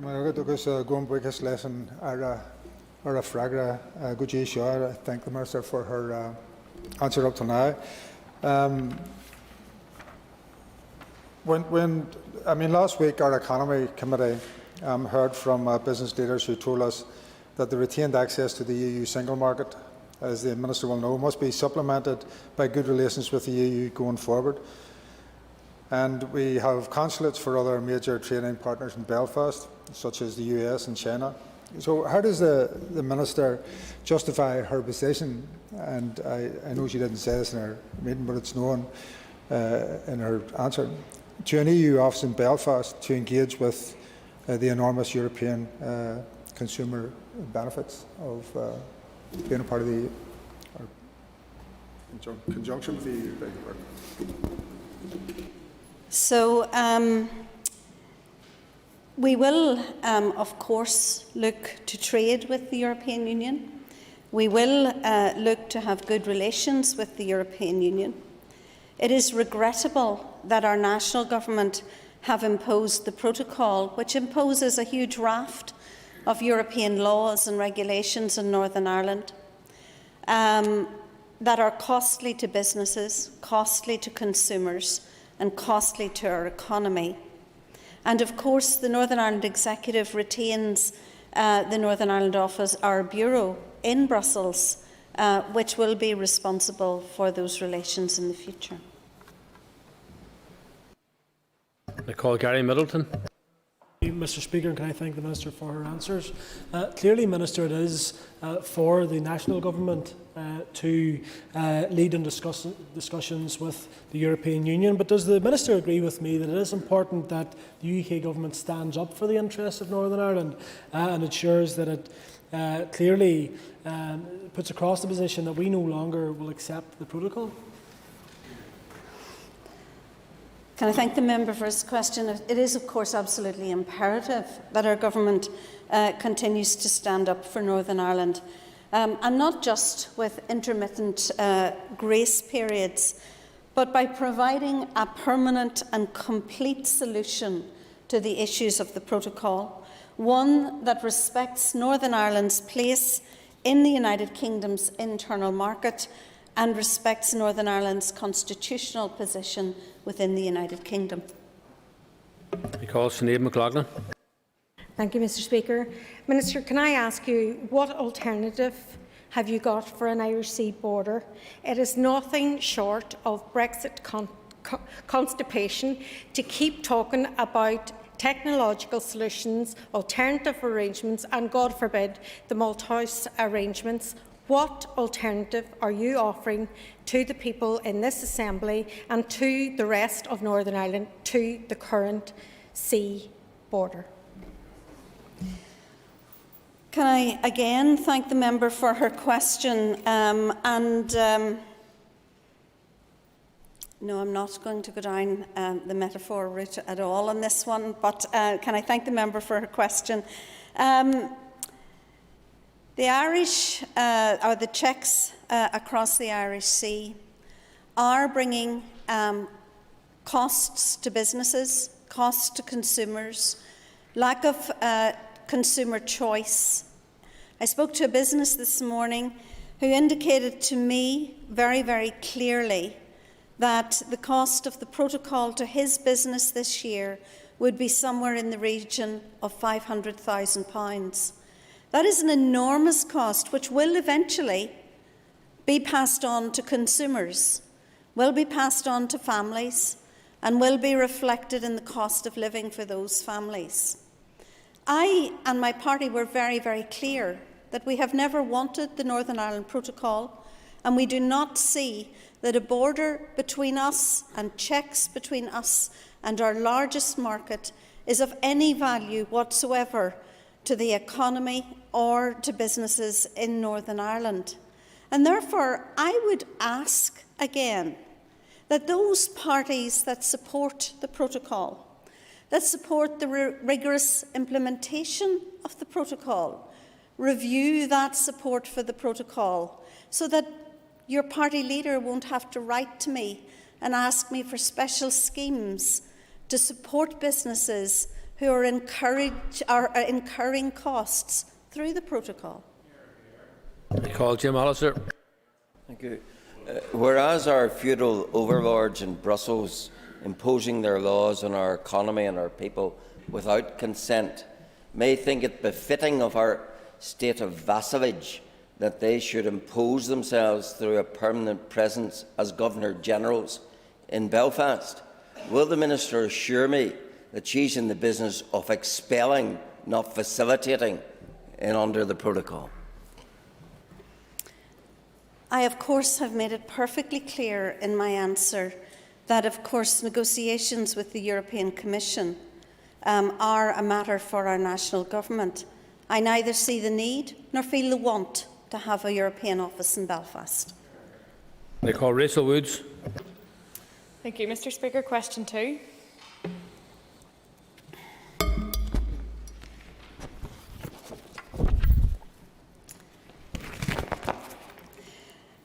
With your permission, Mr. Speaker, I would wish to group questions numbers 2 and 3.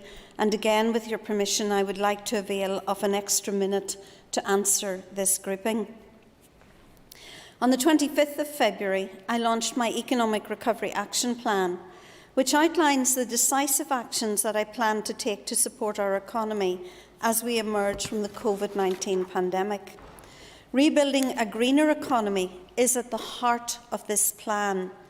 This includes actions focused on encouraging the development of a greener future in areas such as clean energy, green innovation and energy efficiency.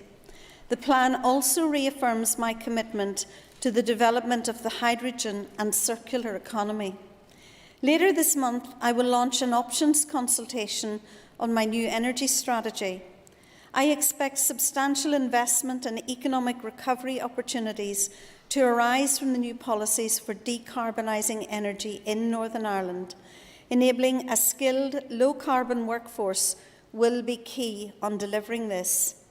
Embracing and investing in environmentally friendly opportunities offers the Northern Ireland economy the opportunity to build resilience, increase productivity, create jobs, strengthen competitiveness, and realise carbon, energy and cost savings.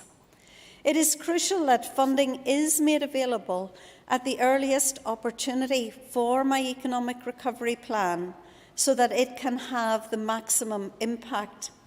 I look forward to working with the Finance Minister and indeed all of my executive colleagues in the coming weeks to ensure that we can rebuild our economy to be more competitive, more inclusive and more environmentally sustainable. Rachel Wood, supplementary. Thank you, Mr. Speaker, and I thank the Minister for her answer. But a green recovery will involve not just green stimulus and investment to create jobs, of which there is none in the economic recovery plan, but also it requires new ways of measuring progress.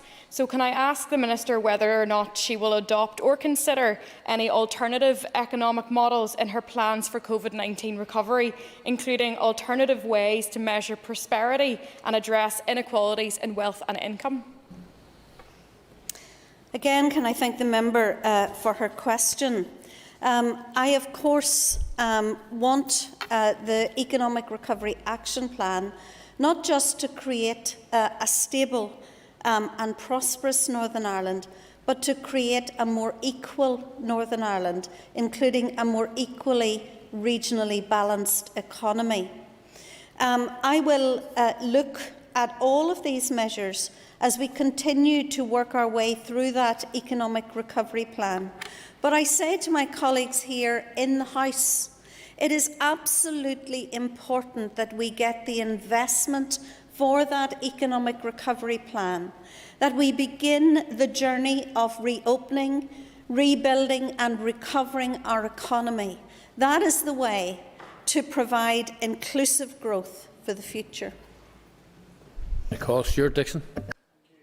Thank you, Minister, for your answers. But do you not recognise that unless your economic recovery plan includes the whole area of the green economy, and that will require you to work together with other ministers to deliver that it's not something that you can do on your own, or indeed that Northern Ireland can do it its own, because it will actually require the involvement of the European Union and the rest of the United Kingdom?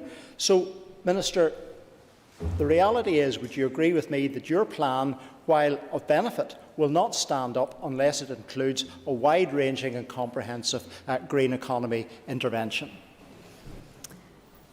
I think, and I thank the member for his question, but he somewhat makes my point for me.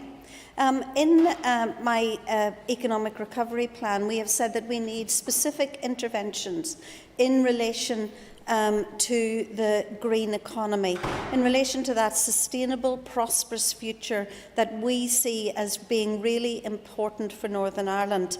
That will involve me working across the executive, working with other ministers, and of course I'm already doing that if the member is knowledgeable about the project that I am already doing with Northern Ireland Water, which is innovative. It is the first of its kind, will lead to greater sustainability, and of course demonstrates working right across the executive to produce a joined-up plan for economic recovery. As we emerge from the dark times of the COVID pandemic, the most and the important thing that we can do is to help to recover our economy, and recover our health service, and recover our services to people in their communities. These are vastly important, and this House has my commitment that I will work across the executive to do these very important things. Pat Cadney. Thank you, and thank you, Minister, for your answers so far. Minister, do you consider the expenditure allocation for the greener economy to be sufficient to enable Northern Ireland to meet the UK's 2050 zero target, or does she intend to approach the Finance Minister to bid for additional funding? What we sow now, we will reap in the future. The member makes a very, very important point. In my economic recovery plan, I have identified a sum that would give us some element of recovery for Northern Ireland, and indeed for the green economy in Northern Ireland. That economy is already happening all around us. I don't know if some of you saw the story last week on the mission to build zero-emission boats and vessels in Belfast, and the huge and really innovative changes that are being made to do that. The transport and the use of hydrogen buses is absolutely, so it's happening all around us. It's happening across the different parts of this executive. The Economic Recovery Plan is a live document. It will evolve and develop, and so too will our asks of the Finance Minister to fund the green economy as we move forward. Nicola Brogan, Nicola Brogan. And thank you, Minister, for your answers so far. Does the Minister acknowledge that, as well as providing us with a sound, sustainable economy, that a green recovery that delivers cleaner air and water, as well as one that protects biodiversity, can actually help populations when it comes to developing natural defences to future pandemics? Well, I'm no expert in this matter, but I do know that greener recovery, that more sustainable environment, that more sustainable hopes for businesses and manufacturing and so on as we go forward is hugely important for the benefit of all of our lives, not least for the jobs and prosperity which I think it can bring with us as well. William Urban. The Minister has identified the importance of clean energy as a priority for her as we rebuild and regrow our local economy. What is the future opportunities for the hydrogen economy? Again, can I thank the member for his question? I think that this is one of the most exciting elements of the work that we are doing. It is cutting edge and it has the ability to really drive forward the investment opportunities that investing in the green economy will give us. It's an opportunity to build on our world-leading capabilities in renewables and advanced manufacturing to create those sustainable jobs. And these opportunities can be realised through producing green hydrogen, supplying this for clean heat, power and transport, developing and manufacturing cutting-edge technology such as electrolysers, and there will also be export opportunities for advanced manufacturing in global hydrogen supply chains. I have, as I have referenced already, provided €5 million funding to Northern Ireland Water to undertake an innovative oxygen and hydrogen demonstrator project, the first such project in the United Kingdom and Ireland, and that will also help build momentum in the hydrogen economy. I am aware of many other exciting and emerging projects in this space, and I look forward to engaging with those who are developing this cutting-edge technology. I call Joanne Bunting. Question 4, please.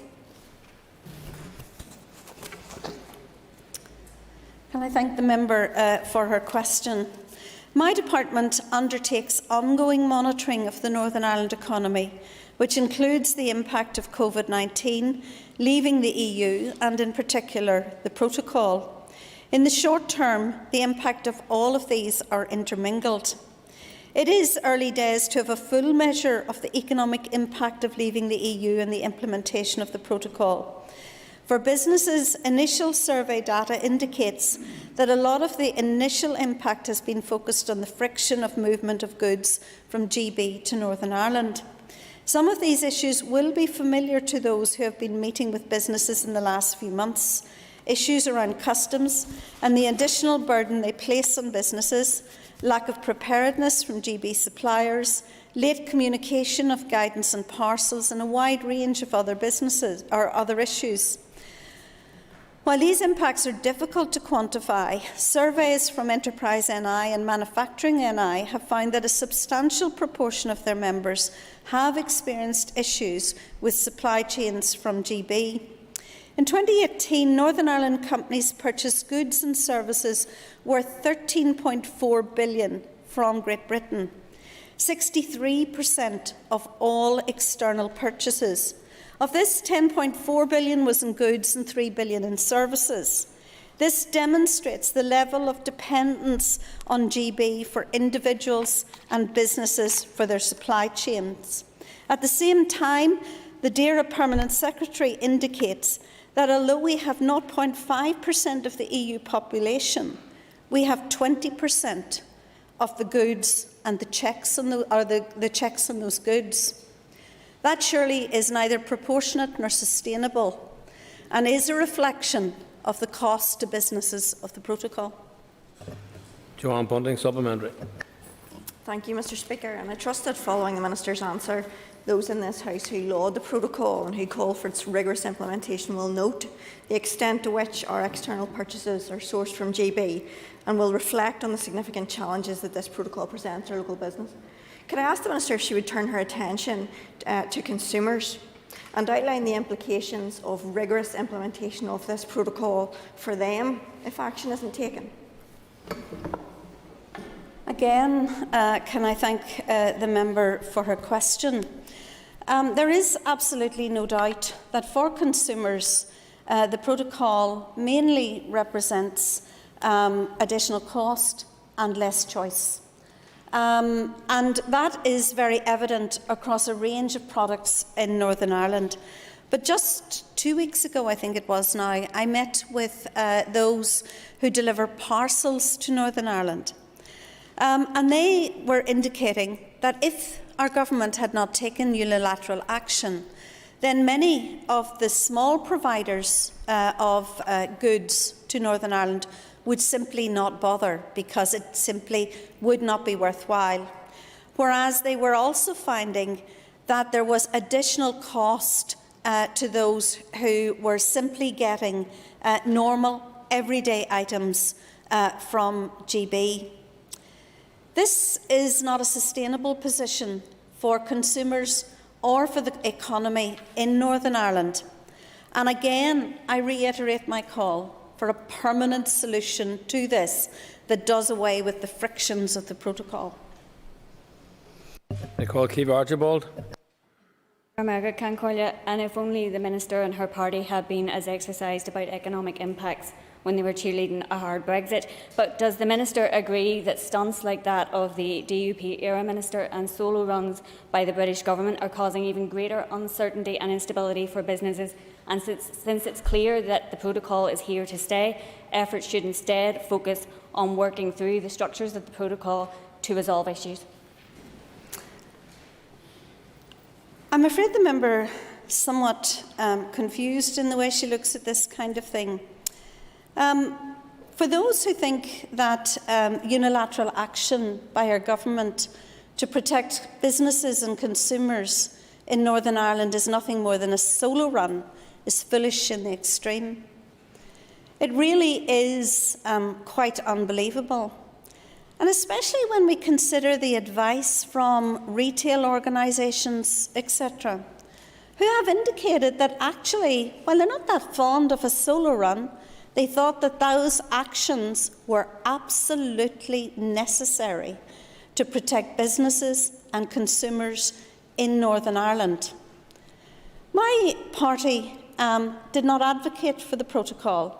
We are not the champions of the rigorous implementation of the protocol, and those who are need to reflect on the damage it is causing to Northern Ireland. Call Matthew O'Toole. Thank you, Mr. Speaker. Minister, I have the Invest NI website in front of me. I'm reading from a page which says, this dual market access, referring to the protocol position, means that Northern Ireland can become a gateway for the sale of goods to two of the world's largest markets. This is a unique position for manufacturers based in Northern Ireland, as well as those seeking a pivotal location from which to service GB and EU markets. These additional benefits further enhance Northern Ireland's already strong proposition as a prime location to establish or grow a business. Minister, what of that do you disagree with?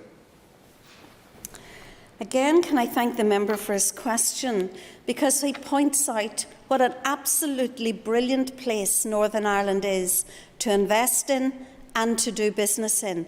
But it will be even better when we do away with the frictions of the protocol. Call Kelly Armstrong. Thank you very much, Speaker. Bit flabbergasted as I stand here. Minister, go back to Mr O'Toole's point there. Can I ask you, those of us who are trying our best to help businesses cope with the the fallout from Brexit and the protocol that has resulted from that, can I ask you what work you have actually done to promote dual access to both the UK market and the EU market for our businesses in Northern Ireland that are looking for the opportunities? I will always seek to look for opportunities for Northern Ireland businesses. I take that as part of my work in the Department for the Economy. But for businesses in Northern Ireland, before they can look at the outward working and the export, etc., they also need to be sure that their supply chains are secure and that those intermediate goods that make up part of those supply chains will not be subject to tariffs, as the protocol would have it. I think the member needs to reflect on these issues and maybe research the impact that tariffs will have on businesses in Northern Ireland. Call Christopher Stalford. Thank you, Mr. Speaker. From the Minister's earlier answers, it's apparent that we're going to be seeing in television advertising a lot more asterisks offer not available in Northern Ireland. Would my honourable friend agree with me that that should be changed to offer not available in Northern Ireland, thanks to Sinn Féin, the SDLP, the Alliance Party and the Greens?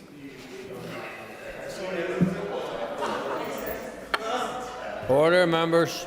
Order. Thank you. Well, of course, I do believe that those people who prioritised checks between us and our biggest market And I have taken some time to specifically give the figures that are independent of the Department of the Economy in relation to the importance of that market, will have to bear responsibility and will have to answer to the Northern Ireland public for the additional cost, the additional inconvenience and the lack of choice that this rigorous implementation of the protocol brings. Sean Lynch. I call Sean Lynch. Question 5, please.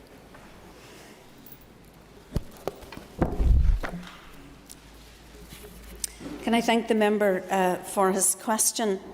In January, I announced the cancellation of BTEC examinations for the remainder of this academic year. BTECs are offered across the UK by Pearson awarding organisation, and I have ensured alignment with England and Wales to ensure the ongoing portability and integrity of qualifications and to protect the interests of all of our learners. Ofqual, in conjunction with SEA regulation, recently consulted on the alternative awarding arrangements for vocational qualifications in 2021, and the outcome was announced on the 25th of February. BTECs will be awarded using teacher-assessed grades submitted by the Learning Centre, similar to the arrangements for GCSEs and A-levels.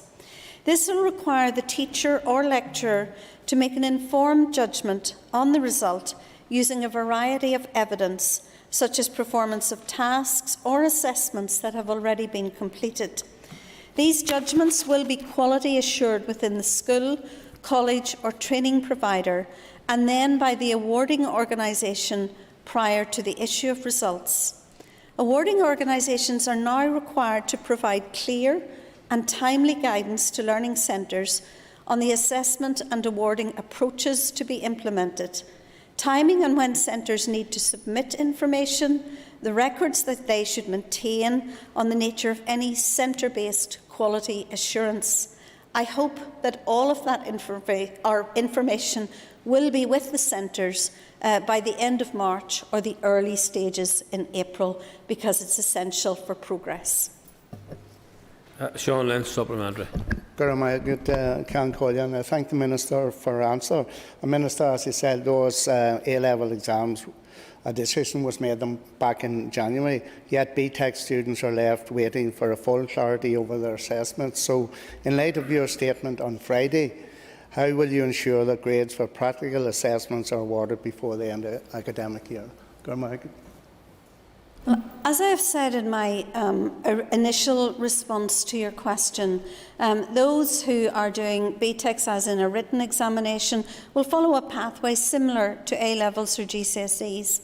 I want our young students who are doing professional qualifications and need those practical elements of their course to be vouched for and to be practically done, to be able to go back into further education colleges as quickly as possible, so that this element of the course can proceed in as efficient a way as possible, and that we will be able to make those assessments and those professional qualifications or those professional judgments on those qualifications as soon as we can.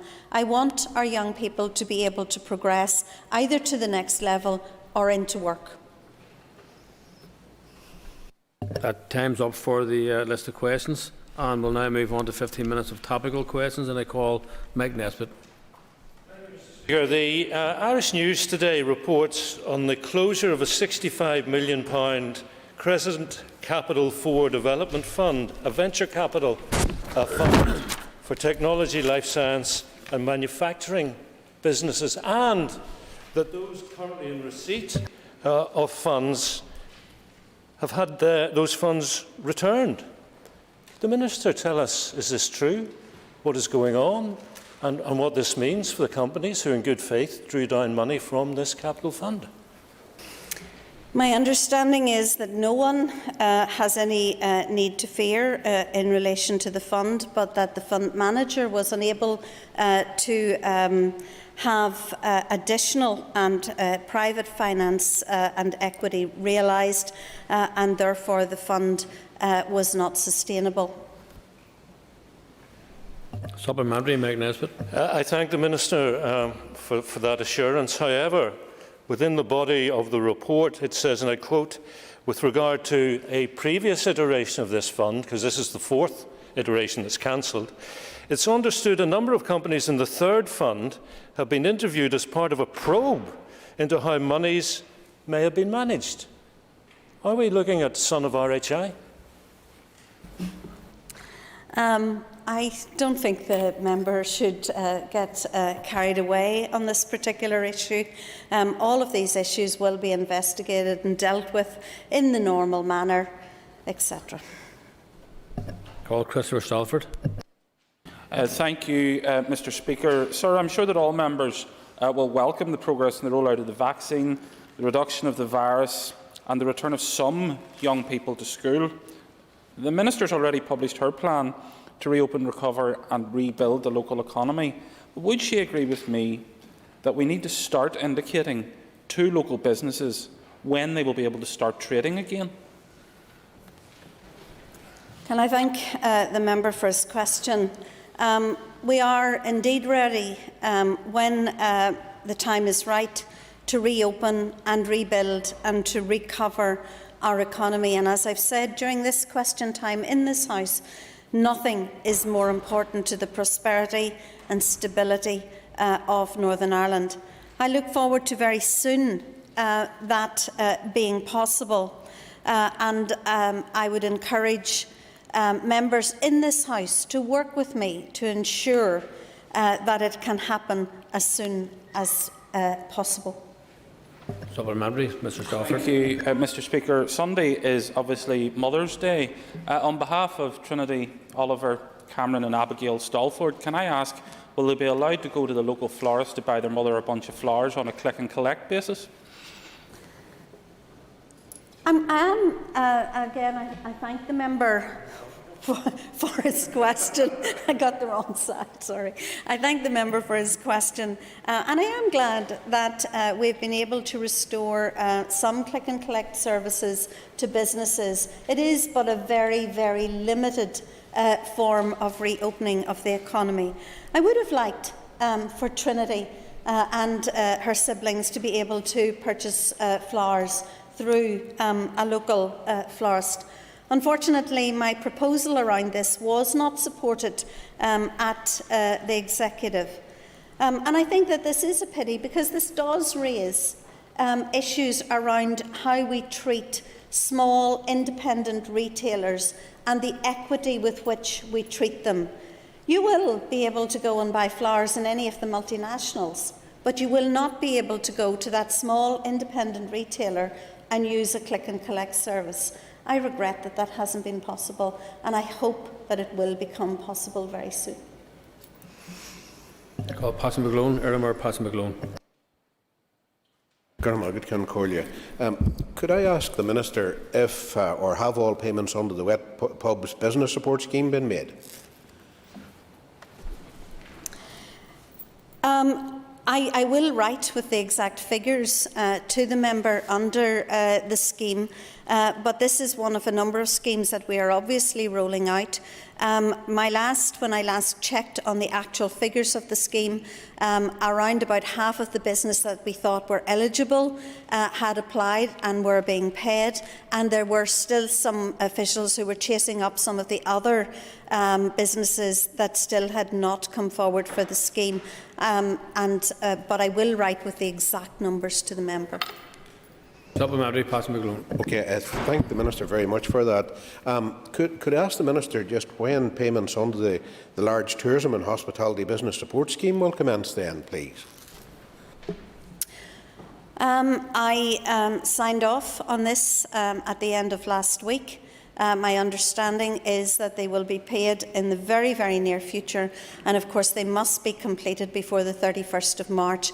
I am glad to have been able to support our local businesses in this way. This is a very substantial scheme of support to local businesses, and I know that they have welcomed this, and it will help to sustain them until we can get them reopened and fully functioning in the economy. I call Mervyn Story. and thank the Minister for her answers thus far. I welcome the publication of the Minister's action plan, and obviously it's a plan which is focused on ensuring that our economy is reopened. But would she agree with me that the Executive in its entirety and this Assembly, if it is serious about recovery, needs to ensure that there is the adequate and appropriate funding alongside that recovery plan, so that it is in a place where it actually can do what it says in the tin, and that is aid recovery? And I thank the member for his question. It is a really important one. We have published our economic recovery plan. We have also a plan for a Northern Ireland Skills Fund to recover and invest in the skills of our people. It is absolutely vital that as we emerge from this dark place of COVID, that we are able to put that stimulus into the economy and to fund economic recovery. Not that it's just immediate, but that is also for the long term. And so I look forward to working with the Finance Minister and indeed across the Executive so that we can properly fund the Economic Action Recovery Plan, that we can properly fund our skills plans, and indeed that we can fund those employability interventions that will be really very, very necessary from the Department for Communities. Mervyn Story, supplementary. Thank you, Mr. Speaker, and thank you, Minister. Obviously, we would hope that that would be more more successful than the bids that you did put to the Finance Minister when you look at the way in which they were dealt with in terms of the total amount of bids, not just the amount of money. But you also can agree with me that a recovery budget alongside the current budget that we will complete today is necessary so that people clearly understand and clearly see where the finances are in relation to how the plan will be delivered. Yes, I think that it is absolutely important to have transparency in the way that we deal with the budget. I think it's important that we are able to separate out those departmental budgets from the actual recovery budget that we have. And we have substantial funds that have come to us from our national government to actually provide that stimulus for economic recovery. And if we are serious about the economy and all that it represents, the jobs it represents, the mortgages it pays, the rent it pays, the food on the table, and so on, then we will fund that economic recovery budget and get ahead with making Northern Ireland that prosperous place that we all want it to be. And Linda Dillon. I call Linda Dillon. My agad can Corlia. Thank the Minister for answers so far. Minister, I'm aware that Mid-Ulster Council have written to your executive colleague Nicola Mallon in relation to the current, what can only be described as an absolute mess that is happening at Granville Industrial Estate in Dungannon. Could you give a commitment that you will work with Nicola Mallon to deal with the issues that are currently facing the businesses in Granville Industrial Estate? I will, of course, be happy to work with any other minister in relation to any of the difficulties faced by businesses, and indeed if the member wants to drop me a note about that, I'll be happy to take it up with her as well. Supplementary, Linda Dillon. I appreciate that offer, Minister, thank you. I'd also like to make the point that currently Mid-Ulster District Council area are bringing to the GVA here over £2 billion, and yet we don't have one single area of INI lands.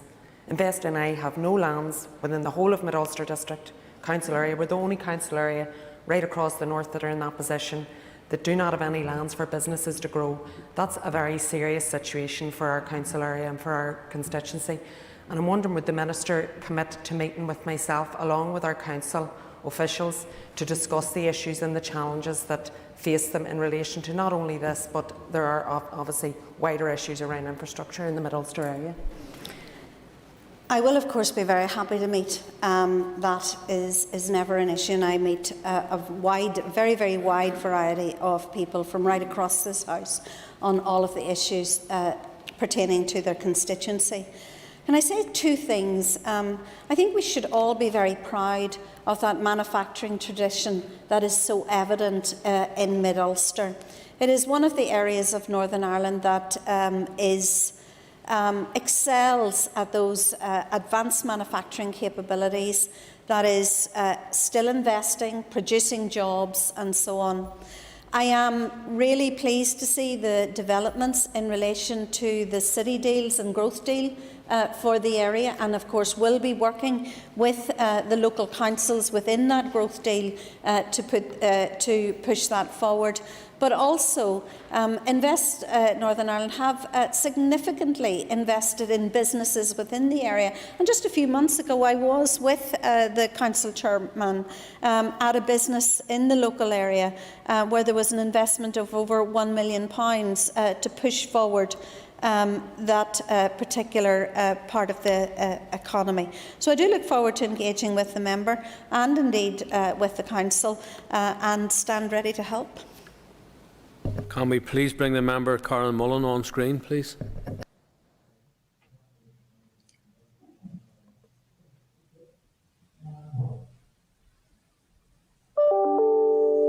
Moving on, I call Sinead Bradley.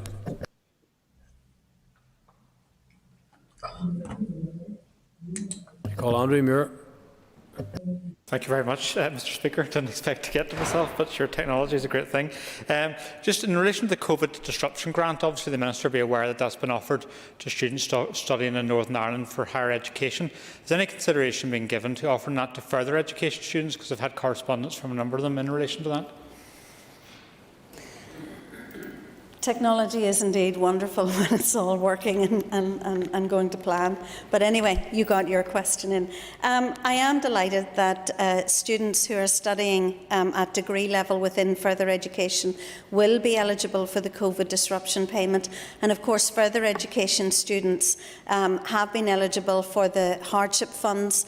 Just last week, we started the process of addressing that issue of digital poverty among students in further education, with a specific grant of £60 for the data that they will be using at their own home, and with the distribution of over 500 devices in order to help with this very, very real issue of digital poverty. No student should be left unsupported in this particular area, and Northern Ireland has the most comprehensive and most generous package of student support of anywhere in these islands. I'm very proud of that.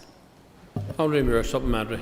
Thank you very much, Mr. Speaker, and I thank the Minister for her response, but it is disappointing that the grant isn't going to be extended to further education students. One of the other issues is that for higher education students studying outside Northern Ireland, there is that issue where they're not eligible for that. Will the Minister commit to look at this again in terms of making sure that they are eligible for that support? Again, the member raises a really important issue. We were able to introduce the COVID disruption payment to students who study here in Northern Ireland because we were able to pay the institutions here in Northern Ireland that are publicly funded in order to support those students. Students who live and who study in England, Scotland or Wales and are from Northern Ireland can of course avail of the funding that has been made available in those areas to support students who are studying in those areas. And in England just recently there was an additional £50 million advanced to support student hardship. In Scotland, I think there was in the region of 30 million, and in Wales in the region of 40 million. So Northern Ireland students studying in GB are absolutely not without support. Call Melissa McHugh, and you will not have time for supplementary. cont'd. Minister, you'll be well aware that caravan parks have been closed for much of the pandemic, yet people are still expected to pay pitch fees. And as I understand it, Minister, your department has returned unspent money from other grant schemes, and that the Finance Minister continues to ask for bids to be made for COVID-related support. Minister, will you consider providing a grant scheme for caravan site owners which would allow them to either waive fees or reduce fees to those with caravans on site? Again, can I thank the member for his question? And he raises a couple of issues that I think are very important, and I'm glad to have the opportunity to talk about today. Caravan parks and the reopening of caravan parks is probably the single biggest element of correspondence that I get from constituents. And I do hope that we will be in a position soon to make sure that those people who are paying site fees will be able to go back and enjoy their caravans in safety in the coming months, and as soon as the health and the pandemic allows. And I think that that is important to say. It is very important for a large element of our community. Many of the caravan parks, of course, do remain open for those who live permanently in them, or for key workers who are perhaps shielding at any stage. And they have availed of the generic funds that have been available either nationally or locally. Members, the time's up, and that concludes question time.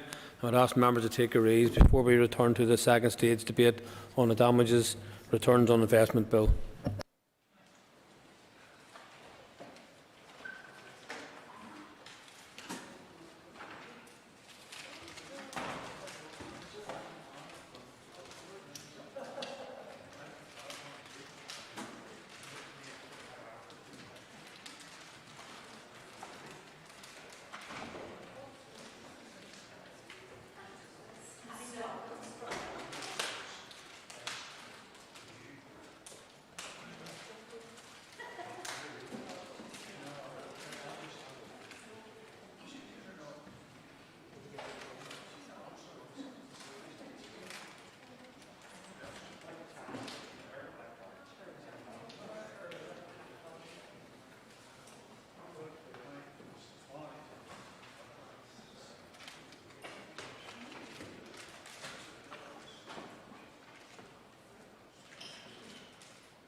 All right, members, we'll now resume our business, which is the second stage of the Damages Return on Investment Bill, and I call Jim Allister. Thank you, Deputy Speaker. I welcome the introduction of this bill. My only regret is it has taken so long to bring matters into a better shape for applicants, because one could go back probably to about at least 2010, when the rates of compensation got out of kilter under the rules which were being applied, and it took in GB till 2017 to rectify that, and it's taking us to 2021. And one of the consequences, of course, is in the meantime there is built up a backlog of cases which consciously and deliberately have not settled, because if they did settle on the basis of the existing discount, then the plaintiffs would be settling way under the rate they should be getting, and therefore their money would not last. I think it's important that we all recognise that, of course, here we're dealing with the most serious of serious cases in terms of injury. We're dealing with people who will never work again, people who are severely disabled, probably with lots of mobility problems, and who may be relatively young, and they may be someone who is riding a motorbike and a car comes out in front of them and they're left with utterly life-changing injuries. They might be 18, 20, 25, and what they get in compensation has to last them the rest of their lives, and has to also provide very often for their carers, because when a person suffers injuries like that, it's not just the compensating of themselves, it's the providing for them throughout their life within their family setting, which may itself change over the years, so that there is an adequacy of provision for them. So it is a very difficult type of case to arrive at the rights figure in the best of times.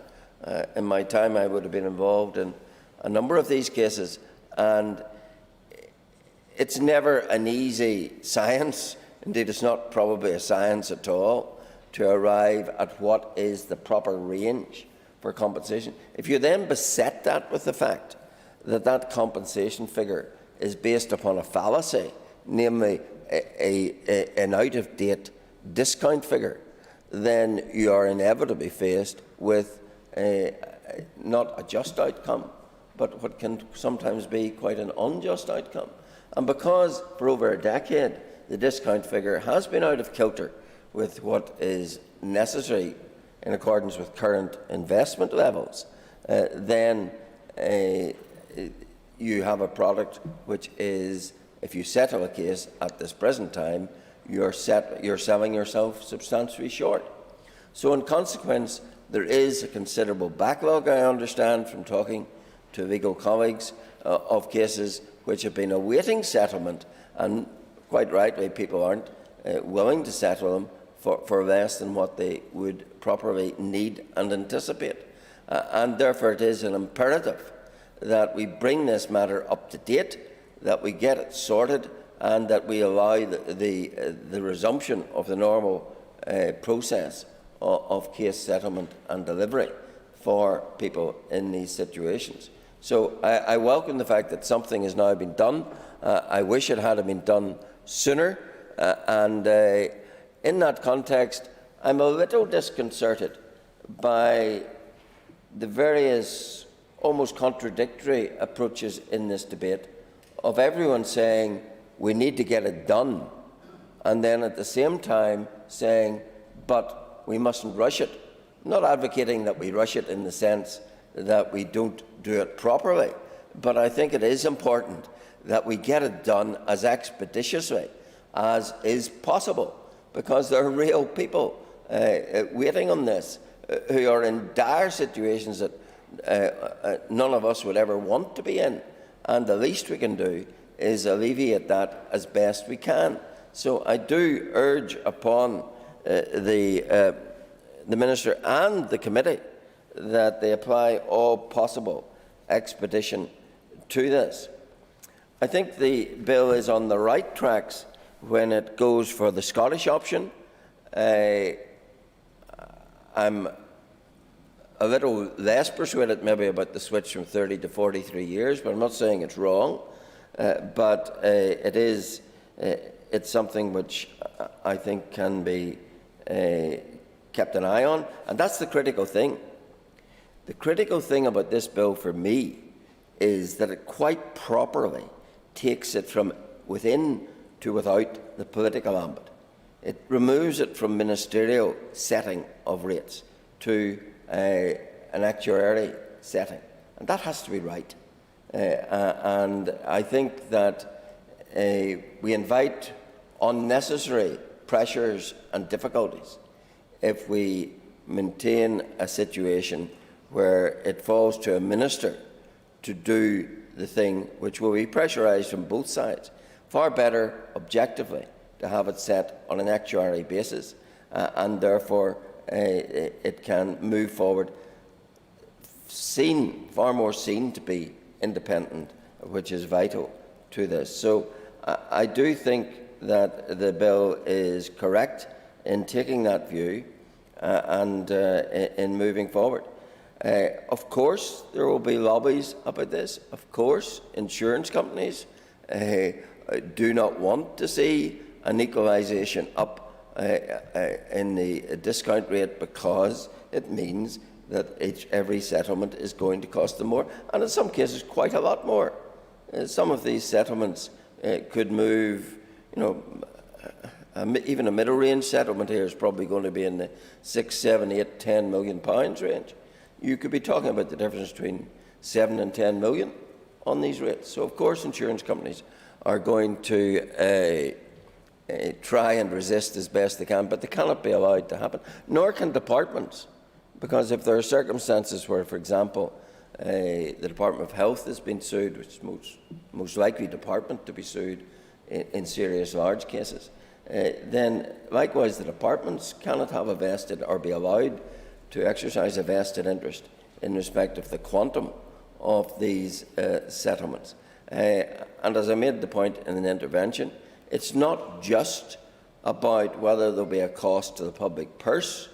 It's also the fact that under settlements, figures which fall short, which mean that instead of a pot of money lasting for 40, 50 years for the claimant, that at the end of 30 years it's run out because it was too low, then where does that debt fall? That then moves on to the state. It's through benefits then that person is kept and maintained. So it's not always the case that we need to be concerned about, is there a knock-on effect here on departmental expenditure? Yes, there will be. But by failing to do anything, by leaving it too low, there also will be a knock-on on the taxpayer as the benefit payer. So it is a question of getting that right. Now, there's no such thing as perfection. It is something of a crystal ball exercise in that it's based on projecting returns on investments, etc. But I think the people to do that are the actuaries with the expertise in it and with the capacity, if things get badly out of kilter, again within the 5-year cycles, that the Minister can intervene and say, give us a fresh look at that. So I do hope this will move forward expeditiously. If it doesn't, then I think is when the need for an interim discount rate being set arises. I'd rather see this come to a head before the summer and the matter resolved. If that can't be done, then I think there is a bounden duty on the Minister and the Department to strike an interim discount rate, because we can't go on as we are. These cases are piling up and there are real people in real need that need to get their money. So I encourage the House to proceed as expeditiously as possible. I now call the Minister of Justice, Naomi Long, to conclude and wind on the debate on the motion, please. Thank you, Mr Deputy Speaker, and I want to thank all members for what were constructive and positive engagements on this bill today. As the bill moves through its stages in the Assembly, I hope that we can continue to ensure that this important piece of legislation reaches the statute books as soon as possible. The current discount rate risks claimants currently being undercompensated. However, a new rate set under the Wells v Wells framework, the only option currently available to the Department, would reduce the rate so much that it would most likely result in overcompensation. A new legislative framework, therefore, will allow a stable discount rate to be set, which better delivers the 100% compensation principle and provides fairness to all involved. To be clear, 100% compensation is a long-standing legal principle by which we are all bound. We cannot, in setting the rate, consider the consequences on or impact of the rate on the insurance sector, the public sector, or even those people who are claimants in the system for whom we may well have compassion, and I think a number of cases have been raised today where that is the case. It has to be set on the basis of 100% compensation.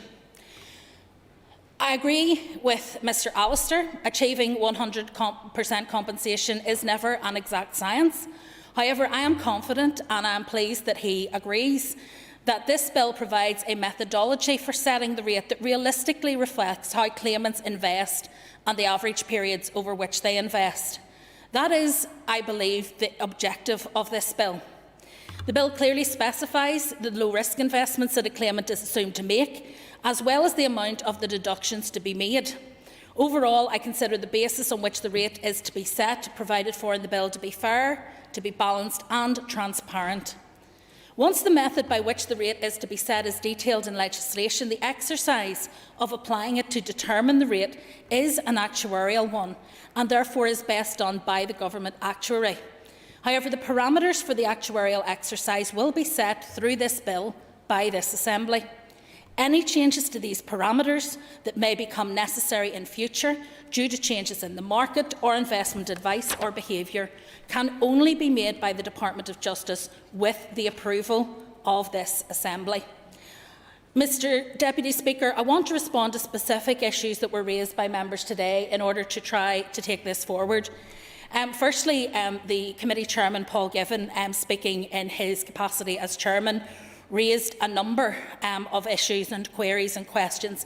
And I want to thank him because he did pay tribute, as did his colleague Paul Frew, to the time and engagement that there has already been with the committee in respect of this bill, because whilst we did have to wait until the legislation was completed in terms of its drafting, we have nevertheless engaged in terms of the principles and the structure of the bill, so that the committee would have adequate time ahead of the bill itself being published to consider all of the various questions and queries that have come forth from that. And we have endeavoured, I think, in 5 sets of correspondence and 3 appearances at the committee, to reassure members of the committee that this is not about trying to limit the scope of their scrutiny or in any way to curtail their freedom to undertake that scrutiny, but it is about trying to move this forward as quickly and expeditiously as possible, in order that we keep in mind those who are waiting for the compensation claims to be settled and whose need is extreme. In terms of the questions that were asked and in terms of some of the issues that were raised by the members, the committee chairman did ask about the issue about the financial impacts for defendants, including the Department of Health or any other government or public bodies, of a discount rate set under the proposed new legal framework. However, as he will be aware, that is not something that my department can take account of in setting the rate. We must aim for 100% compensation, and that principle must be maintained throughout, irrespective of the implications for those against whom claims are taken.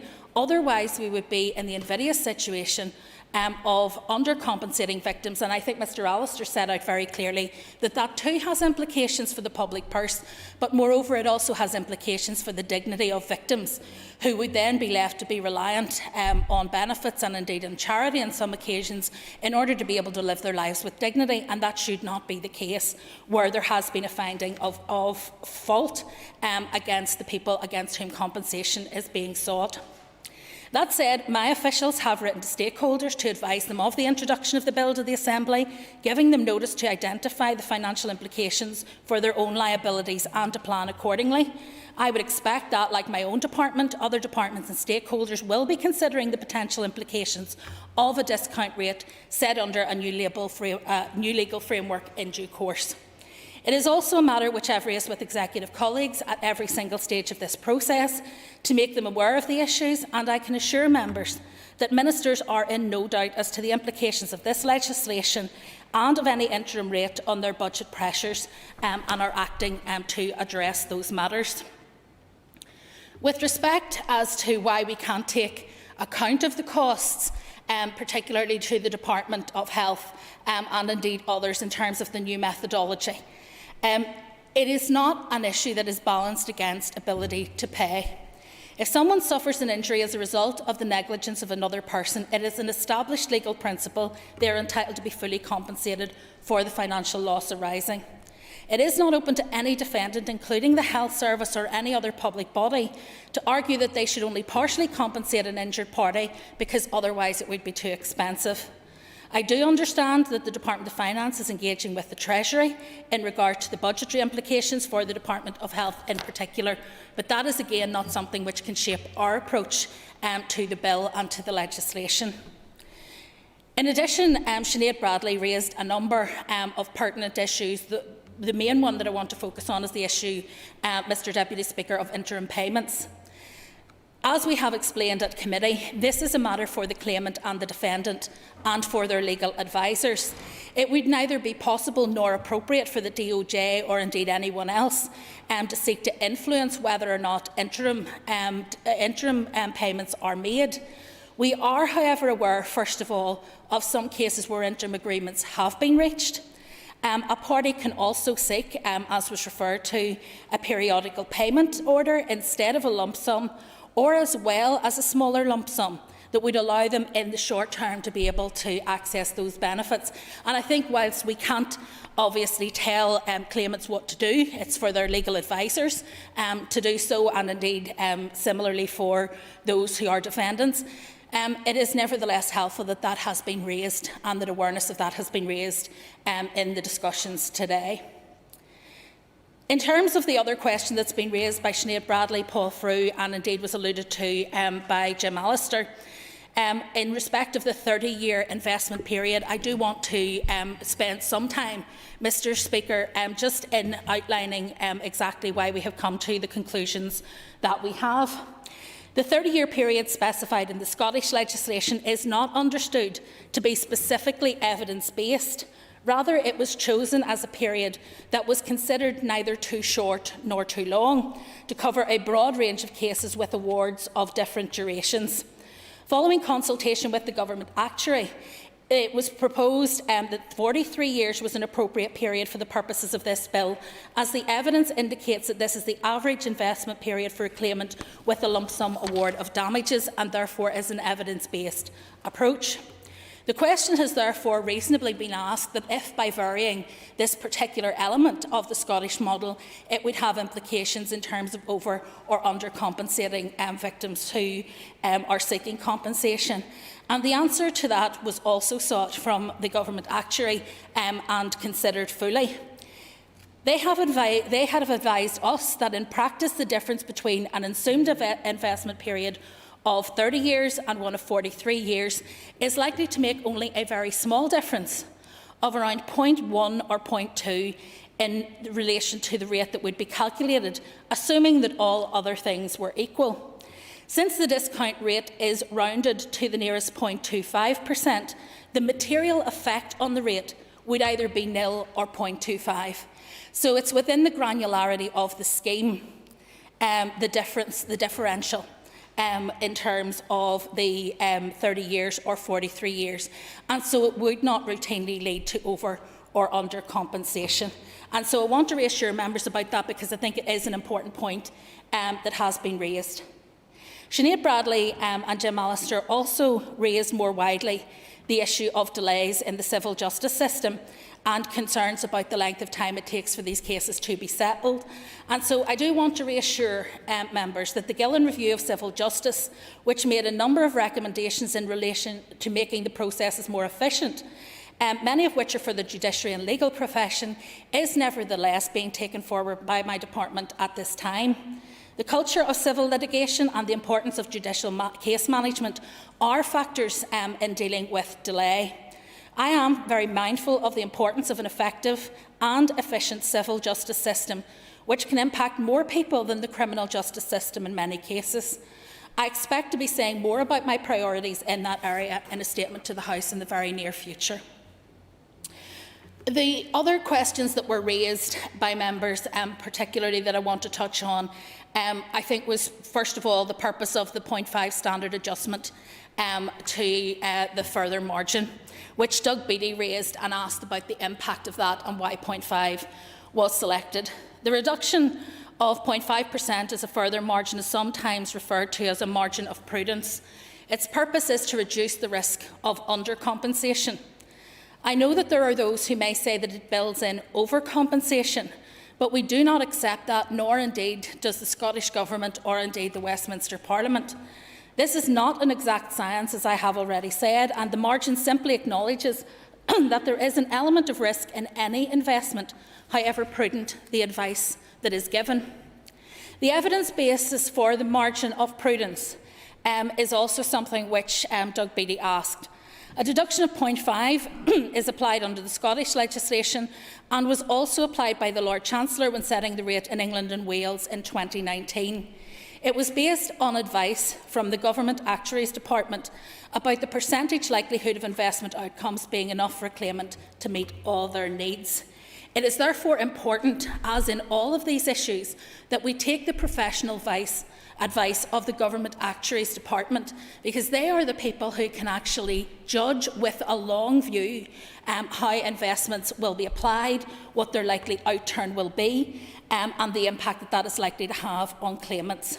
So based on that advice, in July 2019, the Lord Chancellor concluded that not making any deduction for prudence meant there was a 50% chance of claimants not being fully compensated, which is why we believe the margin of prudence is required.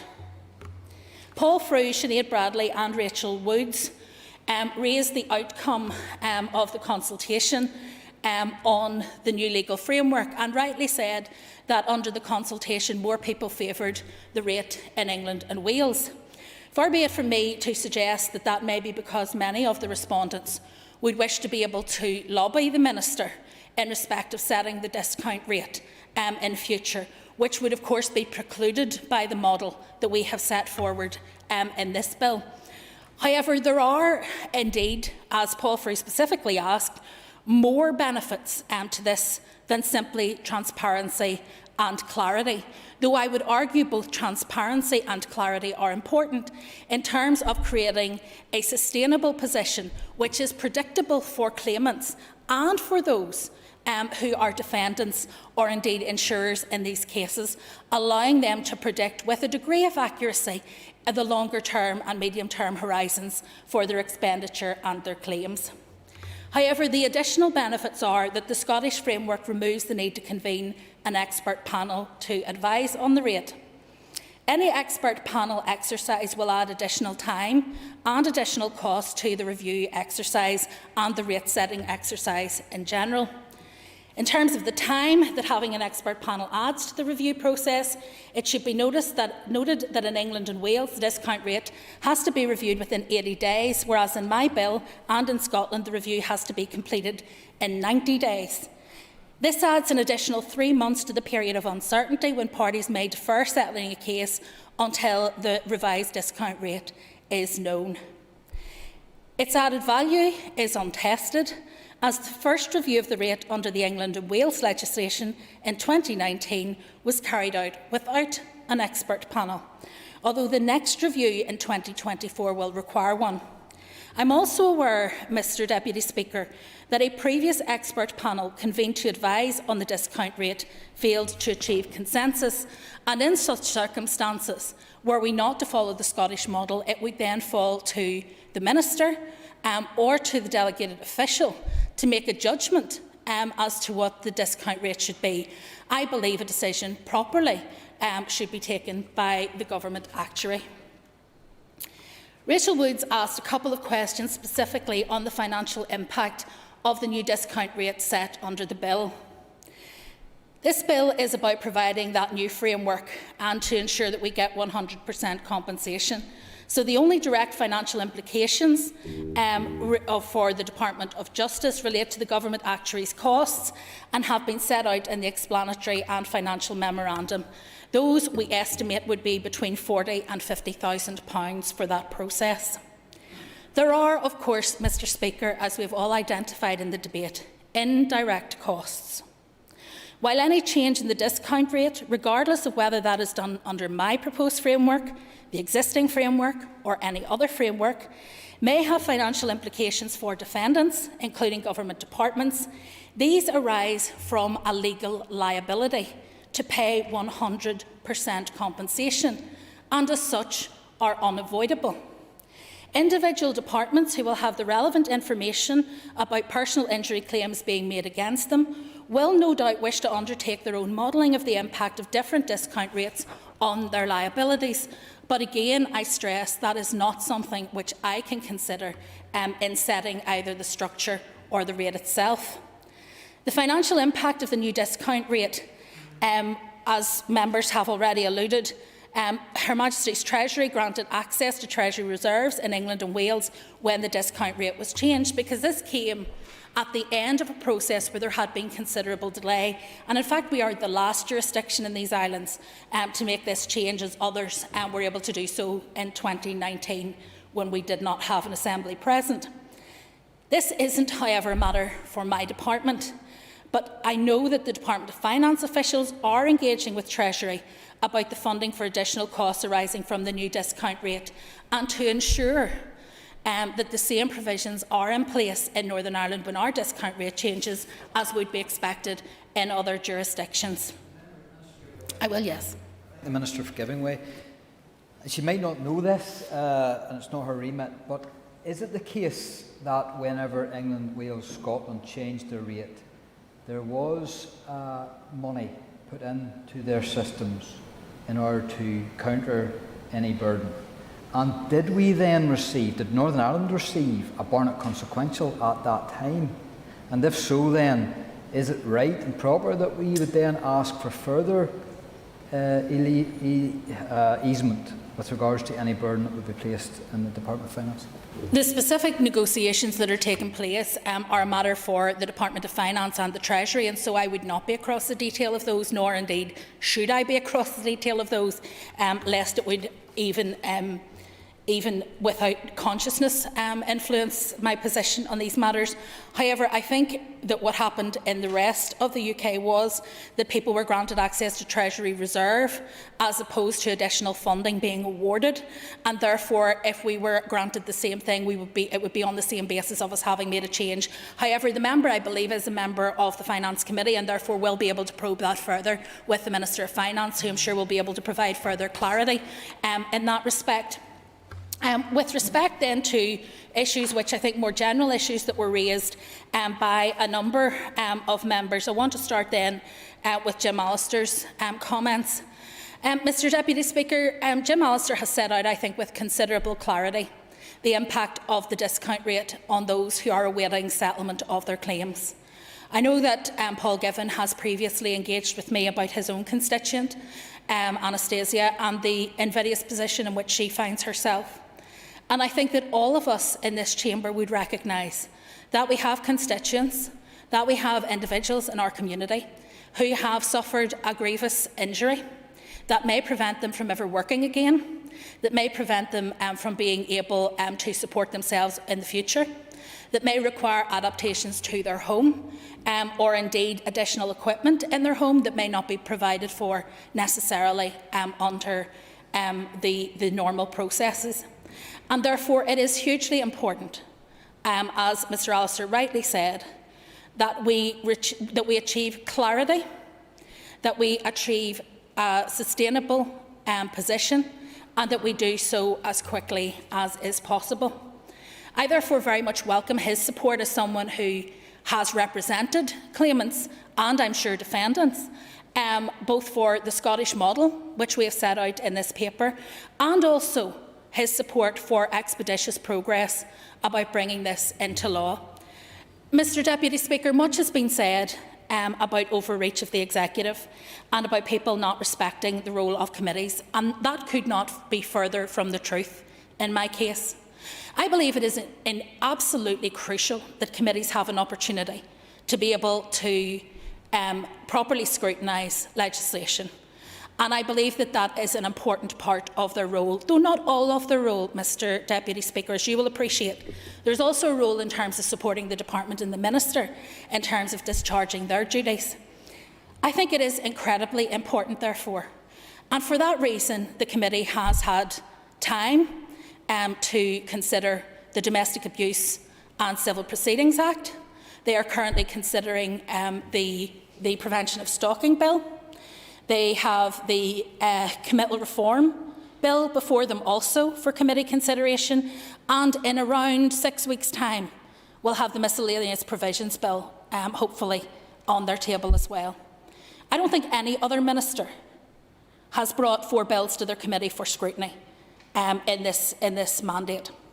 So to suggest that I am trying to in any way prevent the committee from doing their job or doing it diligently is a false assertion.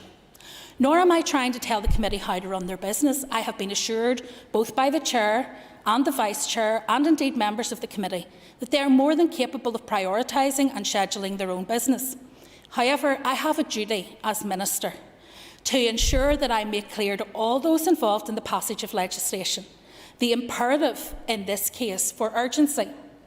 So whilst it may be desirable from a departmental perspective to have things happen quickly, I have not asked for accelerated passage on any of those other matters, because I believe that it is right and proper that in a very long, complex piece of legislation, the committee should have the opportunity to take not just advice and guidance from their own clerk and from officials in the Assembly, but also to receive expert views on how legislation will impact on their committee. As someone who has served in Assembly committees here, I actually appreciate the fact that members will want to guard that jealously. However, I cannot abdicate my responsibility as Minister and my responsibility to the Executive and to the public sector and to everyone in this chamber by understating the issues around urgency of this particular piece of legislation, because the impact that it has and that the delay and ongoing delay is having on claimants under these issues is significant. And therefore it is important from that perspective that we raise it. It is also important, as members rightly have acknowledged, this has implications for other departments, but it is incredibly technical in that whichever scheme we choose will set out a portfolio. We can either put that portfolio on the bill, or we can agree as in England and Wales that I decide the portfolio privately, I adjust it privately, I make such adjustments to it as are required, because that's what happens with the Lord Chancellor, and there's very little scrutiny or oversight. Or we can decide, as per the Scottish model, that we put the portfolio on the face of the legislation, that we put the adjustments on the face of the legislation. There is then openness and transparency for everyone involved, including for the committee. And at the end of the day, if we decide, because of actuarial advice, that the model or the portfolio is no longer appropriate, we can then have to, by law, return to this House and ask for support in order to change it. And therefore, the issues that have been raised with respect to scrutiny, due diligence and all of those other matters are best dealt with through the Scottish model, because it ensures that I cannot tamper either with the rate itself or the portfolio that leads to the rate without full transparency in this place. I think that is hugely important and should give all members reassurance around how the rate will be set in future, but most of all should give reassurance to those people who are claimants or defendants as to how the rate will be set going forward, and that they can then plan for the future adequately. In addition to those remarks, Mr Allister also, I think, elucidated the point very well as to why the rate setting is and should be in this bill an actuarial decision, not subject to the influence of lobbying or other means. It is important that it is seen to be open, transparent and based on fact, based on what the decision in terms of compensation, that will give them the lump sum, and then this discount rate is to ensure that that person will receive 100% compensation. It is important that it is open, transparent and not subject to those who may have vested interests in the system. Maximising that transparency, I believe, is critical, and so I thank Mr Allister for his support for that. There were a number of other issues which were raised. I'm not going to, Mr Speaker, deviate into the issue of accelerated passage, because we have, I think, laid that to rest. There is no request for accelerated passage. I have laid out, I think, adequately, hopefully, the reasons why there is an urgency attached to this.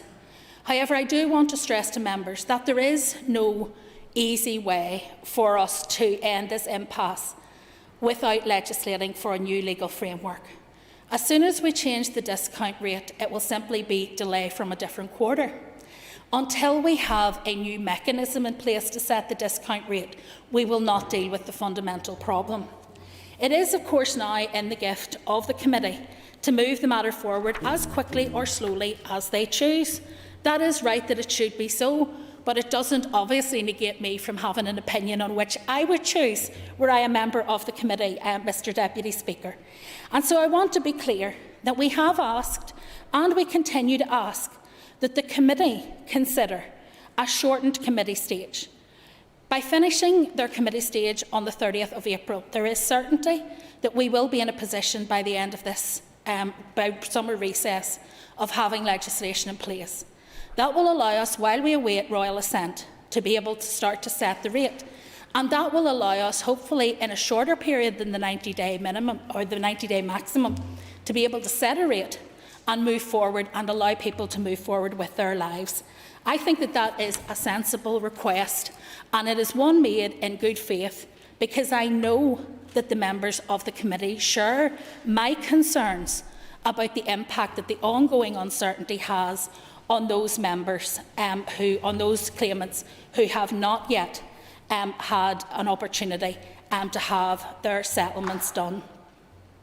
There were two final issues that were raised. I will, yes. Mr. Giving way.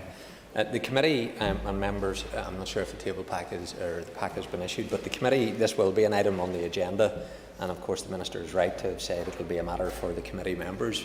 We did discuss about this last week, and there will be a report which will outline the consequences of complying with what the Executive have asked for and the implications for all of that. And that gives a wide range of reasons, including the current COVID restrictions and the implications that has on our committee staff. And I'm under a duty of care to the people that support the work of my committee.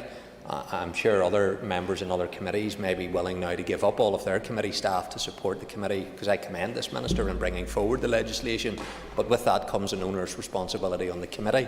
Maybe it needs to be commensurate with the support that this Assembly wishes to give to the Justice Committee to expedite its duties more efficiently, if that is the case. But that report will provide members a lot to consider. I want to be very clear. My party will not be supporting what the Minister has requested at that meeting on Thursday. It will not be supporting it. What other committee members wish to do will be a matter for them, but my party and my members on it will not be doing so, because it is not realistic, nor indeed is it sensible. And I wish to expedite this matter on behalf of claimants. And it affects me personally in terms of what I see in my own family circumstances. Maybe more than anybody else in this chamber, I want to see this expedited. But I will not do it recklessly in terms of discharging my duties as an elected member of this House. Just before the Minister commences, we've already had quite a bit of discourse through the day about accelerated passage or not accelerated passage. I've heard two views at least. I've heard probably more than that, but we're not going to put it to bed today. Those are matters for the committee itself to decide at committee stage. So I would appreciate that we just continue with the discussion on the principles of the legislation, please. I thank you, Mr Deputy Speaker, for your guidance. However, it is remiss of me if I do not press home with the Assembly, because ultimately the Assembly will grant any extension to the committee stage should one be requested. And it is important that I press home to the Assembly the implications of any decision in that regard. I'm disappointed that the Chairman has taken such a position. I don't believe that in order to scrutinise what is a short and technical bill, that a protracted period is required. It is simply a matter of focus in terms of getting that through. The Chair has previously assured me that, and I quote, "with respect, it is not the Department's job to tell the committee how it carries out its work, so there is no reason why the Department cannot allow us as a committee to manage these pressures." So that's exactly what we're doing. We're allowing the committee to manage the pressures. Minister, if I could say the point's well made, if we could just perhaps move on, please. Mr. Deputy Speaker, there were two other points, I think, of substance which were raised, which I do want to deal with. First of all, the issue was raised by Paul Frew in relation to why we would have a review this year and then in another 3 years' time. And would parties, for example, delay their settlements until 2024 as a result? First of all, I think that is very unlikely, given how long cases have already been delayed, and when in the absence of a crystal ball, no one will know whether in 2024 the rate will go up, down or stay the same.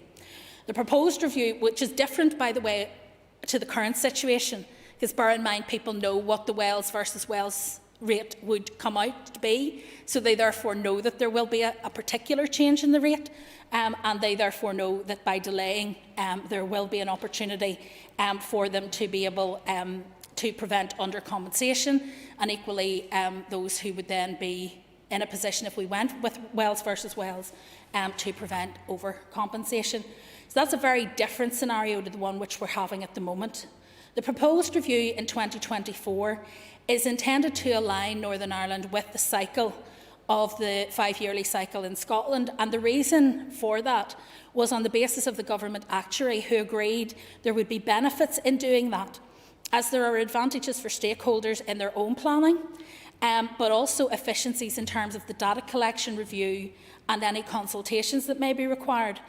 So I also understand that in the 3-year period, it is unlikely that the rate would change significantly. In fact, it would be our hope that the rate would not change very significantly in any 5-year period, which is why we're building in these routine reviews, so that it will be minor adjustments, rather, as has happened in this case, an adjustment after almost 20 years. Therefore, we will have, I think, the opportunity to avoid that particular concern, which is a reasonable and rational one to raise. A number of members also spoke about oversight and accountability in the bill. And the bill obviously prescribes the detail of the low-risk investments assumed to be made by claimants, the assumed period of investment, amount of deductions to be made. Although the government actuary is the rate setter, it is not as simple as saying that we are outsourcing in terms of the departmental duties. They will have to determine the rate according to the methodology prescribed in legislation set by this House. The detail of the statutory methodology by which the rate is to be set by the government actuary could only be changed by the department, again under secondary legislation, which would have to be approved by the Assembly. Moreover, before each review in the cycle of regular reviews that will be established under this legislation, the department is required to consider whether the portfolio itself is still appropriate in accordance with the criteria of the bill. Once the parameters of how the rate is set are detailed in the legislation, applying them to calculate the rate is an actuarial rather than a political exercise. And obviously, the Government Actuaries Department will publish a report of its review and determination of the rate, which will then allow members to scrutinise that report and to understand the detail of the rate setting. Mr. Speaker, I think it has been a useful debate and another opportunity for us to air the challenges around this legislation, around the debate, around the different models that are available, but also to focus that fundamentally, whether we use the English model or whether we use the Scottish model, the objective of both is the same. Neither is more likely to give us over or under compensation, because they are all designed to give 100% compensation, nothing more, nothing less. It is not an exact science, but it is important that we move this forward quickly in order that claimants, and I think we should finish with our consideration of those claimants, in order that claimants who await their payments are able to move forward, live their lives with dignity, with the resources required that they can do that. And I leave it now in the hands, Mr. Speaker, of this Assembly in terms of whether or not they pass the second stage of the bill, and then in the hands of the committee as to how quickly and expeditiously they can deliver the committee stage. Thank you. Okay, thanks very much, Minister. The question now is that the second stage of the damages return of investment on investment bill be agreed. All those in favour say aye. Contrary, no. The ayes have it. And that concludes the second stage of the damages return on investment bill. if members just take their ease now till we move to the next item of business, which is the final stage of the budget bill.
Order, members. The next item of business is the final stage of the budget bill.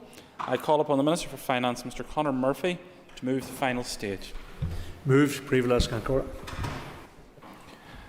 The final stage of the budget bill has been moved. The Business Committee has agreed that there should be no time limit on this debate, and I call on the Minister for Finance to open the debate. Minister. Today's final stage debate concludes the financial legislative process for the 2020-21 year. The impact of the COVID-19 pandemic has meant financial circumstances this year have been unprecedented. The Executive have acted quickly to provide funding not only to deal with the health impact of the pandemic, but to respond to the social and economic impact. We have had to respond to changing circumstances in the face of new restrictions and work quickly to get financial assistance to the health service, schools, businesses and families. Departments have transformed the ways in which they work to get this funding to where it was needed. We are continuing to plan and respond to the situation. To date this year, the allocations made by the Executive amount to almost £3 billion.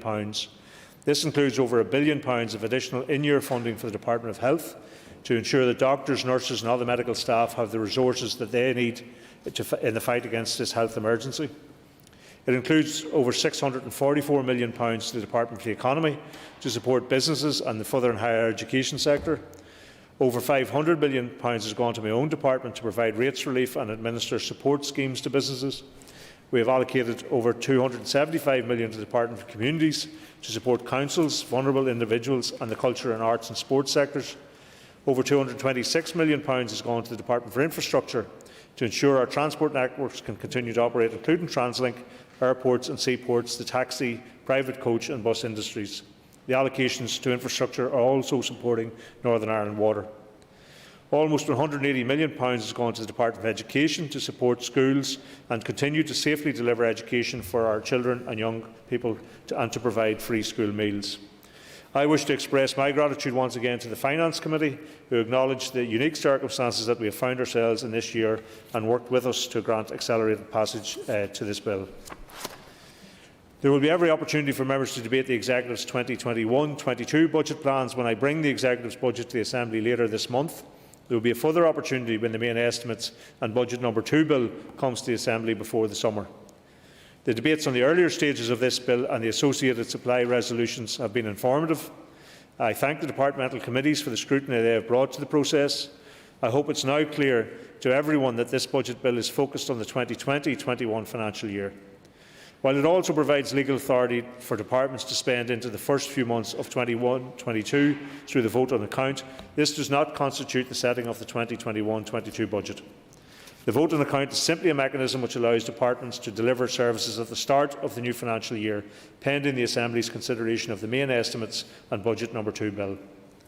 That bill later this year will set out the detail of the 2021-22 spending plans contained in the Executive's 21-22 budget. Cancora, to conclude, this is the final stage of our financial legislative process for 2020-21, and the legislation has already been subject to considerable debate. I now look forward to hearing any final thoughts from members on this important piece of legislation. Thank you, Minister. I call the Deputy Chair of the Finance Committee, Mr Paul Frew. Thank you, Mr Principal Deputy Speaker. I rise at this final stage of the budget bill, and before I commence my remarks, can I just wish the Chairperson of the Finance Committee all the best in his recovery. You'll note his absence today, and he had a bit of a mishap, so I'm sure I speak for all the people in this House that we wish him all the best in his recovery. So, Mr Principal Deputy Speaker, I would like to make some remarks on behalf of the Committee for Finance as part of the final stage of the Budget Bill Northern Ireland 2021. The Committee for Finance enjoys a special position and has a unique set of responsibilities when it comes to the scrutiny of budget bills and the associated founding supply resolutions. The Committee takes these responsibilities very seriously. Consequently, when members learn to their great surprise that the cash advance facility from the Consolidated Fund was getting close to exhaustion, the Committee felt that action was necessary.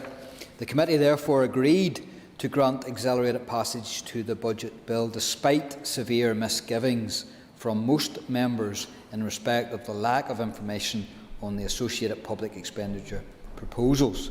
This course of action was followed in order to avoid the very real prospect of public services running out of money and stopping near the end of March. Principal Deputy Speaker, this was a very surprising and unwelcome consequence. The Committee expects that in future it will be kept appraised by the Department of the progress of cash advances from the Consolidated Fund. As indicated in the previous stages of the bill, the spring supplementary estimates differ greatly from previous years. For example, there is now the opportune inclusion of a fuller explanation for sole authority expenditure. This is a positive development and must be welcomed. This year's estimates also include, very unusually, a £1 billion headroom. It is now understood that perhaps around 200 million of this, i.e. the totality of the available unspent 2020-21 resource, is to be used by the Department of Finance. The Minister suggested in earlier debates that a further business support payment would follow and that this would be administered by Land and Property Services. Mr Principal Deputy Speaker, our hard-pressed businesses could do with more support as they recover from this lockdown and address the post-COVID economic landscape. It is hoped that perhaps today the Minister might tell us a little bit more about what he has planned in this regard. It is also hoped that in addition to written statements on these matters, further correction slips might be added to the estimates in order to close the circle in respect of the actual allocation of resources when compared with the headroom figures. Mr Principal Deputy Speaker, I think we are all very well aware of the unusual pressures which have accompanied this most difficult of years. It is right that we should take a moment to remember the lives lost, the emotional damage and the financial hardship that this lockdown has brought. It is also right to consider how our institutions have responded to these pressures. How have we treated the most vulnerable in our society? How have we redirected resources to support them in their time of need? On another day, and in the not too distant future, I expect this House will review this in much more detail. And when that day comes, I hope we will not be wanting in deliberating on what has came before us. For now, and in respect of the spending in 2020-21 covered by this budget bill, I think I should record the committee's thanks for the very substantial additional funding that the Executive received from our Government. I think we should welcome the numerous support schemes for hard-pressed individuals, families and businesses. In that, though not absolutely all regards, Mr. Principal Deputy Speaker, we should also note with fulsome, though qualified approval, the Executive's financial response to this crisis. There's no doubt about it, money has went down to many people. There could be a question around the speed, but no doubt money has been received gratefully from many people and businesses. To be sure, there were issues, not the least from Land and Property Services converting itself from a collection to a distribution agency, and I think you remarked this early on. Additionally, there were some schemes for which uptake was much lower than expected, and some important sectors and individuals who have, with some justification, felt overlooked. Nonetheless, the response of our health service and education service and public services generally have been very good indeed, and are, I think, a positive takeaway from the pandemic. In terms of 21-22, I think everyone will welcome the special carryover arrangements from Her Majesty's Treasury, which will hopefully help to fund aspects of the post-COVID recovery.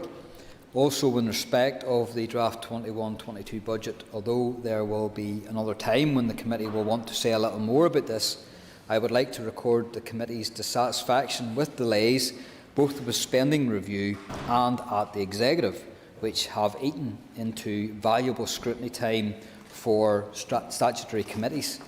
The Chairperson raised the key points of committee concern in plenary at the second stage. I will merely indicate today that despite the short timescales, committees have done their best to interrogate departmental submissions, and that much of the feedback refers to unfunded bids and an over-reliance on in-year monitoring. I would like to thank all of the statutory committees that responded to the Finance Committee with feedback.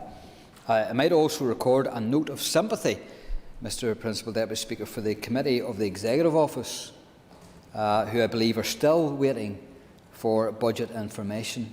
I think that's vitally important and crucially important that that's highlighted at this stage and the marker is laid.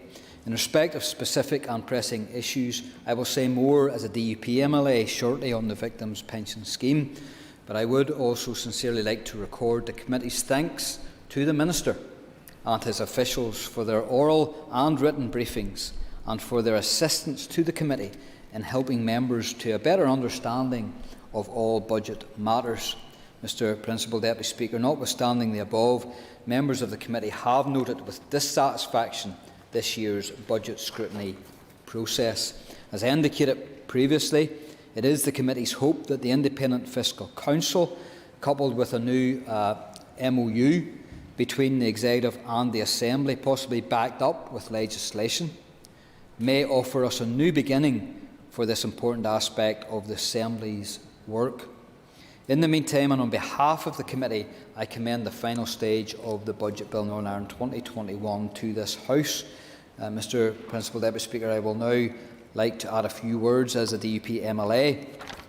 I did allude to it in my speech there regards to my concerns around the Victim Pension Scheme, and this has had an airing in all of the stages and other budgetary debates of late, and it's raised in the Finance Committee on a weekly basis, because I think we all realise that people have waited far too long for money that is owed to them, money that they should have received long ago, and that money is required to assist those people in moving forward with their lives after many years of suffering with grievous injuries as a result of terrorism. And I am pleased to record, Mr. Principal Deputy Speaker, that in this bill, on page 33 and on Schedule 3, it mentions in the Department of Justice piece that the costs relating to the Victims Payment Board and the Troubles Permanent Disablement Payment Scheme, it's mentioned in here. The next page, page 34, in the Schedule 3 in the Executive Office piece, it states that victims and survivors, including actions and payments associated with the preparation and implementation of a victims' payment scheme for permanent disablement. Those, to me, are very important content in this bill that gives me hope and assurance that this Executive and this Minister, as Finance Minister, will not be found wanting when those victims require that support that they should have got years ago. And I know that the Finance Minister is engaged in a process with the Secretary of State. I would like to record my appreciation to him for that engagement, and I support his engagement in that regard, because I do feel that the victims that should get this funding and the support not only live in Northern Ireland, not only reside in Northern Ireland, but reside all over these isles, and maybe even further afield. So to me, there is an onus on the Secretary of State and our government to assist or fund this scheme. But there's no doubt about it, and there's a legal duty on this Executive to implement and to ensure that those victims are safeguarded and supported. And I hope and pray that those people will receive that funding sooner rather than later. I would also, Mr. Principal Deputy Speaker, speak of the media speculation over the last week around the Fiscal Council. And I think that a Fiscal Council is actually a good idea to help and assist the Executive and indeed this Assembly with regards to fiscal matters. I don't think any of us are precious enough to think that we can do this all on our own, and that I think that would help having a Fiscal Council when it comes to budgetary bills like this, where we can be informed to a greater degree. And I think that's something that should be welcomed. The Minister also, I know, brought a paper to the Executive, and on that was a Fiscal Commission. And my understanding of that is that that would be a one-off reporting mechanism to help on with a debate around fiscal powers.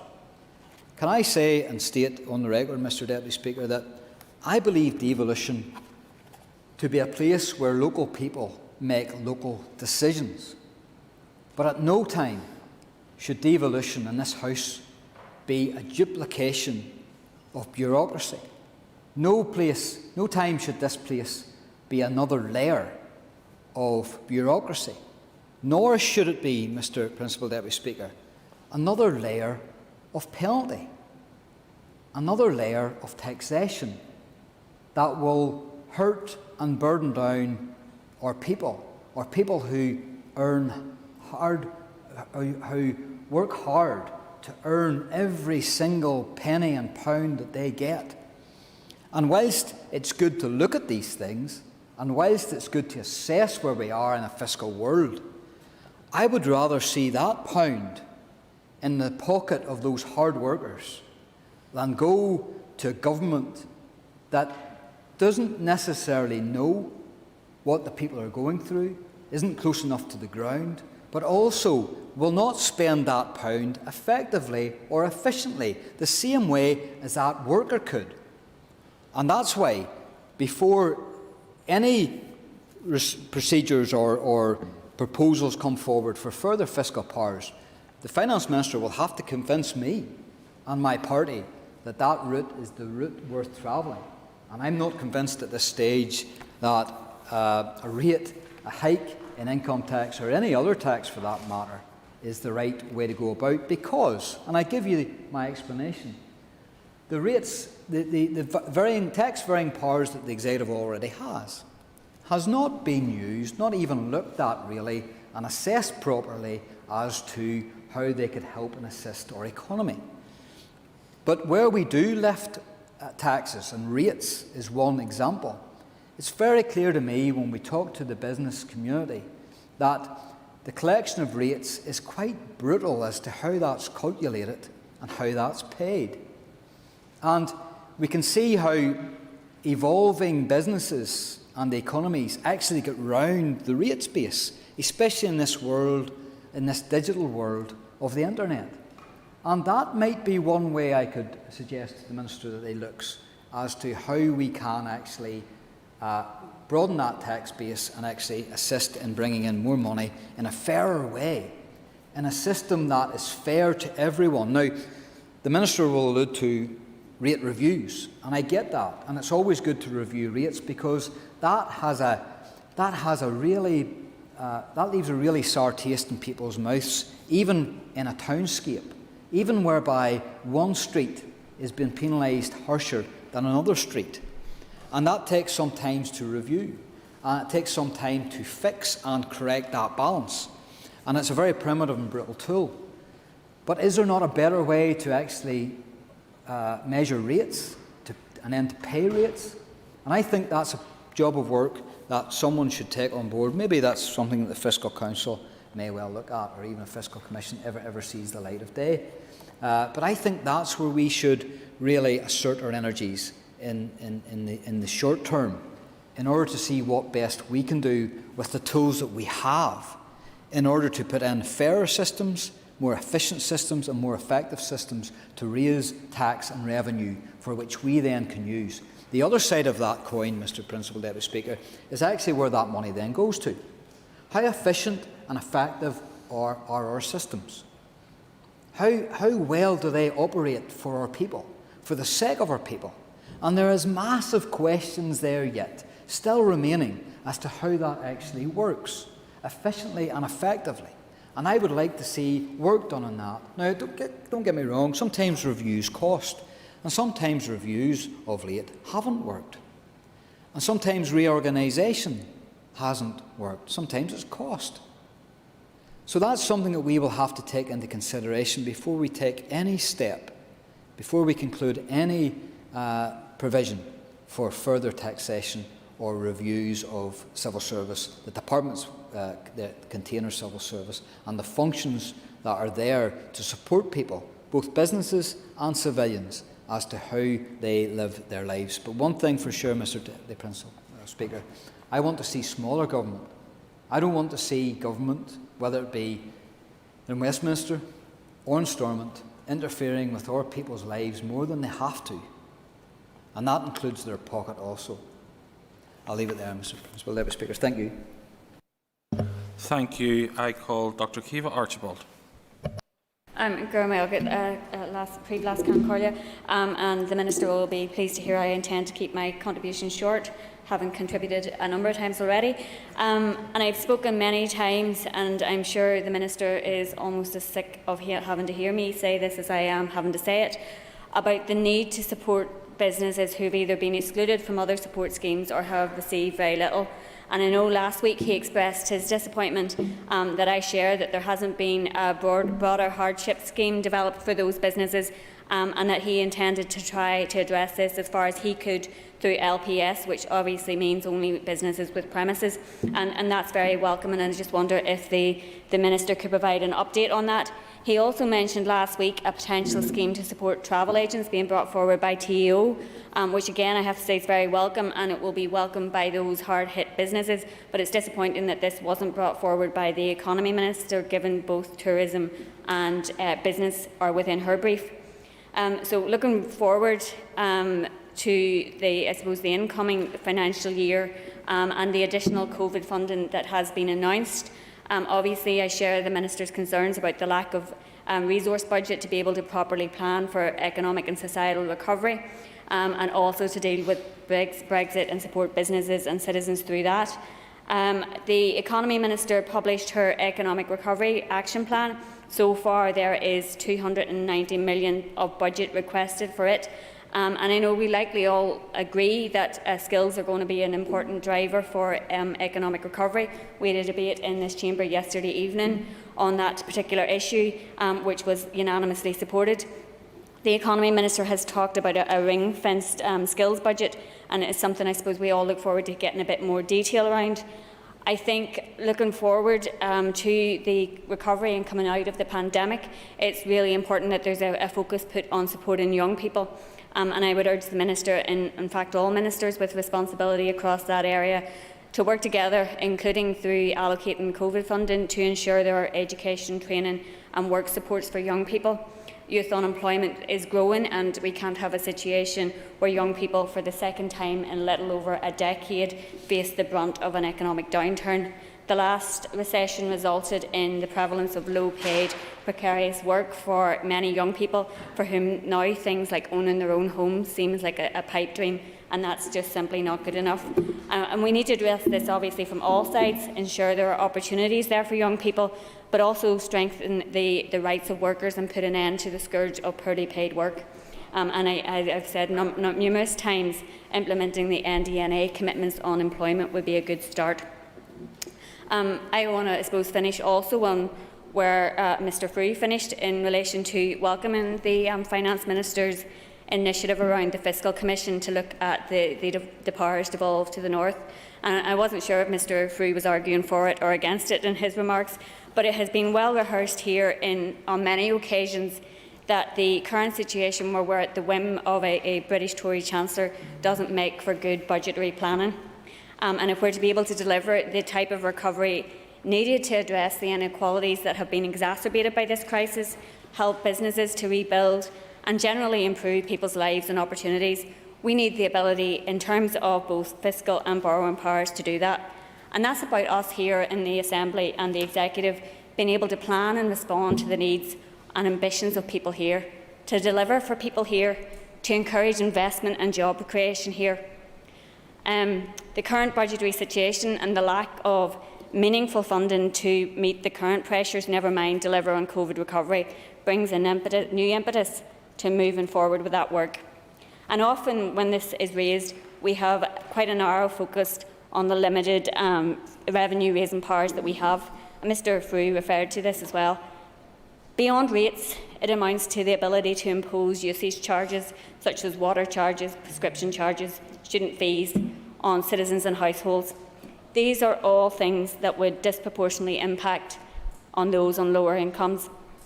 And in the context that we have the lowest household income, less disposable income, lower levels of savings and higher levels of household debts than elsewhere in these islands, a focus on these things that would hit hard-working families the most cannot be the start and end point for this discussion. So I think it's a timely opportunity for this work to take place. I also think it's a positive debate and discussion to have, and one that should be given the space to be properly informed. So for that reason, I welcome it, and I'm going to leave it there. Mr Matthew O'Toole. Thank you, Principal Deputy Speaker. I start by, first of all, sharing my good wishes for my committee colleague, Steve Aiken, the Chair of the Finance Committee, and wish him a speedy recovery. Mr Principal Deputy Speaker, we're back here again debating accelerated passage, not accelerated passage, we've already agreed accelerated passage. We're debating the final stage of the budget bill. This will not be the last budget bill that we debate this year, nor will it be the last time we debate budgeting in general. We have a draft budget that we hopefully will be debating in May, where we can have a more systemic, programmatic look at how we're spending, what we're spending it on, and what our strategic objectives are as an Assembly and an Executive. I think the starting point should be, first of all, that this year has been a unique and exceptional year. That goes without saying. It's almost a redundant statement. We have seen the most extraordinary year of public health crisis, something none of us have experienced in our lifetimes before, the loss of lives across the world, here in Northern Ireland, across these islands and across the globe. So it's obviously right to pause and reflect on the scale of what our entire public services have been through, and to say thank you to the frontline workers who have helped get us as a society through COVID-19, which is clearly not over yet, but we hope that we may be nearing the end of the most acute phase of that crisis. It's also worth paying tribute to the public servants in the Minister's Department and in other departments who have had to administer this jurisdiction through an extraordinary time. They've had, for example, as others have said, to turn land and property services into a grant disbursement agency rather than a rates collection agency. They've had to invent novel schemes. They've had to design means of getting benefits to people quickly, new forms of benefits, and also a whole range of novel schemes to enable our economy and our public services to muddle through this extraordinarily difficult time. So thank you to them. All that being said, Mr. Principal Deputy Speaker, that the hard work, dedication and sacrifice of our frontline workers, the ingenuity and dedication of individual civil servants is not an alibi for politicians writ large who have failed to give clear strategic direction in terms of our budgeting. And that is, I'm afraid, a blunt truth. It's true at Stormont and it's also true at Westminster, and I'll come on to both in a second. One of the issues that we faced this year has been a reliance, which is a reliance obviously that we know is not a new thing. It's been endemic since these institutions existed, in a sense. Mr O'Toole, I'm sorry to interrupt you. Could members make sure their mobile phones aren't near the microphones? We're just picking up terrible interference here. Somebody's moved it because the interference has ended. So, the member from Lagan Valley, Mr Catney. Mr O'Toole, interrupted by your own colleague. Mr O'Toole. I was just about to say that, Mr Principal. Usually, as well, other parties running interference on your remarks, not your own party colleagues. But anyway, I'll forgive the member for Lagan Valley. Indeed. As I said, Mr Principal Deputy Speaker, and I do want to be relatively brief today. This has been a unique year, but that unique year isn't an alibi for us in terms of our failure to provide clear strategic guidance. We do have the new decade, new approach document. Some of the targets and agreed aims of that document, of which have been fulfilled, but many haven't. Not only have they not been fulfilled, we haven't got clarity on when they will be fulfilled. We still have a draft budget document, not draft budget document, I should say, a draft programme for government from 2016, which exists in the ether. It's sort of not that I'm one for religious references. I'm afraid I'm very lapsed, but it sort of exists in a purgatory state. It seems to be sort of gone, but it sort of floats in the ether, gone, but not completely excised. It's in this document for a few departments. They say they're working to the draft programme for government outcomes, but it's not clear their exact status. So we do need much more clarity. And as I've said in this chamber before, in the absence of an agreed programme for government, for better or worse, it is our financing, our finance department and our budgeting process, including budget bills, including the budget document itself, and including the in-year monitoring process, which becomes the de facto strategic policy-making tool for the executive. And that does mean that there's a disproportionate responsibility for the Finance Minister and the Finance Department to deliver a joined-up programme. I've made these points before. To go through some of the issues around monitoring and underspends in the past year, it is exactly right, and I will come on to the bigger strategic point about our relationship with Whitehall soon, but it is true that allocations were made late and in a way that was not conducive to proper policy making here. I will grant that. No one could deny that. While it's one thing to express gratitude or supplication for allocations that come via Barnett consequentials, it's quite another to believe that they're coming in a way that is useful or helpful. It's not obviously helpful to conducive policy making if a finance department official gets an email with an hour's notice and said there's an extra couple £100 million in the consolidated fund, but you've got to spend it within a few weeks. Having said that, We knew, it was known from last summer at the latest, that this was going to be a unique year, that we were going to get additional allocations and that they were going to come at probably quite odd times and probably at times that suit the English political calendar. So it's highly arguable in my view that we should have been more prepared. There's also a question about why certain bids were turned down, including bids from the Infrastructure Minister over the summer. And now we have, obviously, for political reasons, certain parties choosing to do lots of photo ops next to potholes and demand answers as to why late bids aren't being made. But, as I said, we are where we are. So the underspend process through this year, the monitoring process through this year has not been great. It would be helpful if the Minister could give us an update on precisely where we are in terms of underspends, given we're now in the right, unfortunately, in the kind of Brewster's Millions territory of the last few weeks to get money out the door. It would be helpful if he could give us an update on precisely where we are and when he is going to announce any last-minute schemes to so that there aren't any underspends, or that those underspends in relation to resource spending at least. I'm not sure it would be possible to get all the capital out the door, but that we're getting the resource spending out the door insofar as we can. I do want to come on to something that both the previous speakers have mentioned and something that I've been fairly repetitive on as well, which is on the question of a fiscal council and a fiscal commission. A fiscal council is one promise that is made in New Decade, New Approach.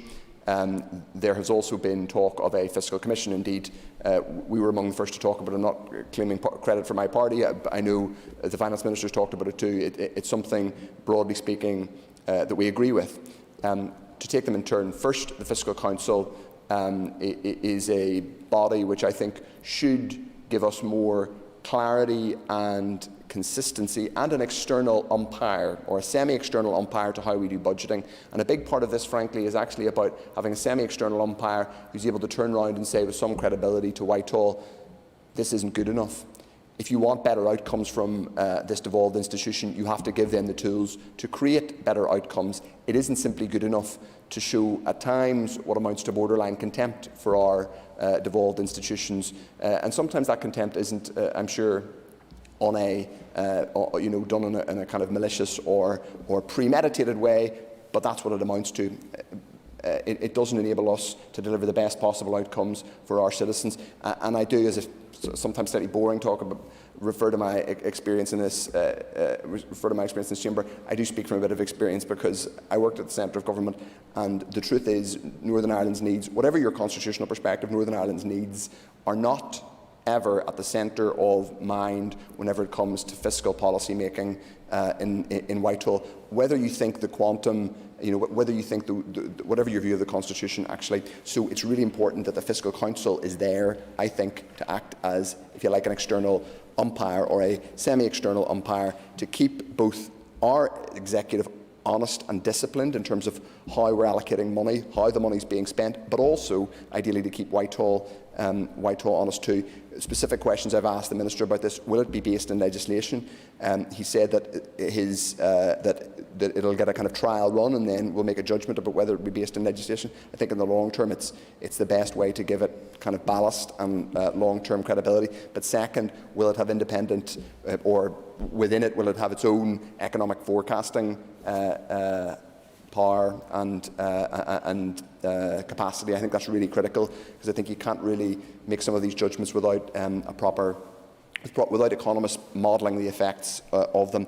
The connected point about the Fiscal Commission, and there was some chatter about this at the weekend.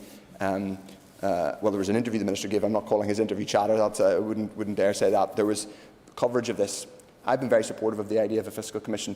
Sometimes when we talk about this stuff, we instantly reach for the simplistic, what tax are you going to put up, or what bit of spending are you going to cut?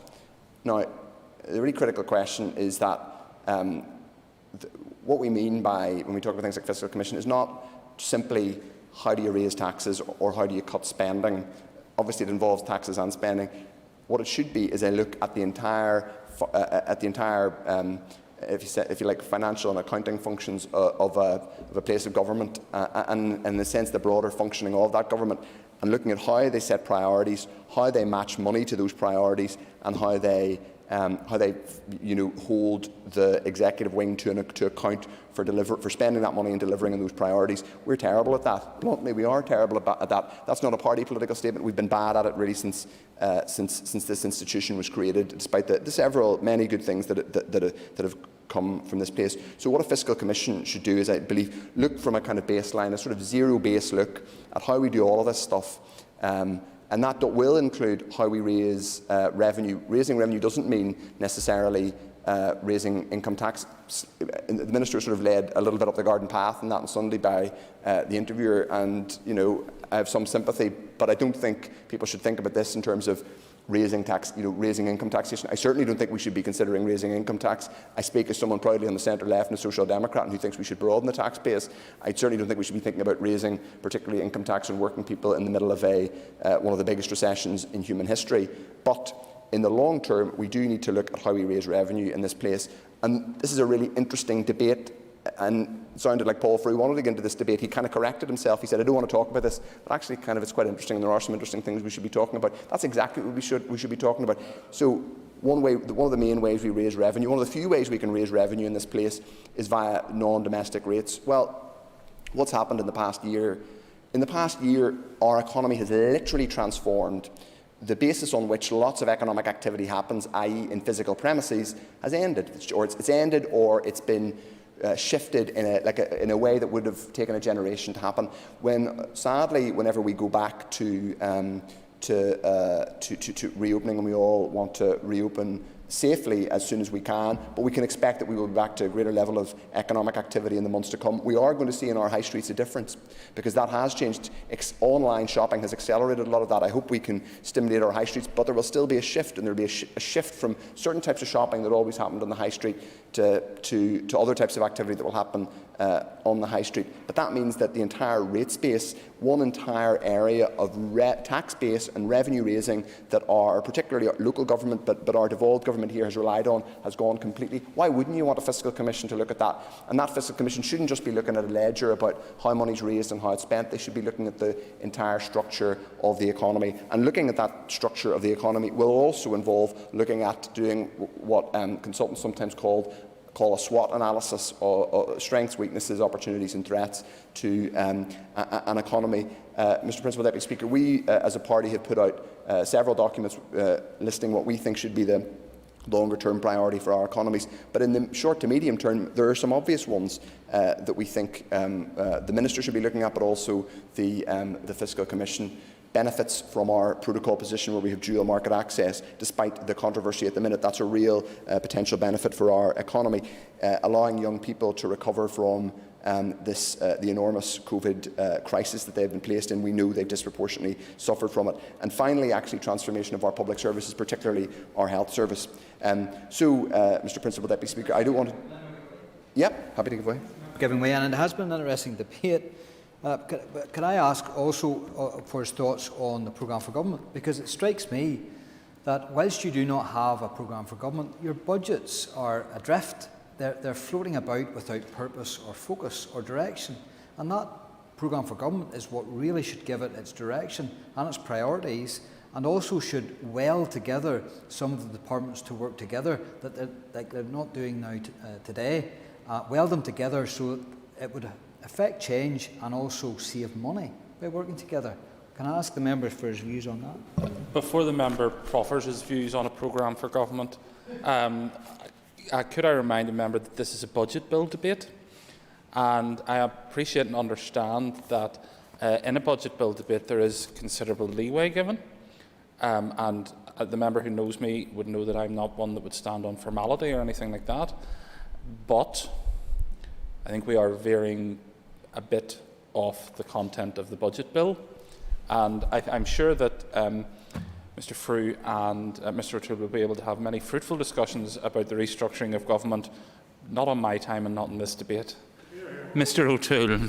Well, I'm tempted to say that we have lots of fruitful discussions in the Finance Committee, but I'm not one for puns, so I will always draw my remarks to a close anyway, Mr Principal Deputy Speaker. Suffice it to say, yes, I agree, we do need to have departments working together to joined up headings, because as this debate shows, and as you've just demonstrated, Mr Principal Deputy Speaker, in the absence of an agreed set of targets, we're kind of all we're doing is slightly sort of poking at what's been allocated over the past year, and we don't really have an agreed programme for government or set of targets to work to. So at that, Mr Principal Deputy Speaker, I'll draw my remarks to a close, but look forward to debating even more aggressively the draft budget in the weeks ahead, but also further budget bills. Thank you very much.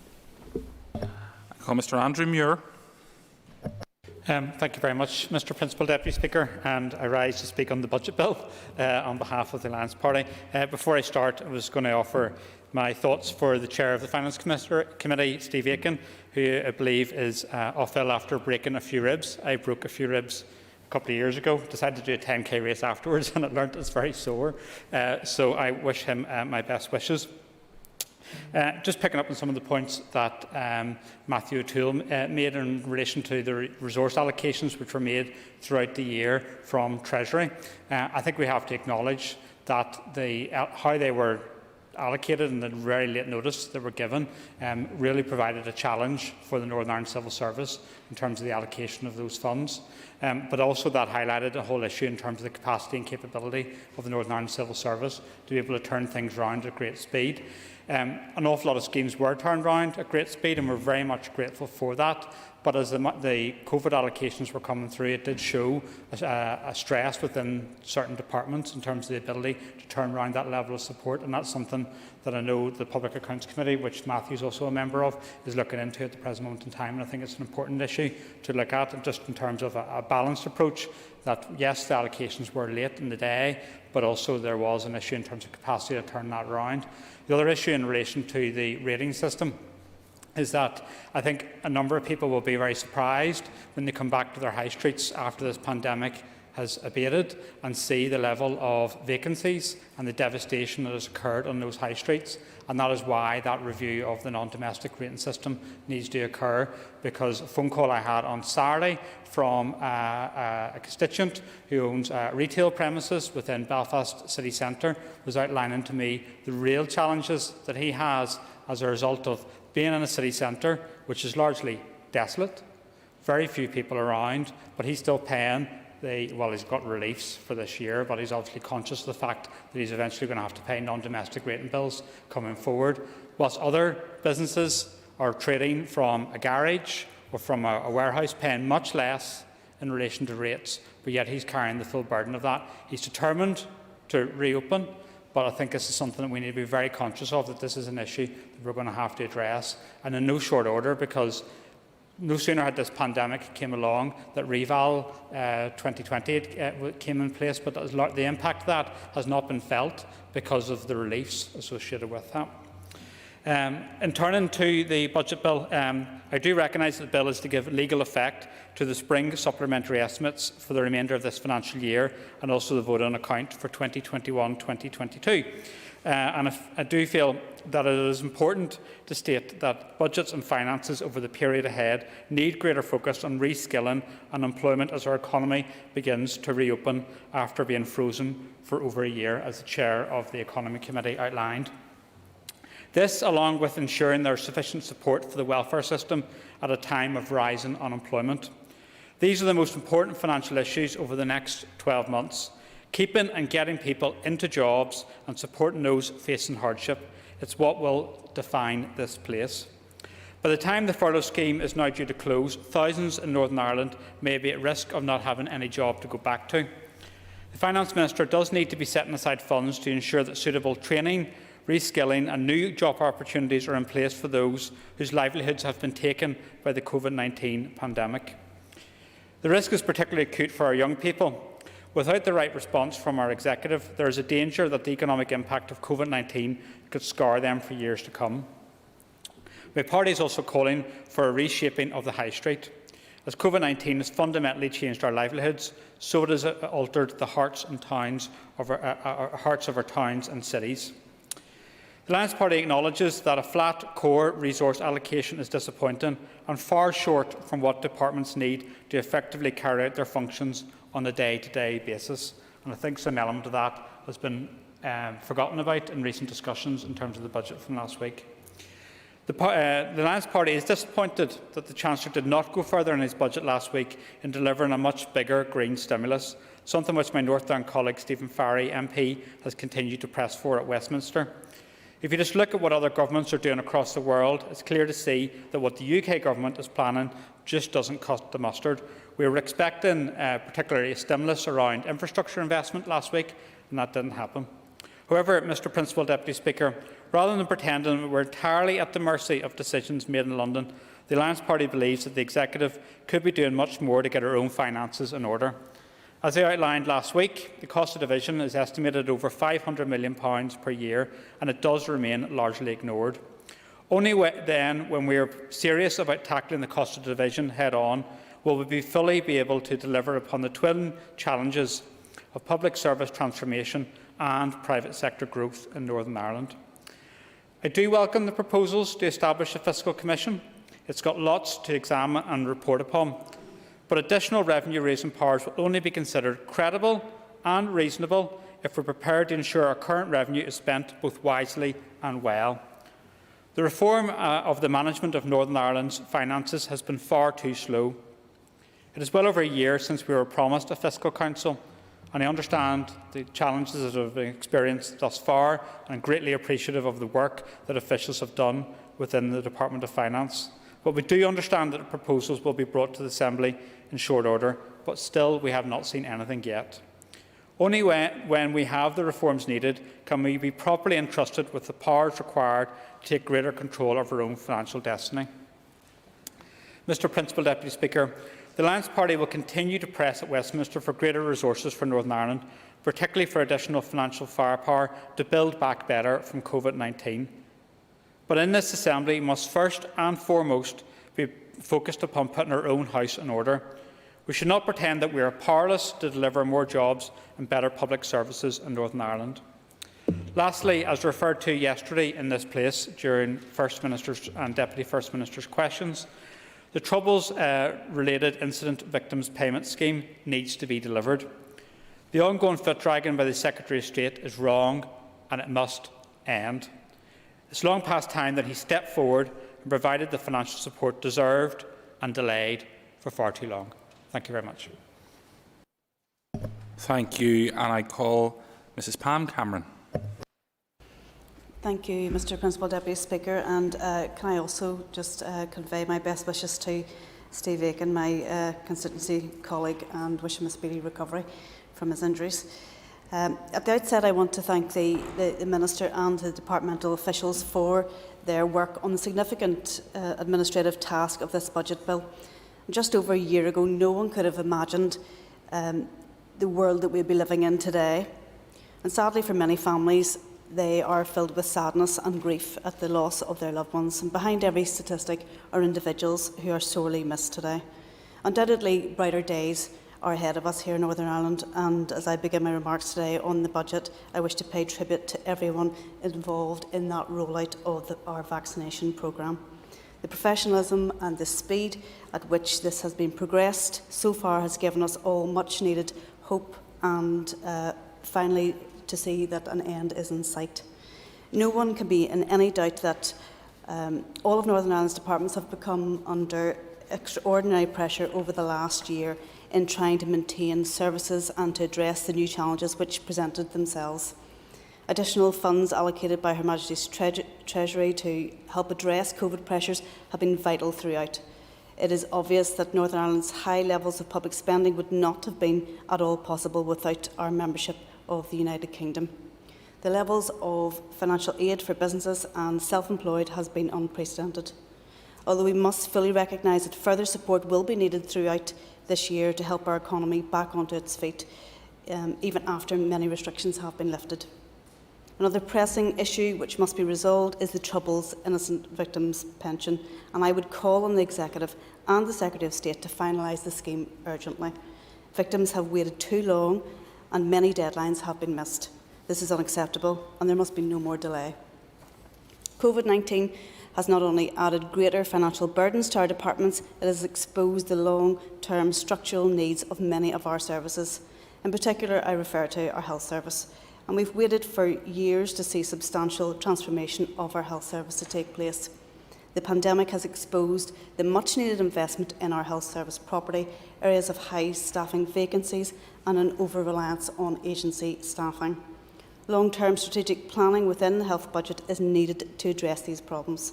And I reiterate what I said at the Spring Supplementary Estimates motion recently. We must move towards a multi-year budget, particularly in health, not just in the interests of more strategic spending decisions, but to allow more effective scrutiny within the Assembly and committees. None of us should be naive to believe that the problems facing our health service can be resolved quickly.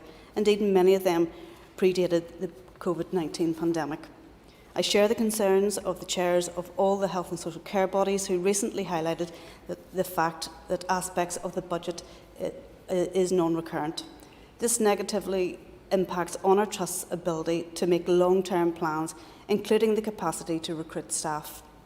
A large proportion of the health budget is rightly allocated towards COVID recovery.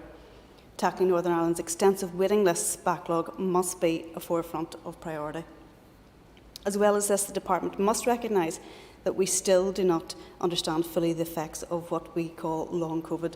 Some have experienced longer-term impact from their COVID symptoms, especially in terms of respiratory issues.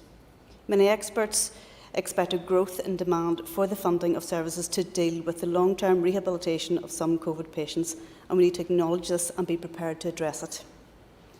Mr Speaker, I'm far from being the only member of the Health Committee, or indeed this Assembly, that has continued to express concerns for our under-pressure health service staffing levels, and I appreciate that the NHS pay review body is still to conclude its recommendation for Northern Ireland, and we must wait for that outcome.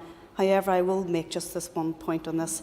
Safe and sustainable staffing cannot be achieved without fair pay, and I hope that the independent pay review body will recognise this. I cannot express in enough words just how much pressure our hospitals and other services have been under, especially during the COVID waves recently. Several hospitals have surpassed 100% capacity on multiple occasions. On this point, I want to publicly thank the 110 military medical technicians who have now returned to the military, having served in hospitals here during the post-Christmas surge. Without their professional support, we would have been in a much worse place. As case numbers and hospitalisation figures stabilise, we must earnestly return as much non-COVID services as possible. And I thank the leadership teams across each of our health and social care trusts who have been involved in this spring planning, managing their resources to resume normal services as best they can and as quickly as they can. Reform of how we deliver services in Northern Ireland is needed more than ever. However, a wide range of transformation and new decade, new approach commitments remain unfunded. In particular, I hope finance within this budget can be found to ensure that we fulfil the pledge for safe staffing, for 900 additional nursing and midwifery students over 3 years, and for funding for up to 3 IVF cycles. This will take years of hard work and budget processes to get to where we want to be in terms of full transformation, a transformation that sees greater outcomes for patients and better conditions for our amazing healthcare staff. To conclude, Mr Speaker, whilst I welcome the increased budget for resource and capital spending in health, I have concern that any significant progress in terms of transformation and the new decade, new approach commitments will be pushed back further. The public of Northern Ireland expect efficient and transparent use of our resources. Let us ensure that every effort is afforded to using these funds effectively and in a targeted way to help our society recover and prosper beyond COVID-19. Thank you. Thank you. I call the chairperson of the Agriculture, Environment and Rural Affairs Committee, Mr Declan McAleer. Thank you, Las Concordia. Speaking today as chairperson of the ERA Committee and want to outline our position on some aspects of the DERA budget. Overall, in resource DEL, the committee is aware that DERA is facing a shortfall of £33.9 million, the majority of which arises from the shortfall in replacement EU funding. The committee is aware that DERA have requested additional resource DEL and capital DEL funding from the Finance Department. This is to take forward the important work on the Green Growth Strategy and the bovine TB eradication strategy in particular. The committee has indicated support for this additional funding. DERA has been able to secure additional funding from Treasury for the work on EU exit, as well as water reform and climate change initiatives, and the committee again welcomes this funding. The committee questioned officials on aspects of EU exit DAERA now has new responsibilities and functions allocated to it as powers return from the EU. And it also has a need to implement and deliver on the compliance checks now required as part of the protocol. The committee is concerned that SPS checks at ports and the international airport is being funded through a separate exercise with the Treasury, and the details of this funding was not included in the budget documents. The committee has requested an additional written briefing on this aspect, and we are still awaiting this. Turning to the replacement of EU funding by Treasury, as promised in the manifesto commitment, the committee has registered concerns regarding the shortfall of around £14.4 million in 2021-22 against the Pillar 1, Pillar 2 and CMO funding. This has been netted off because it has been carried over from the EU funding sources. The committee is very disappointed in this approach by Treasury. There is another shortfall of £5.1 million that was obtained from the EU Fund for Disease Eradication. This had been used in previous years towards the costs for bovine TB. This funding is not being replaced by the Treasury and therefore represents a shortfall in its budget requirements. The committee heard that it is the intention of DAERA to manage shortfalls either through internal reallocations or the monitoring round process. On the wider bovine TB eradication strategy, the committee has recently been briefed on bovine TB and is aware of the work to develop a new bovine TB eradication strategy. The new strategy would cost more in the short to medium term, but that longer term it should result in reduction in costs to the taxpayer and to farmers. And while the current incident rates are falling, they could become a barrier to trade. Work towards eradication of the disease is therefore essential. The committee is aware that DAERA is in discussions with the Finance Department to secure additional funding requirement. Turning now to the replacement funding from the previous EU structural funds invested in rural development, the committee is very concerned about the lack of information and clarity on the UK Shared Prosperity Fund. In November 2020, the UK Chancellor announced that £220 million will be allocated in 21-22 to help local areas prepare for the introduction of the Shared Prosperity Fund, but is now to be a UK-wide investment framework and not devolved to each administration. The committee is concerned that there is no detail on the method of allocating the Shared Prosperity Fund between the four administrations. It is also concerned that it appears that the funding will be administered centrally by Whitehall and that there are no guarantees that the funding allocated to here will be ring-fenced for rural development. Another priority of the committee is the Tackling Rural Poverty and Social Isolation programme, otherwise known as TRIPSI. Given the positive outcomes for rural communities and the impact that it has during COVID-19, the committee considers that the TRIPSI programme should be a priority for DAERA. In previous years, TRIPSI was funded under the confidence supply allocations. Although £1.8 million funding has not been formally allocated at the draft budget stage, it is part of anticipated CNS funding that will be allocated to DAERA for 2021-22. The committee expressed concerns that the TRIPSI revenue DEL funding has not yet been allocated and is not baselined. It registered that this is also a concern for DAERA and the discussions are ongoing on this matter. I'll now turn to the funding for the DAERA arm's length bodies such as AFBI, the Lochs Agency and the Fishery Harbour Body. Other than some references to capital DEL for AFBI, the committee noted that it was disappointed that there was no mention of funding required for ALBs. The committee has requested a written brief on this aspect of the DAERA budget, but has not yet received the information. Woodland creation is another area the committee have concerns about. It noted that £3.4 million of the £95.5 million capital DEL is allocated to woodland creation via the RDP forestry programme. This is to help landowners plant native woodland, and that is part of the Green Growth Foundation programme. The committee has also noted that some £15.6 million of capital DEL is to be allocated to Green Growth Foundation programmes. These are not fully developed, but will be future schemes and projects that will fall under a carbon-neutral programme with the aim of working towards a net zero target by 2050. The committee is disappointed that no further information on these future schemes is available. Turning now to climate change, this is a priority for the ERA Committee. As the committee, ERA held an assembly debate in July 2020, calling for the DAERA Minister to bring forward climate change legislation urgently, as per the commitment in the New Decade New Approach. The committee was briefed by DAERA on its climate change discussion document before that document went out for consultation.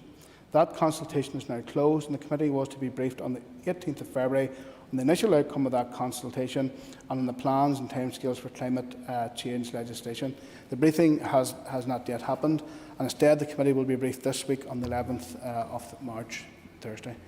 This means that the already tight plans for getting this legislation through in this mandate have been pushed back. When questioned about the budget allocation to the climate change priority, DAERA staff referred again to the capital allocation of £15.6 million for the Green Growth Foundation programmes. They stated that proposals are being developed and the committee would be briefed in due course. This is not satisfactory to the committee. Climate change is a priority, and when we ask about the budget for it, we are constantly referred to the Green Growth Strategy, which is still in development and about which there is little detail. That's all I want to say in relation to my position as Chair of the ERA Committee. Before I finish, there's a few items I want to highlight in relation to my spokesperson role for agriculture and rural affairs within Sinn Féin. A couple of issues which are extremely important. One of them being the Lough Neagh eels. Now, we understand that there is a scheme for Lough Neagh eel fishermen and fisherwomen, and the need for this funding was identified last summertime.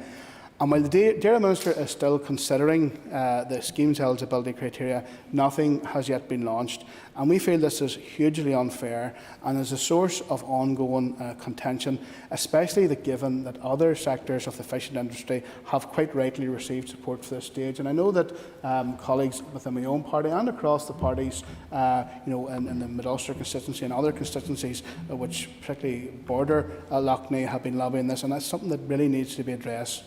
The second item of major concern to Sinn Féin is the financial impact of Brexit. And last week we were informed in the committee that from January until the middle of February, just past, our points of entry here processed 5,800 common health entry documents, otherwise known as sheds, for products of animal origin, and 57,000 freight units have passed through during this time. Now, preparation for this within such a very short time frame was no mean task, and members will be aware that the command paper was only issued in May. And it's amazing that so much has been delivered in such a short space of time, and full credit to our hard-working DAERA officials for getting this ready in time for the 1st of January. In terms of the port expansion project, the contractors have been asked to design and build, and the cost of it is in the region of £45 million, which includes £5 million of contingencies cost, which comes from the British Treasury. And DAERA appointed the contractors for the design and build scheme on the 7th of October. However, the unilateral decision of the DAERA Minister to order a halt to work has caused a lot of concern in terms of a breach of our requirements to implement the protocol, but also the implications for contractors who are awarded these tenders and who have mobilised to commence the works. And this issue was raised at last week's ERA committee meeting with the Permanent Secretary. And obviously we are concerned that there may well be a price tag, an expensive price tag connected to this decision in terms of contractual obligations. The other issue I want to touch on is the EU exit, the future funding replacement. No progress on the UK Shared Prosperity Fund, and the fact that the British Government have netted £34 million from our rural development reserves. And this is coming at a time when our colleagues in the south of Ireland are finalising their National Common Agricultural Policy Plan with a confirmed budget of £10.5 billion.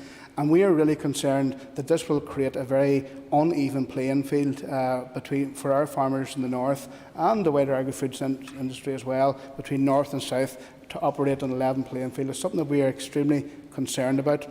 The other aspect I want to touch on is that DAERA made no bids in January monitoring round. We were told, and I quizzed them extensively at the committee meetings and across the chamber here as well, that DAERA, they told us they'd been engaging extensively to determine whether further funding could be used. On behalf of Sinn Féin, myself and my colleagues, we have been pressing the department to consult and trawl more thoroughly to identify areas of need. And indeed, I made a number of proposals for bids, such as implementing a single farm payment top-up scheme for farmers in the areas of natural constraint areas, whose incomes are already below average due to COVID and other factors linked to the physical restraints of farming in severely disadvantaged areas. I also suggested that January monitoring could be an opportunity to bid for funds to compensate the farmers in the Sperrins who were devastated by the 2017 landslide and who have never been compensated and are carrying a huge financial burden to this day. But despite these proposals and the extensive lobbying, DAERA has said they cannot identify any demonstrable need for additional funding and are fearful that any additional funding could not be allocated by the 31st of March.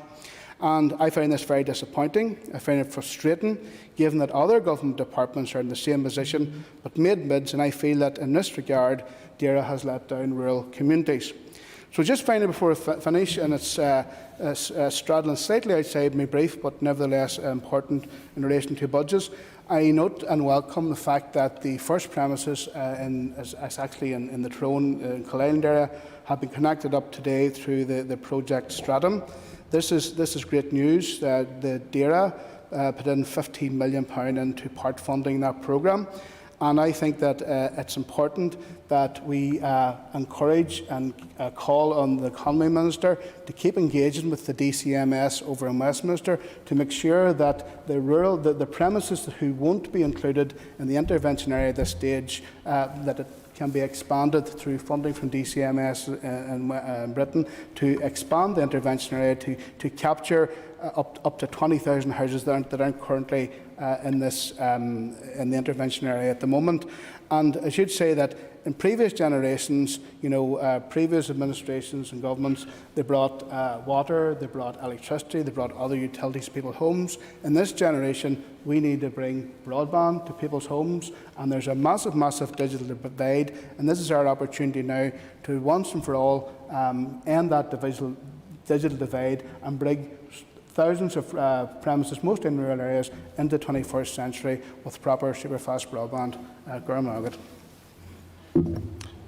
Mr. William Irwin. Mr. Principal Deputy Speaker, and I welcome the opportunity to contribute to the final stage of the budget bill before the House today. As I have said in earlier contributions, there is a great importance attached to this bill given the current health crisis that we are hopefully now emerging from, and with that emergence will come a great requirement for investment and support for the economy in Northern Ireland in order to kick-start the process of economic recovery. Many points have been made as to the current speed of the restriction relaxations and the lack of dates attached to recent announcements. I daily work in my constituency office in Urian I have listened attentively to businesses out in the community who urgently require clarity, and I urge that such clarity is provided by the Health Minister and his advisers as soon as possible.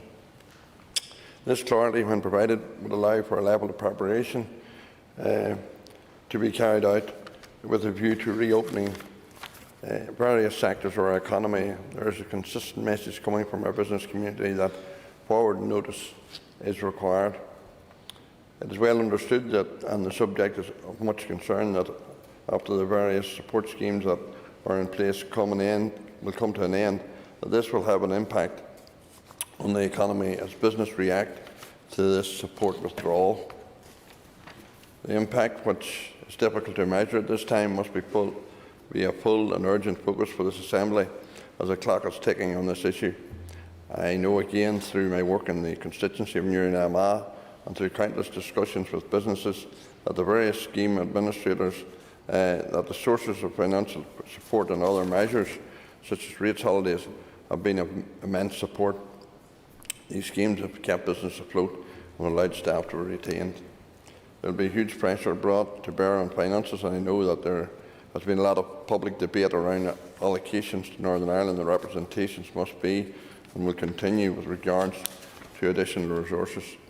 That is in no way belittling the unprecedented level of assistance that has been provided. As I have said, this has been a lifeline to this province and well received, and is further proof of the value of the strength of the Union. Focusing on agriculture and the environment, I want to welcome Minister Poots back to his desk, and his very obvious enthusiasm for the role is clear to see. I trust that he has well recovered from what was significant surgery.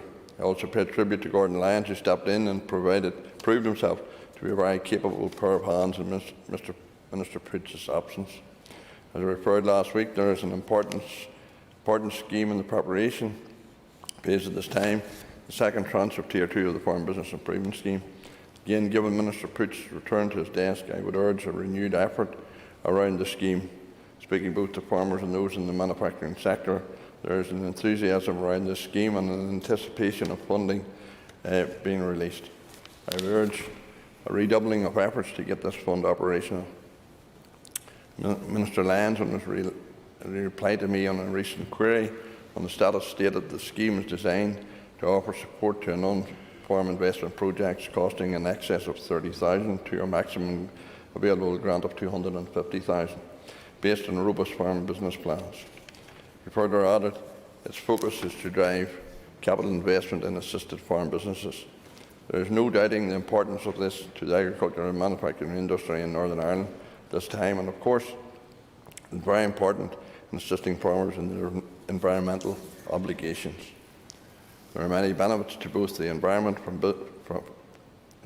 farm businesses and the wider economy, and when we have important incentives for driving further change, I feel we need this to come forward quickly.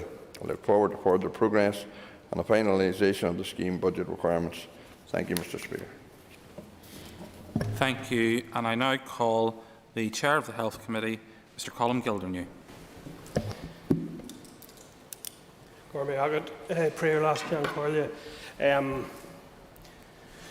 I welcome the opportunity to make some initial remarks on behalf of the Health Committee today before speaking as my party's health spokesperson. There is no doubt that this has been a difficult and a very challenging financial year. A considerable amount of planning and priorities have had to be put on the back burner, and budgets have had to be redirected towards fighting the pandemic and the economic outcomes of the pandemic. This has been most evident within the Department of Health, where resources had to be redirected to care for those most in need, and important services and surgeries had to be cancelled and deferred. At this point, I again pay tribute to the Department's greatest resource, its frontline health and social care staff, without whose dedication and service we would be in a very different situation today. They have saved many lives with their care, and we thank them for that. However, the pandemic has only continued to outline the need for transformation within our health service. We need to have a health service that's fully staffed and is able to support our staff in delivering services to the public. To enable this to happen, we do need to move to a multi-year recurrent budgets. While we have understood the need for single-year budgets in order to address the increasing backlogs in the health system, there needs to be significant investment and a multi-year budget that allows the Department of Health to properly plan and prioritise over the coming years. Indeed, the chairs of the trusts outlined in their response to the draft budget that their organisations cannot continue to rely on in-year, non-recurrent funds, and that multi-year budgets are required to improve financial resilience and planning. So I would ask that the Executive give consideration to the level of funding available to the Health Service, and that a priority for the Executive should be the delivery of an effective, efficient and suitably resourced Health Service. I would now like to make some remarks as Sinn Féin spokesperson for health, and I will declare my own interest as having worked previously as a social worker and being on a career break with one of our health trusts, and also that close family, and I think this interest probably applies to most of us, close family who work within health and social care, and I think that will be relevant to everything I say. And I just want to pick up some points to illustrate the scope and the range of areas that we are looking at that require multi-year planning and multi-year budgeting, and indeed recurrent funding. So some of the areas I will touch upon very, very briefly will be waiting lists, workforce, ageing population, health inequalities, COVID and long COVID, pandemic preparedness and transformation. Going first to waiting lists, these will require multi-year funding, and the Department itself estimates that it will take between 750 million to 1 billion over 10 years, so significant new investment is clearly needed. 327,000 people are waiting for their first outpatient appointment, by far the worst across any of these islands. There are 105,159 patients waiting just to be admitted to hospital for a procedure as of December the 21st, and that is an increase of 16.2% compared to December 2019. There has also been a significant drop in hospital activity, partly in response to COVID-19, compared to the period between September and December. In terms of workforce, we often hear discussion about building capacity and transformation and development of health and social care services. What we are really discussing there is staffing. The provision of adequate nurses, doctors, healthcare assistants, cleaners, porters, physios, OTs, the entire range of the multidisciplinary experience and skills that it takes to deliver a health service in the modern day. As of December 2020, at the height of the COVID pandemic, there were 5,543 vacancies across our health and social care sector and being actively recruited for by the department. Every one of those posts is putting additional pressure onto their other colleagues who are trying to work in the health service and deliver health in the teeth of this pandemic and before and beyond. It is hugely disappointing in that context that the British Government have once again failed to recognise the huge contribution made by nurses and health and social care staff before, during and after this pandemic, and in relation to their proposed 1% pay rise. That is simply not acceptable. The British Government must do more, and the British Chancellor needs to engage seriously with the nursing and health and social care unions. And I also welcome the discussion around the Fiscal Commission and the debate that opens. And I have to say, I think too often the terms and conditions and pay for health and social care staff is viewed through the prism of being a cost only. It's not. These are real people in a real economy who will be spending real money in our businesses. And we need to consider things such as social value in terms of health and well-being and outcomes. We need to consider how we can impact on economic inactivity.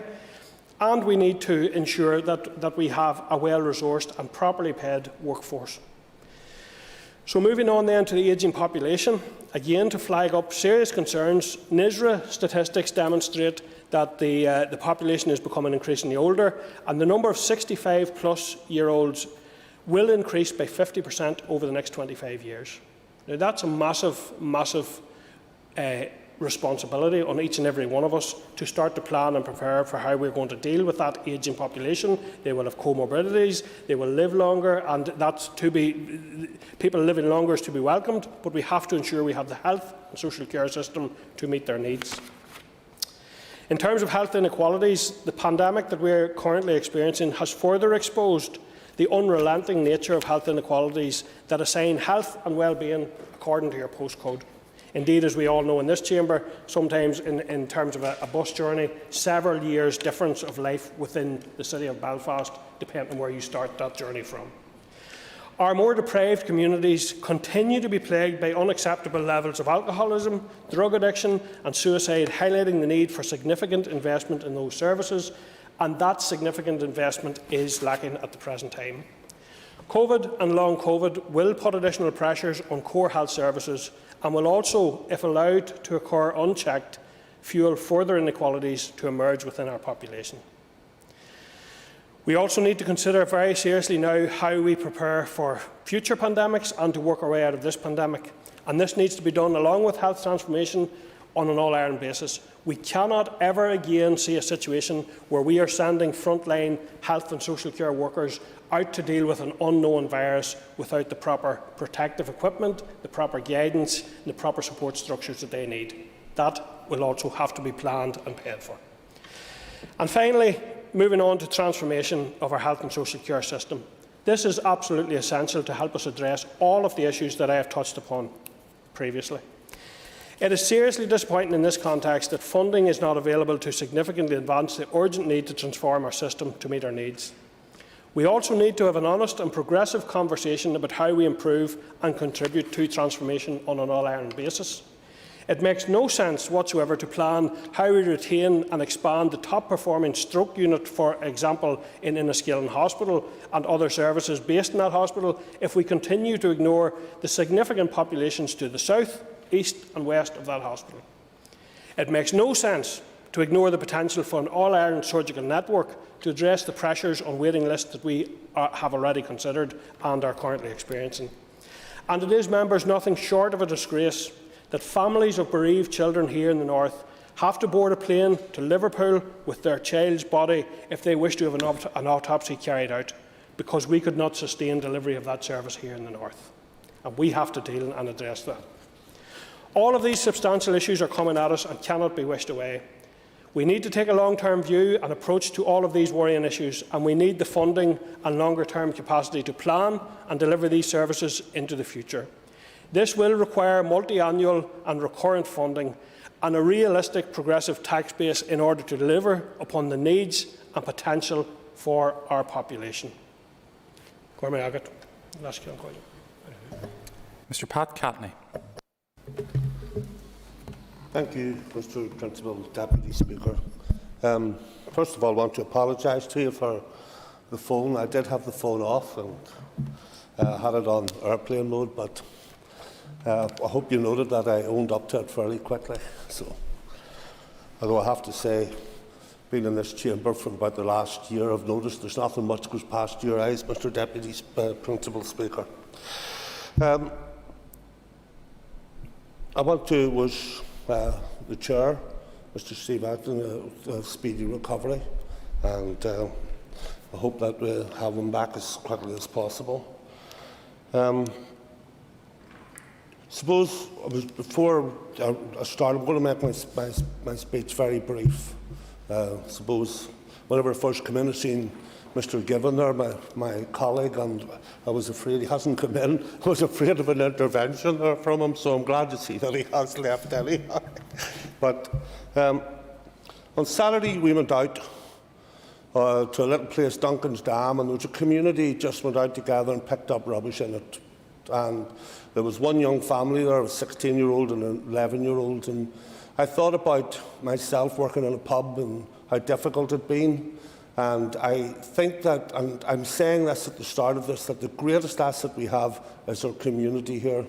A lot of us tried our best. I'm not giving a lecture to anyone, but during the Troubles, we put our children out to school, we tried to work, we tried to keep the economy going as best we can.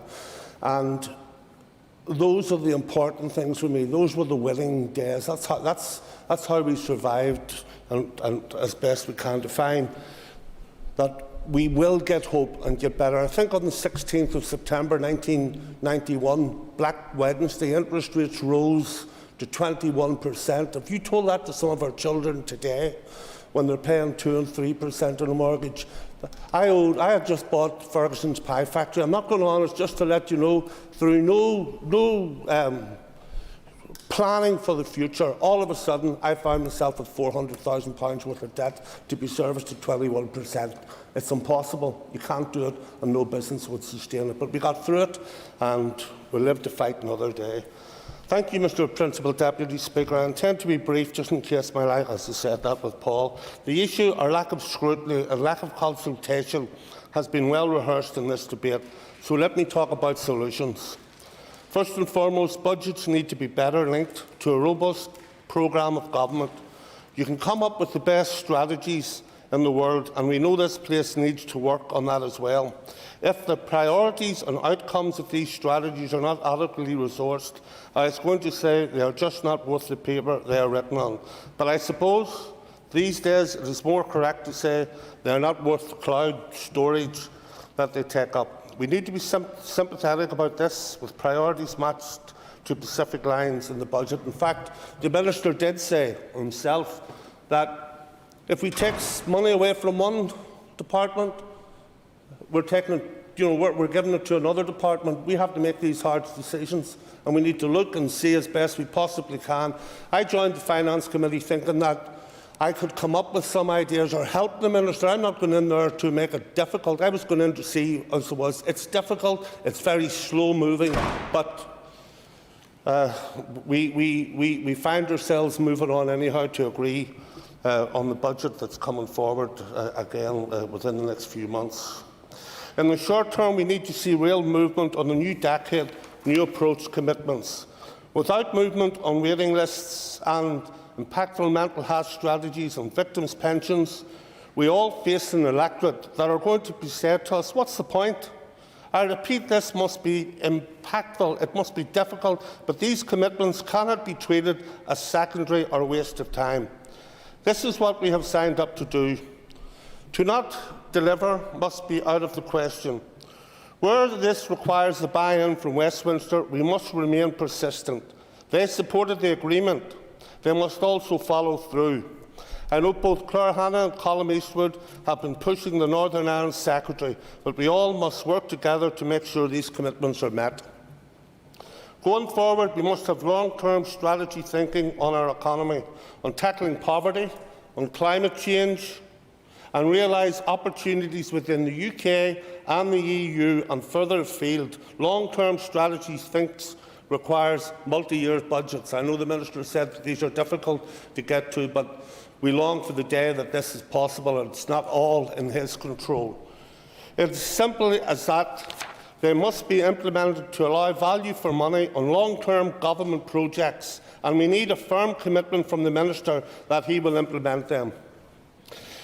We must invest in infrastructure. This means roads and active travel, and I've already spoken to those key projects in my own area. The M1, A1 link, extension of the Blair's Greenway to allow active travel across the area, and work on the Knockmore rail halt. But investment in infrastructure also means investment in broadband and digital infrastructure, and I do welcome that, which was announced this morning on the rollout of the broadband. The pandemic has changed the world in ways that it has also ramped up change that has already begun. The move to digital has been huge, and without investment in our infrastructure, Northern Ireland will be left behind. The pandemic has speeded up the need to really take stock of the skills we are creating for young people in the future. We need to consider the gaps, where we are behind the wider world and what we are doing good. A lot of this information already exists, Mr Principal Deputy Speaker, but still we lack a well-funded, coherent skills strategy to improve the lives not only of our young people, but also the gap between East and West and low income and high income. Mr Principal Deputy Speaker, a future budget must be ambitious, linked to strategic priorities which are properly consulted on and given the proper level of scrutiny to make it cost-effective. That is the way forward, and I hope we get there. Thank you. Call Mr Mike Nesbitt. Principal Deputy Speaker, thank you very much. I welcome this opportunity, as with all budget debates, to share some musings, I suppose, on budgets and what they are there to achieve. And I would suggest what we need to be reflecting on is to what extent the spend is improving not just the standard of living of our citizens, but also the quality of life, their sense of well-being, whether everybody wakes up in the morning knowing they have the same chance of a successful day as the next person. No discrimination, no inequality. And I think the budget's main purpose, and I believe the Minister agrees with me on this, is to bring forward a prosperity agenda. One of the low points of my time as a party leader was the day David Cameron, as Prime Minister, flew into Stormont House. I think he believed he was there to sign off on the deal and quickly realised he wasn't. The party leaders had drawn up a document which was basically a series of asks for additional money for various projects. And the Prime Minister lit on a demand for money for childcare. And he asked a very simple question. What childcare issues do you have here in Northern Ireland that we're not struggling with in Inner London, in Birmingham, in Glasgow, and in Swansea? And the answer, of course, was there are none. We share the same issues. And his implication, of course, was we have a block grant to be used to tackle these issues. So I would like us to switch our mentality, and if I can use two Dickensian quotes, we have to stop being Oliver Twist holding out the begging bowl and saying, please, sir, I want some more. And we have to become Mr Micawber, and the famous quote, because he understood budgets: annual income £20, annual expenditure 19, 19 and 6, result happiness. Annual income £20, annual expenditure £20, ought and 6, result misery. So a prosperity agenda, remembering that 100 years ago, this part of the island, we were net contributors to the Treasury. We had the biggest rope works in the world here in Belfast. We had a global reputation for textiles, for shipbuilding, for engineering. Queen's Island was the Silicon Valley of its day. So I think we need to raise our ambitions. We may never again be net contributors because since we have the health service to fund, we have pensions, demands have changed, but I think the aspiration is worth it. And I remind members who have been critical of the Treasury and the British government, not only that I think that the £3 billion plus that we have received for COVID mitigations illustrates that financially at least there's never been a better time for Northern Ireland to be part of the United Kingdom. But whatever your constitutional preference, remember the first rule of marketing. Whatever you're selling, make it easy to buy. So whether you want to continue to sell Northern Ireland to the rest of Great Britain, or whether you want constitutional change, surely we can come together in a common cause to say we need to make Northern Ireland work, we need to make it attractive, and the budget is key to that. Like many other members, I very much support the idea of a fiscal council. I see no reason why we should be afraid of independent advice. I certainly wouldn't claim that I have the fiscal competence that others outside of this building could bring to play. I regret, Principal Deputy Speaker, that the mandate looks as if it will end without us moving to multi-year budgets. That would give us certainty, not just for the business community who tell us they need certainty, but for the community and voluntary sector, and I'll not rehearse the problems. I am well quoted in Hansard on that. We need multi-year budgets if Robin Swan is to be allowed to implement Bengoa.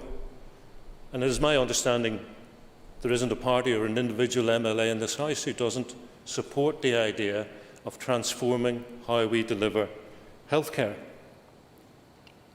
And we cannot go back to a situation where once we come out of the immediate COVID crisis, that Robin Swan is attacked the way Michael McGimpsey was 10, 12 years ago when he was Health Minister. Because if you go into Hansard and you check what he said, you'll find he was prophetic in predicting what was going to happen if we didn't have the funds. And he was denied those funds. And if we're going to transform health, it's going to stop being a sickness service and a service that promotes health. And then it's no longer simply the responsibility of the Minister for Health. The Minister for Education will have a role to play. The Minister for Communities, because good housing is important to good health. DAERA, for those living in rural situations. And infrastructure. My other regret is that this budget simply allocates money to departments and tells us how it is spent, whereas going into this mandate we had decided that doing stuff wasn't good enough, and we had to start thinking about the other side of the equation. What outcomes are we achieving? And so we had a draft programme for government which was based on an outcomes-based accountability approach, where departments work together, much like Stephen Agnew's Children's Services Cooperation Bill, which he brought forward as a private member's bill in 2015, which put a statutory duty on departments providing services for children, not just to work together, but to share resources and to pool funds. And if we're really going to deliver for our people and get best value for money from our budget, we have to look at how departments and agencies are cooperating horizontally rather than in the vertical silos that we traditionally operate, because that way we really will deliver for our people. I just want to, declaring myself as a member of the Northern Ireland Policing Board, to again repeat my concern about the budgets and the impact of the budgets on the headcount of the PSNI, well below the 7,500 where I hope we all believe and wish it was. And in terms of budgets, I was struck by comments by the Chief Constable last time he was in front of the Policing Board, where he said one of his problems was that he has more than one budget. Yes, he has a central budget coming through from the Department of Finance, but then there are other one-off pots of money. A pot of money, for example, for tackling paramilitary crime. A pot of money, perhaps, for legacy. A pot of money for Brexit. It's very difficult for the Chief Constable to plan when he's relying on these smaller pots of money, albeit multi-million-pound pots, when he doesn't know if they're coming back next year and the year after and the year after. So it does nothing for the head count, Mr. Principal, Deputy Speaker. But that's really my thought for the day, is can we think about a prosperity agenda? Can we think about getting out of our silos? And if not this mandate, then next mandate, working collaboratively on a programme for government that is outcome-based and supported by a multi-year budget. Thank you. Thank you. I call Mr. Jerry Carroll. Thank you, Mr. Deputy Speaker. I want to begin by speaking up for the anti-poverty campaigners, welfare advice groups, those who study inequality, and people involved in community groups and trade unions who have spoken out against this budget and the draft budget and the general perspective and strategy of the Executive. I hosted a meeting last week, which I wish the Minister had been in attendance, because the testimonies that I heard from people were powerful and scathing, and indeed many of those who were alarmed by the budget used their voice in the media to condemn the Minister's plans. They submitted responses to draft budgets which contain deeply concerning reductions in core funding for frontline workers, welfare support, homeless services, mental health provision and job training for young people. And it does seem that their voices have been ignored, as every stage of this budget is rushed through this House with a disgraceful and limited lack of scrutiny and a willful ignorance of those who try to defend their communities from potential cuts.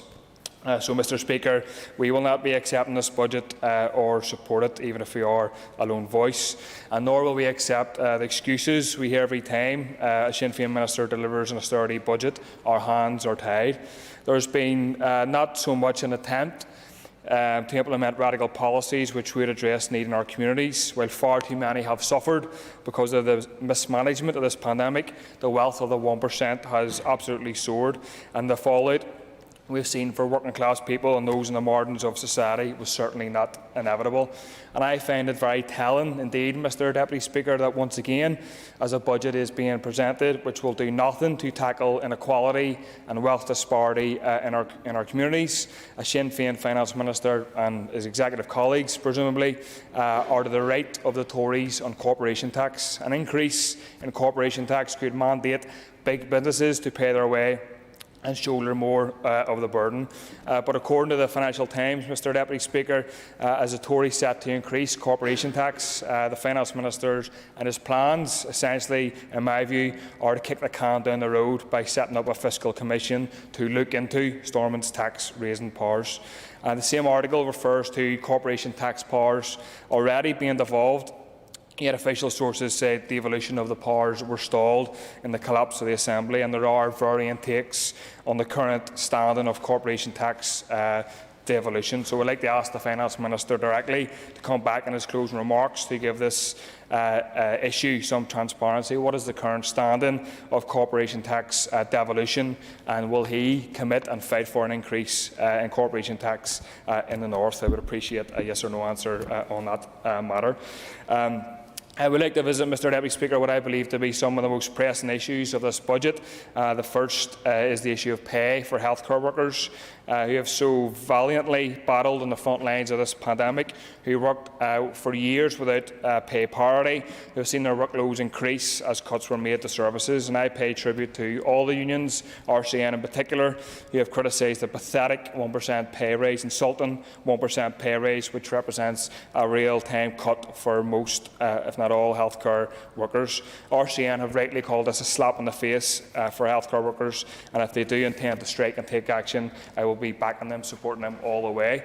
But it should not be ignored, Mr Deputy Speaker, how this Assembly has played its part in underpaying healthcare workers and nurses, in underfunding the local health service. And as we come through a pandemic which saw the truly damaging impact of such austerity on staff and resources, it is unthinkable that this is not being addressed. The same, of course, for civil servants' pay as well. And it's also deeply concerning, Mr Deputy Speaker, within this budget is the lack of funding for advice centres and services. And to be clear, this will be seen and is seen as an attack on workers' rights and those who find themselves in the position of looking for help from the government. The way that welfare advice organisations have been treated through this process has been disgraceful, as I said last week. And this budget clearly repeats the same failures of the past in terms of the Executive's inability to provide important mechanisms of scrutiny and accountability. This budget is a failure to those in the community sector, the public sector and the health service. It has utterly failed once again to address growing levels of unemployment, poverty and child poverty which were rising before the pandemic. And this budget has been criticised by those who recognise the great need in communities, but the Minister and his colleagues in the Executive have pushed it through anyway. So I'm urging others to not support the budget today. I recognise they probably won't, but it's important to state that for the record. And it does not deliver even on the basic promises made by the Executive in the new decade new approach. And I don't say this lightly, but I think an Executive presiding over this budget should be ashamed. Thank you. Thank you. I call Mr Roy Beggs. Thank you, Principal Deputy Speaker. The Finance Minister has been in post now since January 2020, some 14 months, and we all fully understand why last year, when presenting the budget, he decided that there was not sufficient time to do anything but to implement the budget that had been handed to him. That was understandable then, but we're told that this is a standstill budget. There has not been, in my mind, effective consultation, and essentially we're continuing to implement that decision. That 14-month period has not been used to consider priorities effectively, and choices are not being made. I would ask the Minister to ensure that going forward in this year that we will have a more effective budget process to consult the community more widely, to ensure that we are reflecting the community's priority in our investments. And that change to the budget process has been on the cards for almost a decade now. It goes way before the Minister in his current time, but it is badly outstanding. Now, COVID-19 continues to affect the Northern Ireland economy, and the income to the Executive and other public bodies is likely to be lower, adding stresses to public service even as we go forward into the next year and in this budget period. We do appreciate that additional funds have been provided for COVID, and there may well be more as we work our way out of this pandemic.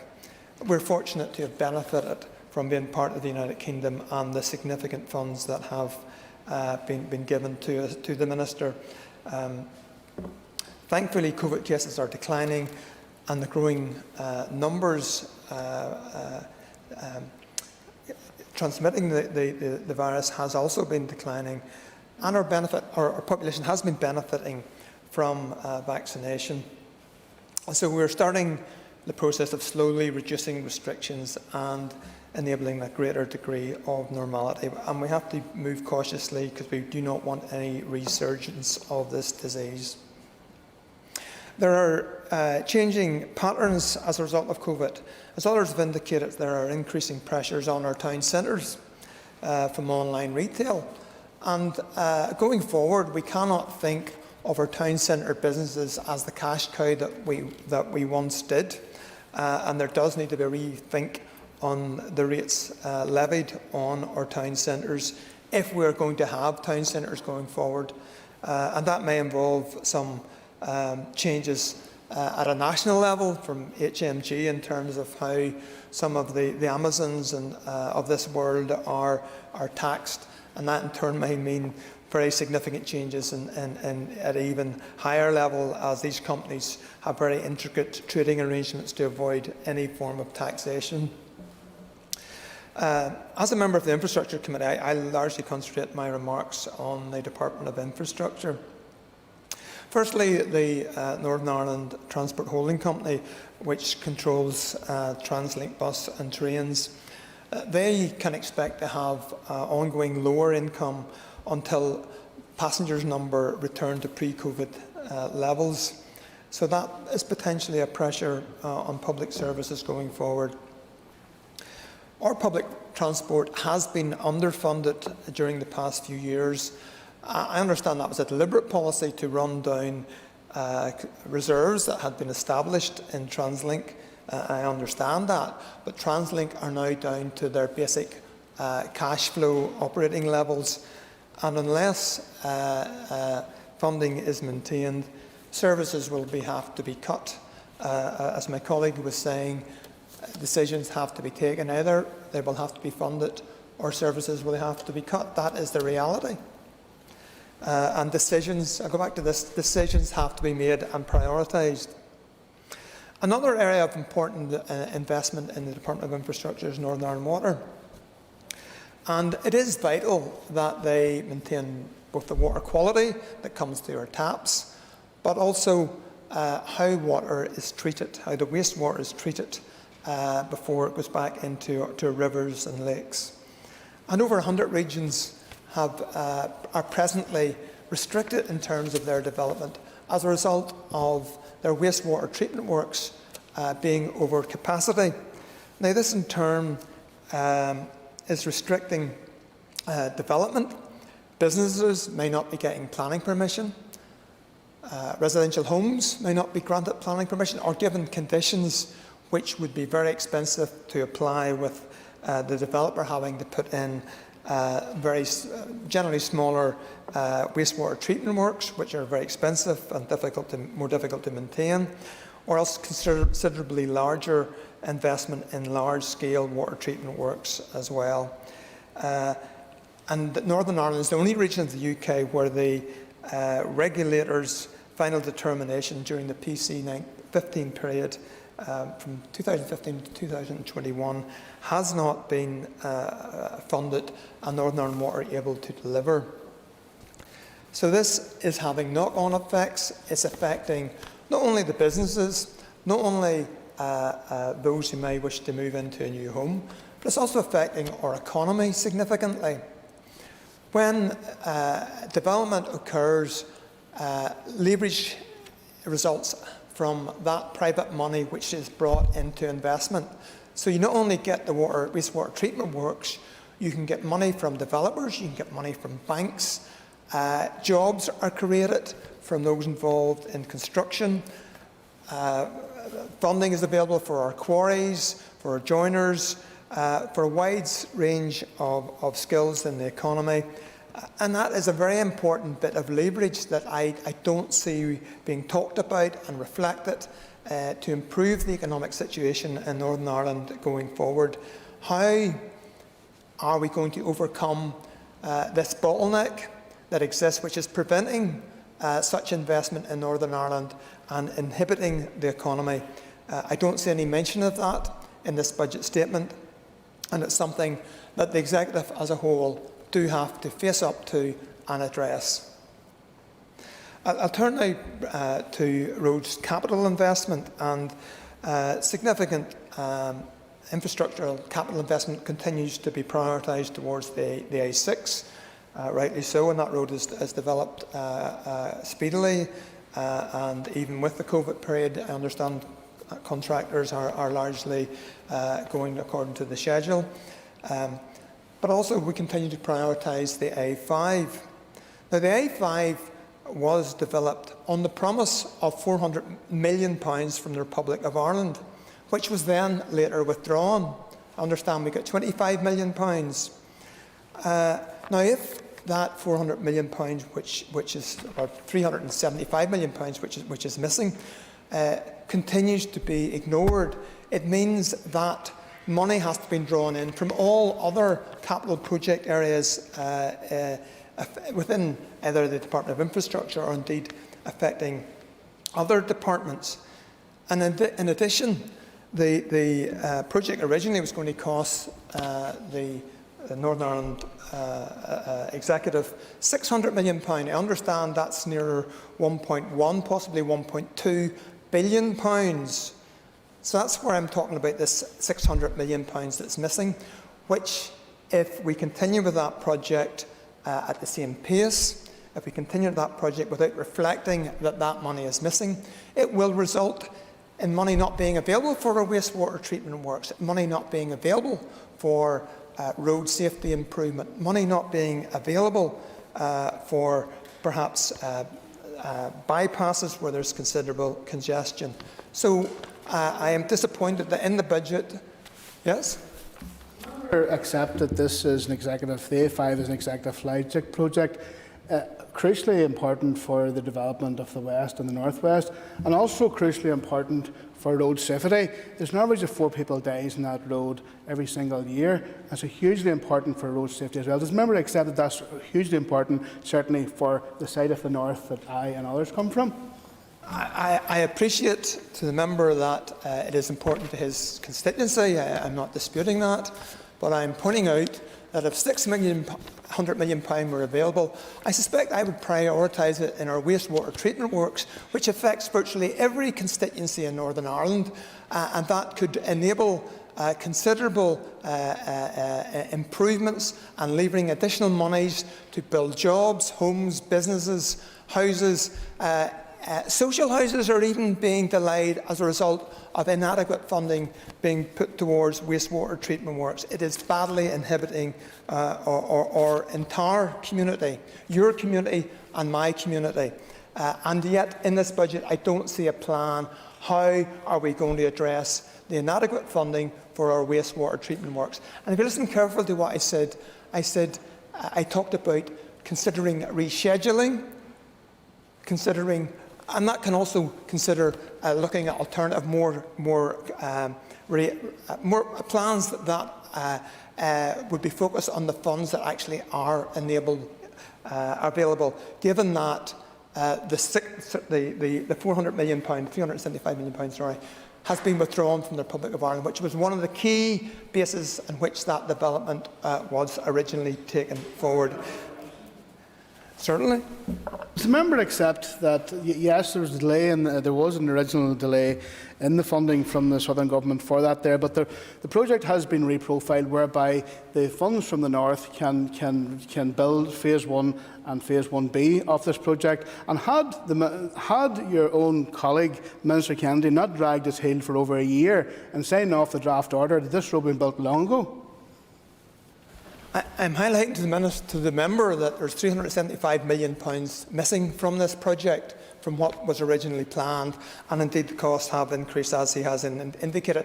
But remember, it was a court order which squashed the original planning permission. It wasn't just the former Ulster Minister. It was a court order that resulted in the squashing of that planning permission.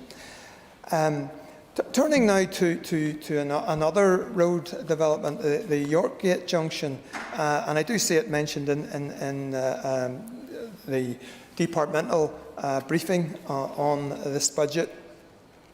Now, it was important in addressing one of the biggest bottlenecks affecting transportation within Northern Ireland. It is adding costs to our hauliers when there were delays. I suspect there are not significant delays at present because of reduced traffic levels as a result of COVID, but we all anticipate a degree of return to the economy and a degree of normality returning, and it is important that we invest our money wisely. And again, I understand there was money earmarked for this particular junction. But last summer, the Minister decided to have a swift review of the planning decision, looking at alternative plans. Now, that was last summer. I haven't heard anything since. This is money that is ring-fenced, which could start to provide additional employment. It could alleviate traffic congestion going forward. But perhaps even more importantly, it will reduce that stagnant traffic in the middle of Belfast, which is contributing to high levels of traffic pollution and adversely affecting adjacent residents who are living in housing. So it is important that that issue is addressed. There is planning permission approved. If that is not going to happen, it's important that the Minister come out and say that and have an alternative project move speedily. But that, as I have been indicating, that review commenced last summer. What has happened? What happened to that speedy review? And that is money that could be spent to help kick off our economy and jobs, and it is important that we go forward.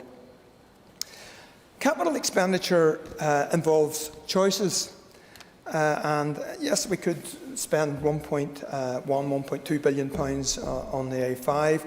Do we spread it over a longer period and at the same time then enable other investments such as further road safety improvements throughout Northern Ireland, perhaps more 20-mile-an-hour variable messaging restrictions adjacent to our primary schools.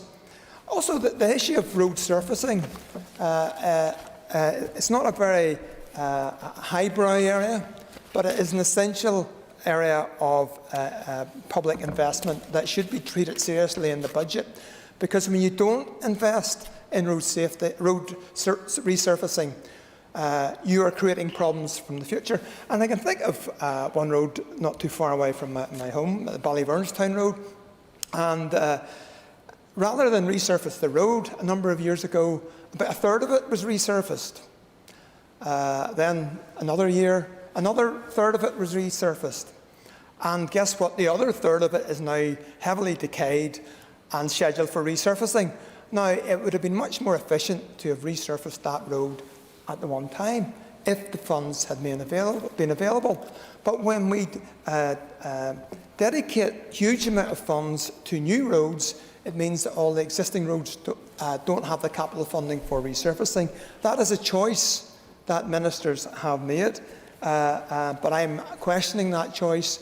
I'm also highlighting the fact that when roads are not resurfaced, as well as being more expensive to do them in bit pieces, it's also hugely expensive to continually run back and forward and fix potholes. Frequently I have seen having potholes repaired in the middle of the original potholes, some potholes being repaired 2, 3 and even 4 times.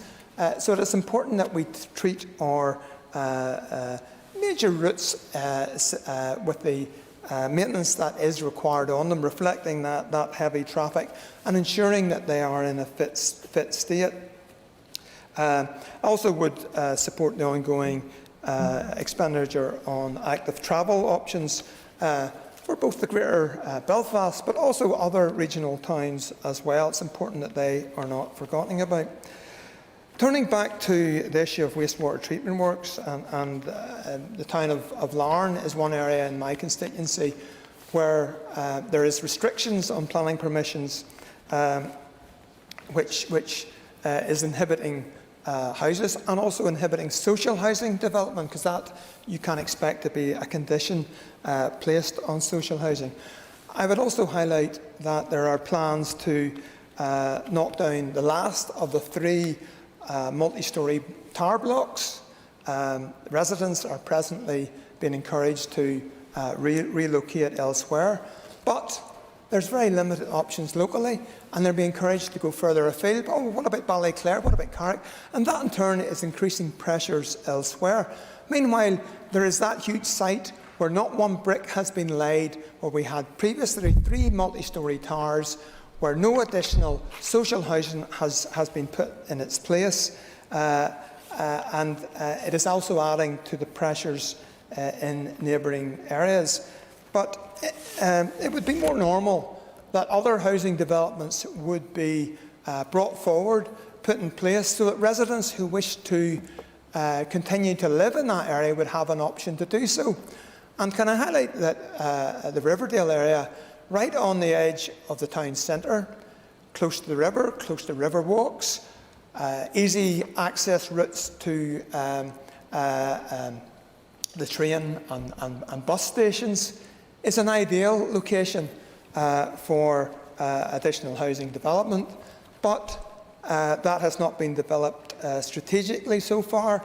I understand there are some feelers out to consider some social housing, but as I said earlier, it would be more normal to have put some houses back in replacement for the other 2 multi-storey blocks which have been brought down some time ago, rather than seek the demolition of the third without replacement housing being put in its place. I would now like to turn briefly to the New Decade, New Approach aspects of the budget, and I do see in continuing references to NDNA in the budget and also in departmental papers. And I noticed in paragraph 3.18 of the draft 21-22 budget document, and I'll quote, that with additional resource, Dale Barnett additions being largely offset by the loss of the additional $350 million of New Decade, New Approach NDNA funding the Executive has received in 2021, which, while provided for 1 year only, was needed to fund ongoing pressures in departments. So the NDNA funding, I understand from this, was provided for 1 year only. It is therefore surprising that I continue to see references to it. The funding was available for 1 year only and is now gone. There are pressures within departments. And my question to the Minister is, given that NDNA was never fully funded, how is he managing all those additional projects which were never fully funded in NDNA? Because we are making commitments I see in this budget and certainly in departmental papers that preferences are being issued to projects mentioned in NDNA which are unfunded. So we are actually choosing to add additional pressures to all the normal pressures because of projects which were unfunded. They may well not be the continuing priority, but unless that issue is addressed, I believe that important basic facilities are not being funded, such as wastewater treatment works, such as social housing. So it is important that decisions are taken. I'll go back to that again. We are referring to previous decisions not reflecting changes that have occurred, and it is important that decisions are taken. Now, most people are not too concerned about Boris's bridge, because none of it has hit the fan here and taking a big chunk out of our budget. It would take a very substantial chunk out of our budget if it were ever to get to that very serious position. And I think most people recognise that it is perhaps a good issue to divert people's attention with away from the realities of the border in the RIC. I certainly would be concerned if we were committing capital funds from all the needy projects that we already have towards a Boris bridge, which I see as being largely pie in the sky. Because if the Prime Minister wants to fund it and his roundabout under the Isle of Man, he is welcome to do that. But maybe he's not, because we would all pay for it in our taxes as well. I don't think it'd be a good idea. But equally, we have to recognise, back to NDNA, there were some projects listed in there what are equally should be questioned in terms of can we afford. And the one that stands out in my mind is the Narrow Water Bridge. Can we really afford another bridge? We're not putting tarmac on our roads.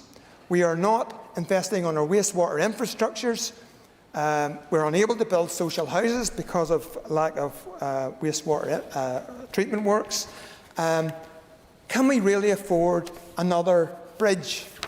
Is this really going to benefit our entire community, or is it in the same lines as Boris's Fantifold Bridge, which sadly some people are progressing and continuing to reference it in documents, certainly within departmental documents. I am concerned that we are not making sensible choices, and the sooner that we actually have someone looking at how we collectively decide to spend our capital infrastructure, the better.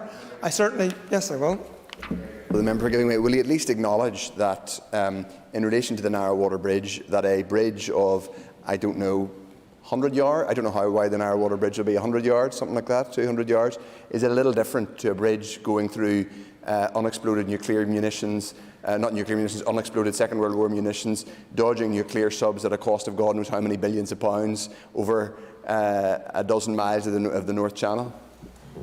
I fully accept that they are on different scales, but I personally view them as both being fantasiful, and non-essential. And meanwhile, we have essential services not being funded. That is my issue. We have issues which are essential, which are stopping development in my constituency, stopping social housing, and we're talking about spending money on another bridge somewhere. So really, I'm saying we do need to prioritise how we fund our money and make choices. We have to recognise that you make choices when you spend money somewhere. It means there's less money which you cannot invest somewhere else.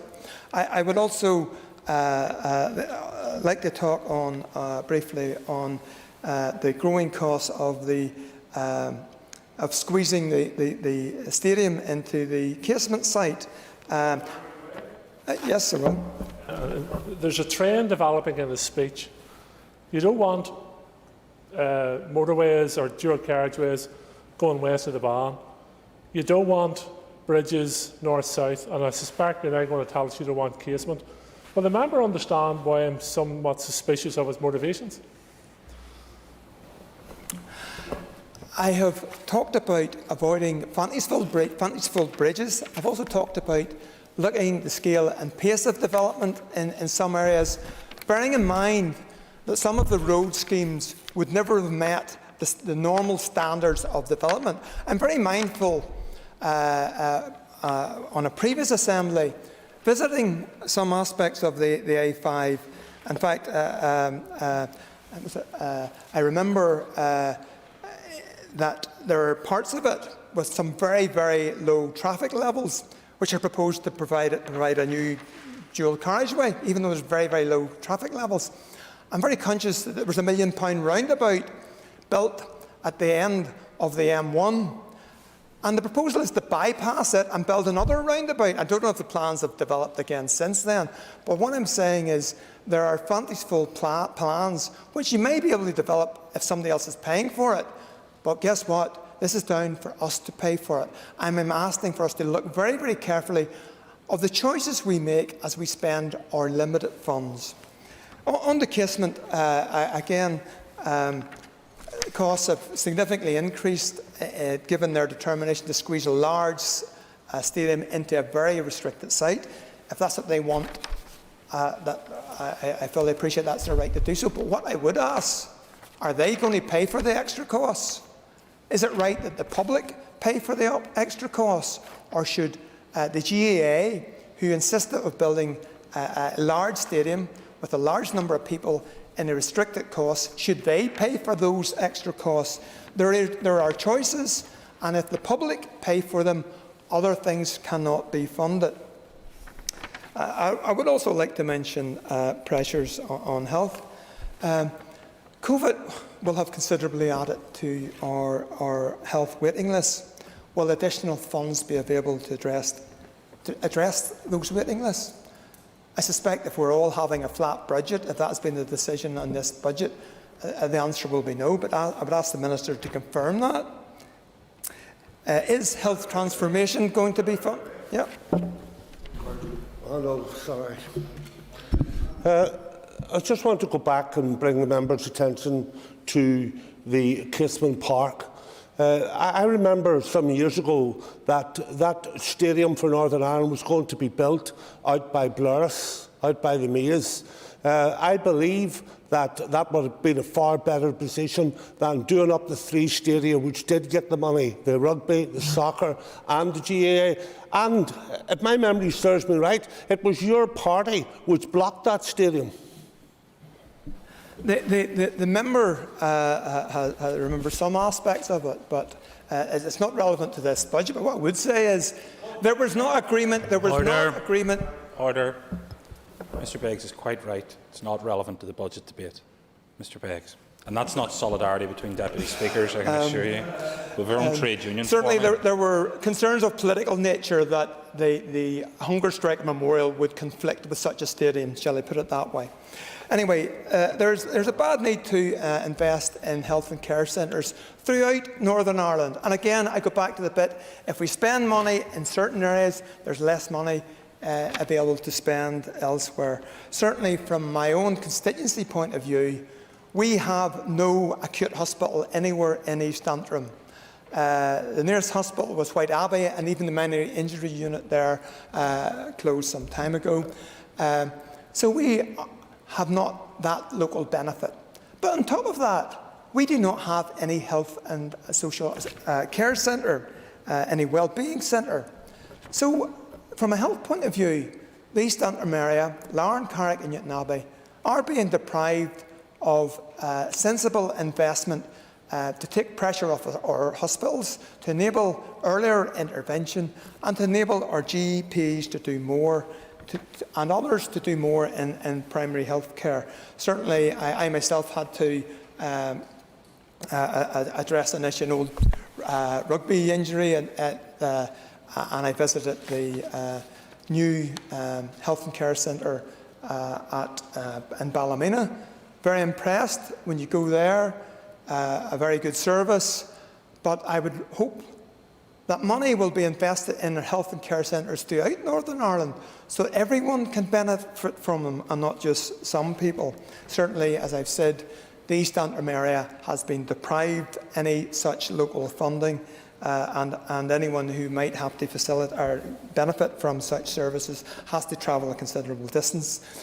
Our GPs, surgeries are antiquated. Population has increased dramatically since they were originally built. Some of the standard of facilities needs to be greatly improved, and there does need to be investment. And certainly I don't see any particular direction there, but this is an important aspect of transforming healthcare in my mind, and I would like to see investment in it. Overall, as I've been indicating in my comments, when we decide how we're spending our limited capital funding, we are making choices, and it's important that we make good choices. I certainly would support the development of an infrastructure commission for Northern Ireland so that their expertise, forward planning, forward thinking, long-term decision making can be taken on board and that ministers could benefit from it.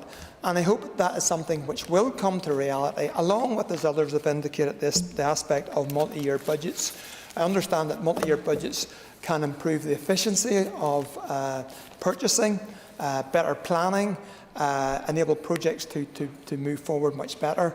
It is important that we have multi-year budgeting, but I also highlight it's important that we have long-term planning where we invest our money, rather than individual ministers pushing forward their hobby horse that they think will benefit their community.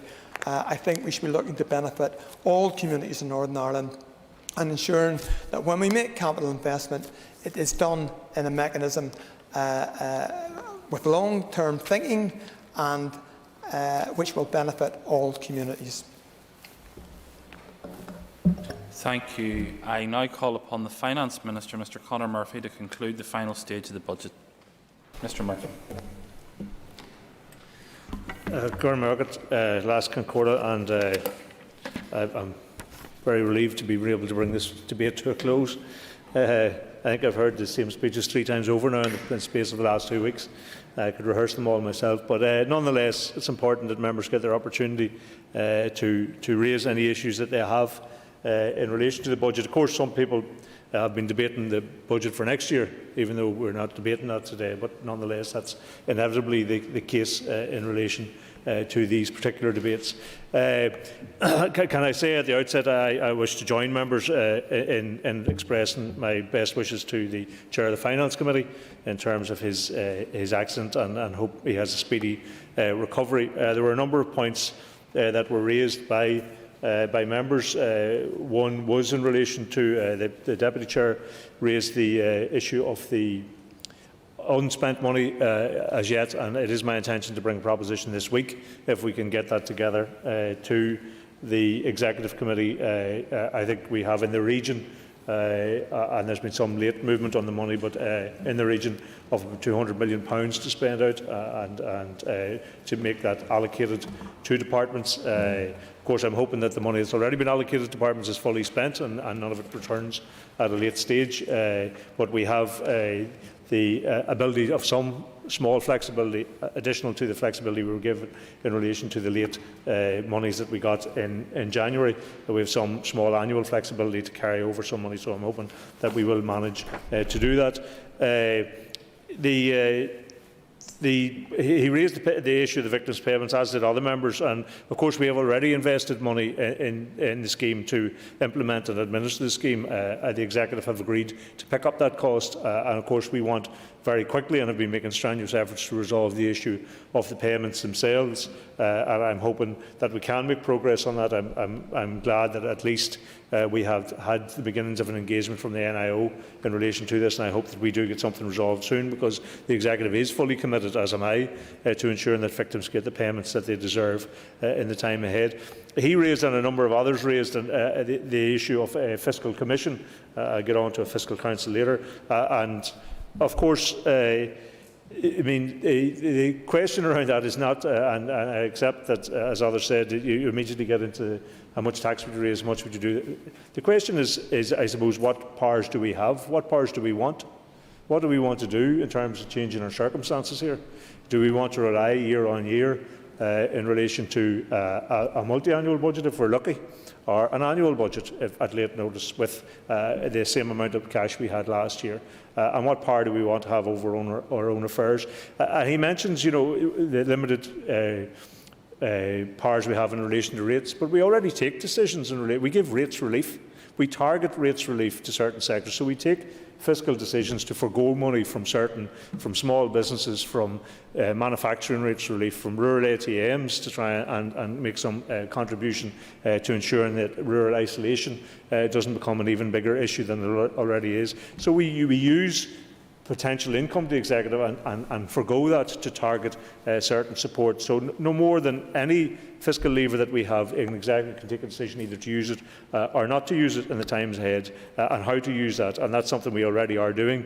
I'm proposing that we have a much bigger debate, as did Scotland and as did Wales, in relation to some of the levers that might be available to us, and I would hope that others would engage in that debate. I don't think there's anything to be afraid of. Whether people support a final outcome in terms of trying to access a power from Westminster and to use it in a certain way, that's obviously a matter for the Executive and Assembly to decide at a future point. But engaging in the debate and informing yourself as to what may be available and how it may be used should not threaten anyone.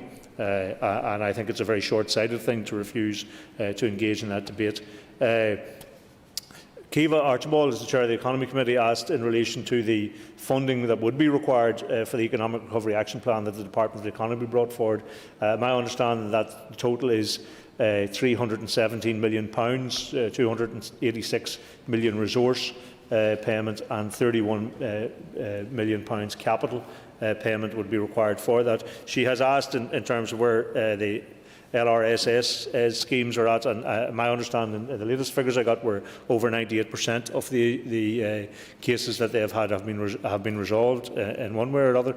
And also I understand that in relation to the travel agents issue, that there is a proposition is coming forward. I'm not sure if it has landed in the department just yet, but we're very much looking forward to get support to those people as well.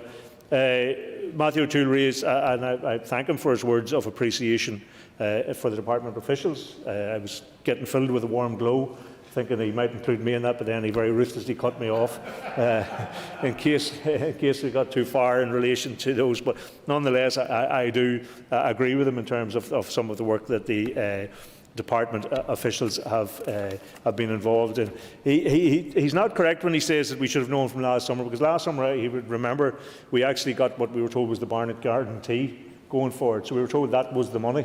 And I think since that we had a further either 3 or 4, I think it was possibly 4 instalments of money. So the ability to plan during the summer and say that's what we have, and that's what we were told we had for the rest of the year, and we were welcoming that in terms of degree of certainty, but that's not how it materialised. And while I don't begrudge getting more money, and of course we would always welcome more money, then the ability to spend that in a very strategic or planned out way is very limited in relation to that. And I do agree, and he has some experience, I suppose, from his previous position, and I think increasingly so. I think Declan McAleer, chair of the ERA committee, made the same point in relation to, particularly in relation to replacement of EU funding. That point he made about contempt for devolved arrangements and devolved institutions, I think, is becoming more and more evident. And certainly you're hearing that very loudly from both the Welsh Government and the Scottish Government as well, that the new funding arrangements in relation to replacement of EU fundings and other funds are going to be managed very centrally in Whitehall. They're going to be used set against English priorities. We're going to have to bid and compete with everybody else on a case-by-case basis for it, and that is not anything which respects the and funding which comes in where departments otherwise would spend against their own priorities. So it's straight into departmental areas of spend, and that does not respect the devolved arrangements here at all. So I think that trend that perhaps he identified when he worked over there a number of years ago is becoming even more pronounced, I think, in the last number of weeks. And of course we will continue to challenge that in relation to all of that. I agree with him. He frequently mentions the issues around programme for government and alignment, and of course that is exactly where we want to be. We were trying to manage the challenges of the pandemic over the course of last year, but nonetheless we have to get back very quickly to that in trying to align those propositions. Just on the point of the British government saying they were going to replace EU funding, I have seen some reports recently that the Erasmus Fund, or the Erasmus Scholarship, which had been stopped by the British government and was going to be replaced by the Touring Scholarship, it's now becoming clear that the British government isn't going to fund either tuition fees or travel costs for that scheme. Could you confirm that? Thanks. Well, we will continue to engage. One of the biggest difficulties we've had in relation to all of these, including the Shared Prosperity Fund, is a lack of information.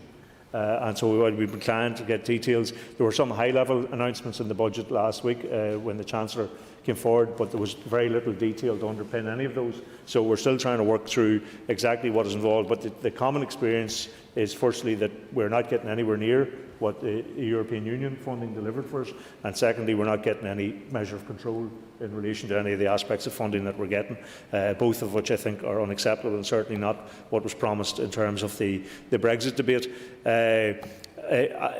Andrew Moore also raised the challenges of the standstill budget, and absolutely I've been on the record in relation to that many times. I think both Pam Cameron and Colin Gildernew, as members of the Health Committee, raised issues in relation to the health budget, and we are on this kind of circular hamster wheel, if you like, where we are treading water to try and catch up with what we need to spend in health, but we never have enough money to invest in transformation. So therefore we can't change the circumstances under which health operate. And while the NDNA did promise and did deliver some limited funds in relation to transformation, it's nowhere near what is needed to give effect to that. So we're perpetually caught in this cycle of not being able to change the circumstances, but yet needing to change the circumstances in order to effect better change. Yes. Just touching upon that health thing, I think many of us were waiting for different announcements in the Chancellor's statement last week.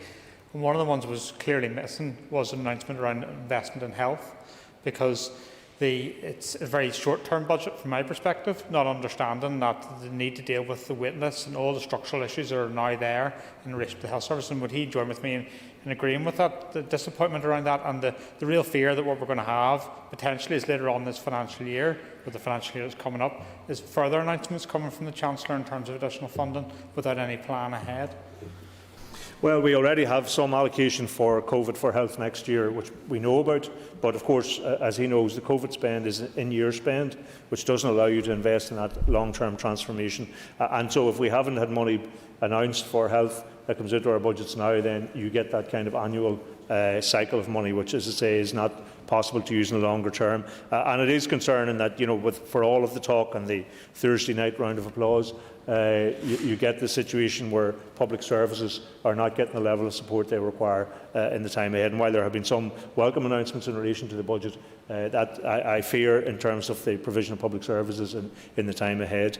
And I suppose similarly, there's some of the points that Mike Nesbitt raised. You know, he talked about that, you know, that lack of investment, and he talked about, you know, David Cameron saying that, you know, we don't have worse childcare issues than they do in parts of England. But David Cameron's government decided to cut funding, public funding. They brought in austerity. They were supported in their effort to get into office by the Ulster Unionist Party at that time, but they introduced the austerity budgets, which lasted for some 9 years and potentially will resurface in the time ahead. And so I have no doubt that areas in Britain suffered as much in terms of a lack of investment in childcare as we did, but that is no excuse not to invest right across the board in terms of support for public services. And I do get his issue around the PSNI numbers.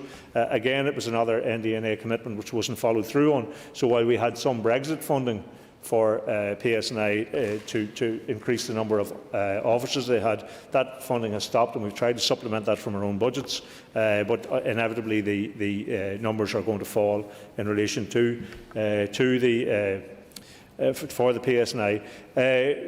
Jerry Carroll raised the issues around corporation tax. I'm sort of concerned that he's taken his lead from the Financial Times in relation to what I think and say, but there you go.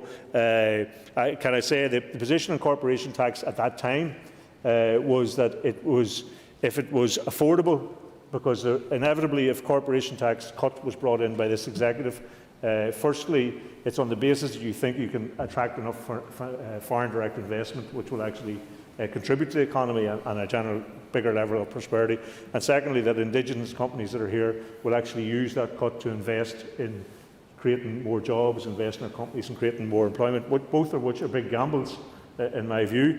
And so the question when it was originally discussed was whether it was affordable, and also whether the executive's finances were in sufficient healthy state to allow it to do that. Now, clearly it wasn't affordable or considered affordable when it was right down to 17%. So how a reduction here in corporation tax to match what's available south of the border, if it goes to 25%, which I'm told could be anything up to about 800 million a year, would be affordable for executive, I wouldn't begin to understand how that would be. So I have never advocated, I'll give way in 1 second, I've never advocated that. I've always believed, even from back in those original negotiations, that the key factor for any executive in considering corporation tax was affordability.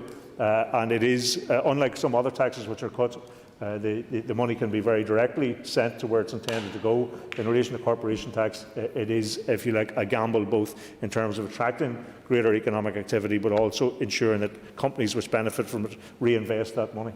Happy to give way. I thank the Minister for giving way, and I don't admit to read the Financial Times much, but you can agree with its journalistic credibility without agreeing with the politics in it, but also BBC Irish News as well and others. Can the Minister confirm, I know he's outlined a position on that reducing corporation tax, but does his department or the executive have the ability to increase it from 2015? Is that an accurate position that things are currently? Thank you. No, they haven't got the power to do that. And as I say, there were two issues. One was the executive had to consider it affordable, and secondly, there had to be some tests met in terms of the financial sort of healthiness of the executive's funds, and that was when that agreement was made to look at the issue of corporation tax. You were straight into a prolonged period of austerity budgets when, from my perspective, certainly it would not have been affordable, nor were the executive's finances in any healthy state to consider such a proposition. And in my view, we're still in that situation, and the move to 25%, I think, on behalf of the British state, is perhaps an indicator that this whole issue of foreign direct investment isn't something which they're concerned will suffer as a consequence of raising the tax. So therefore it's not something, the benefits which are outlined at that stage, in which was a very substantial boom in economic activity and foreign direct investment across the world. I don't think we're in that situation now, certainly post-pandemic. So that's my own perspective on it. The idea of a fiscal commission was not to look at that. We proposed a fiscal commission before the move on corporation tax came in last week's budget, so it was to look at the broad gambit of fiscal levers available to the executive and how, if the executive was minded to use those, they could be targeted at priorities that we would have for ourselves. And the overall point, though, I have to say to him, he does, and he's consistent in challenging the executive and the budgets and what he says they're doing to ordinary people, and myself as a Sinn Féin finance minister, but he ignores the elephant in the room, which is we don't have control over these affairs, and we will not have control over these affairs in the constitutional framework in which we currently operate. And so that the austerity and lack of control over the budget amount, the fund envelope we have, lack of control over the time frame for our budgets are all things which are part of our constitutional framework. And from my perspective, the only time that we will have proper control and be able to do something significant about changing the wherewithal of people here is when we actually are in charge of our own affairs. And can I say he's reiterated again the issue of advice NI, and I advise him again, if he pardons upon, that the Communities Minister is on record as saying she will find the funding to support advice NI.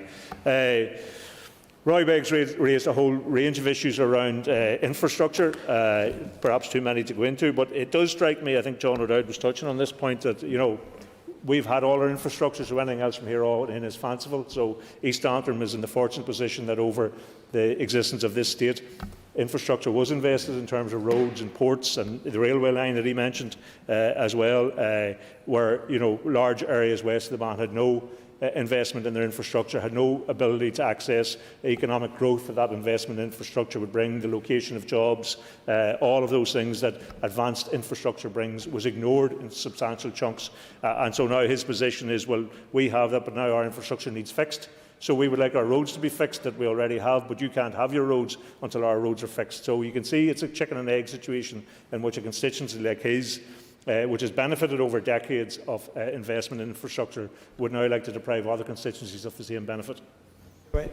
Would the Minister accept that the investment on the A2 in Carrickfergus was based on the traffic numbers of over 30,000 vehicles a day, and that the investment on the A8, the Larne-Belfast road, was because it was the only bit of the TENS, the Trans-European Network route between Larne and I think it's Cork, which was not dualled? So would he accept that the investment that East Antrim has got is because of the density of the population and the significance of the transport route that travels through it?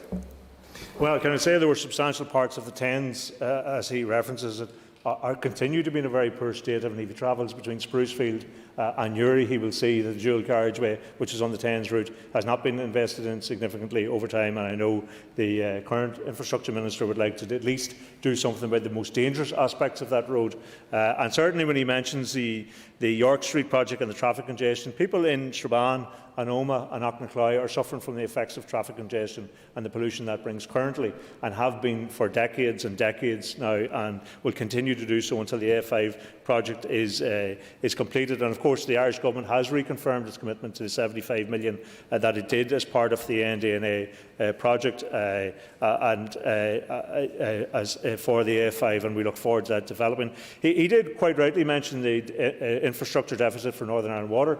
And of course the Department for Infrastructure got the biggest budget they had ever got last year, including the biggest capital budget they'd ever got, and of course it's a responsibility for the Department to prioritise. But in recognising the particular problems that he identifies, which have a multiplier effect in terms of investment, we have looked to supplement for next year's budget, which I think he was referring to supplement the finances available to the Department of Infrastructure through RRI borrowing of some 70 million specifically for Northern Ireland Water for investment in sewage and wastewater treatment and water treatment facilities generally.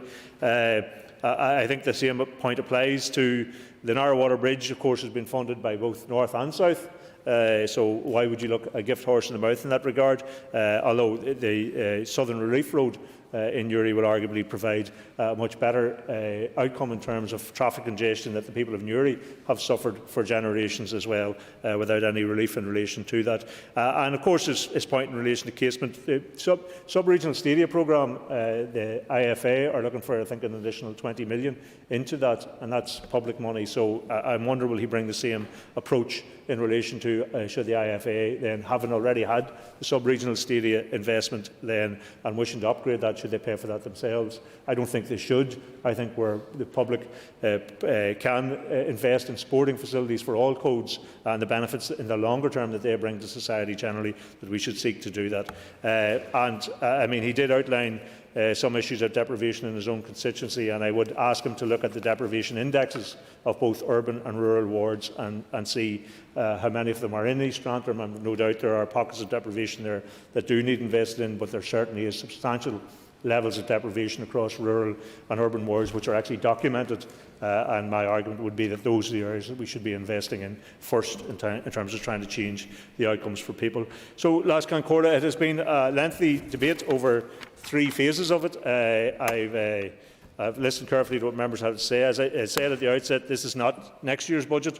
This is the tail end of this year, plus some headroom for departments to spend out in the early months of next year. It's nonetheless important to continue public services, limited as they are, under-resourced as they have consistently been. It's important that we do have the finances available to continue the work that we're doing in the time ahead. And we will come back to a debate on the further budget for next year, both in terms of the final budget document at the end of this month and then into the estimates in May. So I ask for support for this particular budget legislation.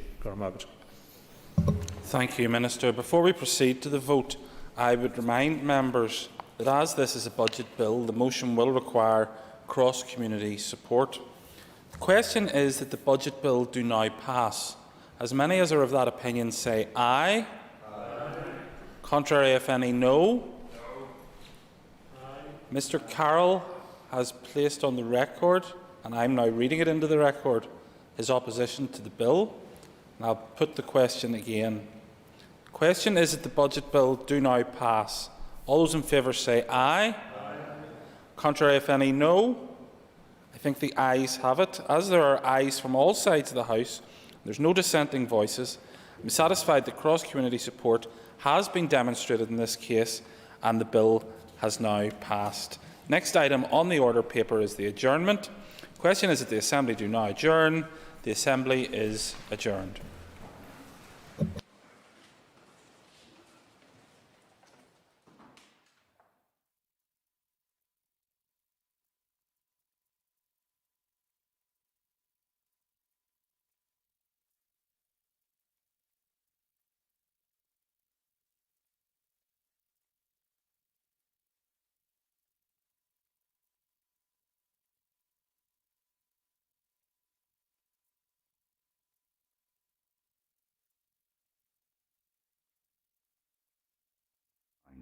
This is the Northern Ireland Assembly Plenary, programme signed. This is the Northern Ireland Assembly Plenary, programme signed. This is the Northern Ireland Assembly Plenary, programme signed.